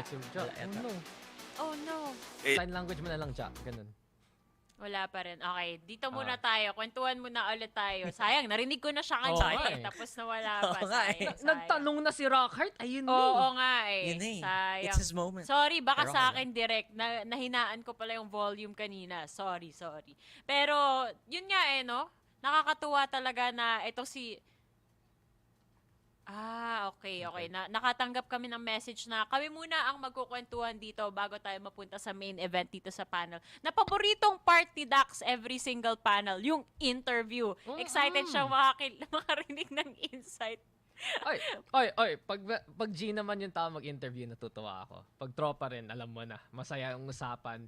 Pero, I guess, habang naghintay tayo with Ja, right? I think it's really the conversation, paano na to coming into the playoff picture.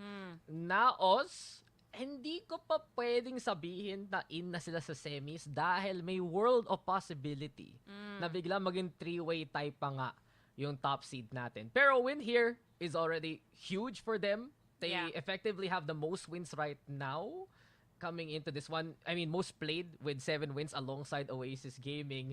Ang interesting dito yung mangyayari sa Avernus. Meaning nito, ang laking laban nung last matchup nila. Kasi sino kalaban nila, guys? JustUs na 4-4 rin. So, baka maging playoff matchup yun. Sakto yan, Dax. Pero kung tayo medyo concerned tayo sa standings ng NAOS dito, alamin na natin ng tuluyan kung ano ba ang thoughts naman ni Ja dito. Let's welcome him back once more dito sa ating panel. Hi, Ja! Mic test! Dali, Hello. mic test! Yun! Rinig ka na namin. Okay, Rockhart, isa pa. Tanungin mo ulit. Isa pa. Hello? Take 2 tayo. Hello? Okay? Hello? Thumbs up kung rinig mo kami. Thumbs up. Thumbs up kung rinig mo kami. Rinig. Okay na. Ayun. May delay lang. Okay lang. Real quick question kasi obviously we already know what NAOS is capable of. We've seen you guys really perform so well. And I just wanna know if ikaw yung coach ng Avernus kasi syempre sobrang promising na team din nila, di ba? What would you say to them na pwede pa nilang i-improve dito sa game na to na napansin mo kasi nakalaban mo sila? Siguro yung mga nila, setup nila medyo magulo. Although malakas yung firepower nila, pero yung yung mga setups lang nila yung napapansin kasi maraming masyadong butas. Alright. Ikaw naman, Dax. Si Dax, alam mo ba, Ja, na si Dax, na-nostra niya lahat. Sabi niya, Sabi niya 2-0. Sabi niya, hindi, ito na naman, textbook NAOS daw na medyo mabubugbog sa umpisa. Aabot tayo ng 10-10. Tapos, mananalo kayo 13-11. As in, sinulat niya yung script kanina habang nanonood kami. Ang galing. So, you're welcome job, by the way, na 2-0 kayo. Pero I guess, ito yung tanong ko. Going back yung usapan with Eman yesterday, may dalawa kaming nalaman. Una, ikaw yung taga-moral boost. So, paano kayo parang nagka-moral boost between Game 1 and Game 2? At pangalawa, pinagalitan ba kayo ni Amix today kasi dikit na naman yung laban? Actually, nagalit. Like, ano ba? Ganun. Ano ba? Ayusin nyo na. so paano mo hinipe sila dyan? Paano kayo naging positive vibes bigla? Sabi ko lang sa kanila na kung natatalo kami sa round, sabi ko lang na okay lang yan. Bawi na lang kami next. Kasi di pa naman tapos yung laban eh. Tama naman. At kita natin, di ba? 13-11. Incredible comebacks, man. O si Laika, syempre, may tanong ang ating host na love na love yung NAOS, di ba? Syempre naman. Kayo sa akin. Baka mawala na ako ng trabaho dito, guys. Hindi, pero alam mo dyan, for the longest time talaga nanonood ako sa VCT, isang comment ang lagi kong nakikita pag naglalaro ka. Kong TV daw. Kung naniniwala ka ba na kamukha mo si Kong TV? Siguro, medyo. Yung dating-dati medyo pa. may hawig. Mas, Dating-dati. yung dating-dati pa, mas mukha ko talaga siya. Okay. Eh di kung ganon, isang power naman dyan. Power! Diba? Yan ang moral booster. G na G sa lahat talaga.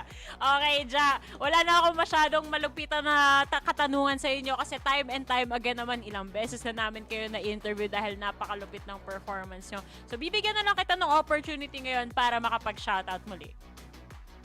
Siyempre, di mawala aking asawa. Si Noeline Q. Lagi nanonood. Lagi sumusupport sa akin. Love you, babe. And sa mga boss namin, and sa mga staff ng NAOS. Shoutout sa inyo. Yun. Okay. Anyway, sana naman sa susunod na serye nyo, hindi na kayo mapagalitan ni Coach Amix. Siyempre, at the end of the day, kayo ang makakasagot dyan. Kung ayaw nyo rin na mapagalitan kayo, di ba? Huwag nyo nang padikitin masyado. Pero at least dito nag-enjoy naman kami mapanood yung series nyo. So once again, congratulations. Bye-bye! Thank you. Thank you. Wala lang, power, di ba? I mean, ikaw, Dax, ilang taon ka na nandito sa VCT, di ba nakikita mo yung mga Kong TV remarks pag nandyan na si Cha? Kailangan na nating i-address sa wakas. Ang daming magkakamukha eh. Kalimutan ko sino from the last series. Pero may kamukha raw rin si Invi. Palagi lang may mga ganun eh. Si Osiris, ang raming kamukha rin. Ito si Rockhard, kahabi ko. Yan, twin ko yan eh. Pag hindi nakakulay yung buhok. Oo. Buti na lang may kulay yung buhok kasi baka malito yung mga viewers natin. Si Taylor at si Raph, di ba? Ay, totoo. Iba yun. Kambal yun. Kambal from another region. But at least dyan, dito na magtatapos ang ating third series of the day. Yung gitnang series talaga, oh my gosh, ngayon na pinag-iisipan ko, lahat talaga na inostra ni Dax. Alam niya na yung magiging score ng first game, alam niya na yung magiging score ng third game, alam niya rin yung score ng second game, nasabi, hindi, aabotan ng 3 maps. Galing mo talaga. Ba't mo ini-expose na ako ang bahala sa VCT PH? Oo nga. Naku po. Sorry. Kumbaga, Nostradamus.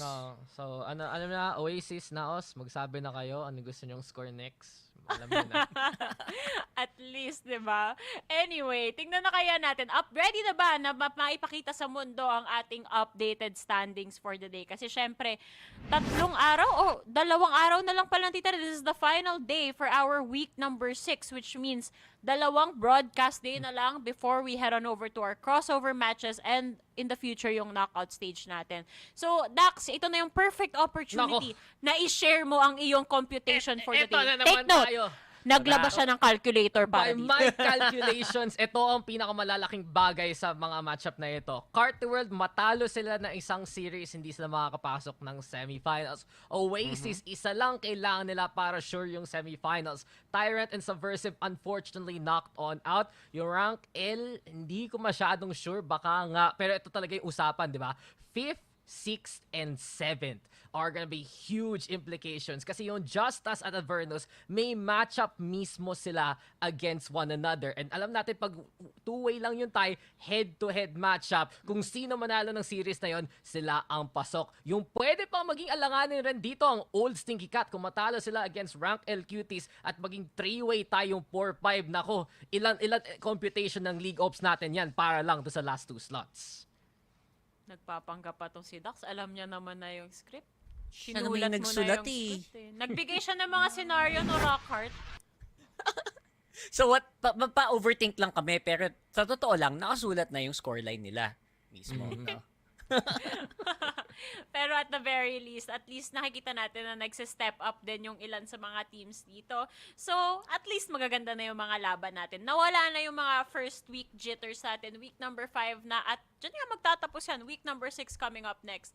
Pero itong past 5 weeks have been a blast. I cannot wait to see what's next. At syempre, deliver to sa atin ng ating mga sponsors. So, one more time for this broadcast, maraming salamat sa Minaski Global, the official tournament organizer of the VALORANT Challengers Philippines, presented by PPGL, the largest multi-game esports league in the country. Also, thanks to our official super app partner, Grab. Score Grab's lowest prices ever with up to 15% cheaper fares on Grab Car Saver, delivery fees as low as 15 pesos with Grab Food Saver delivery, and thousands of budget-friendly meals as low as 99 pesos with Grab Food Saver meals. Use the promo code GRABFOOD60 and get up to 60 pesos off your order with a minimum spend of 550 pesos. Promo runs from 11 a.m. onwards. And syempre naman, guys, ang stand ko is si Binigab. Kasi sobrang thank you sa Games and Amusement Board sa pag-sanction ng event na to. Maraming salamat po. But here on the panel, we're about to sign off. It has been your girl, Likeable, on the hosting duties for today. At kasama kong analyst, of course, na ang ating pseudo kambal for the day na si Dax at si Rockhart. Thank you guys so much and good night!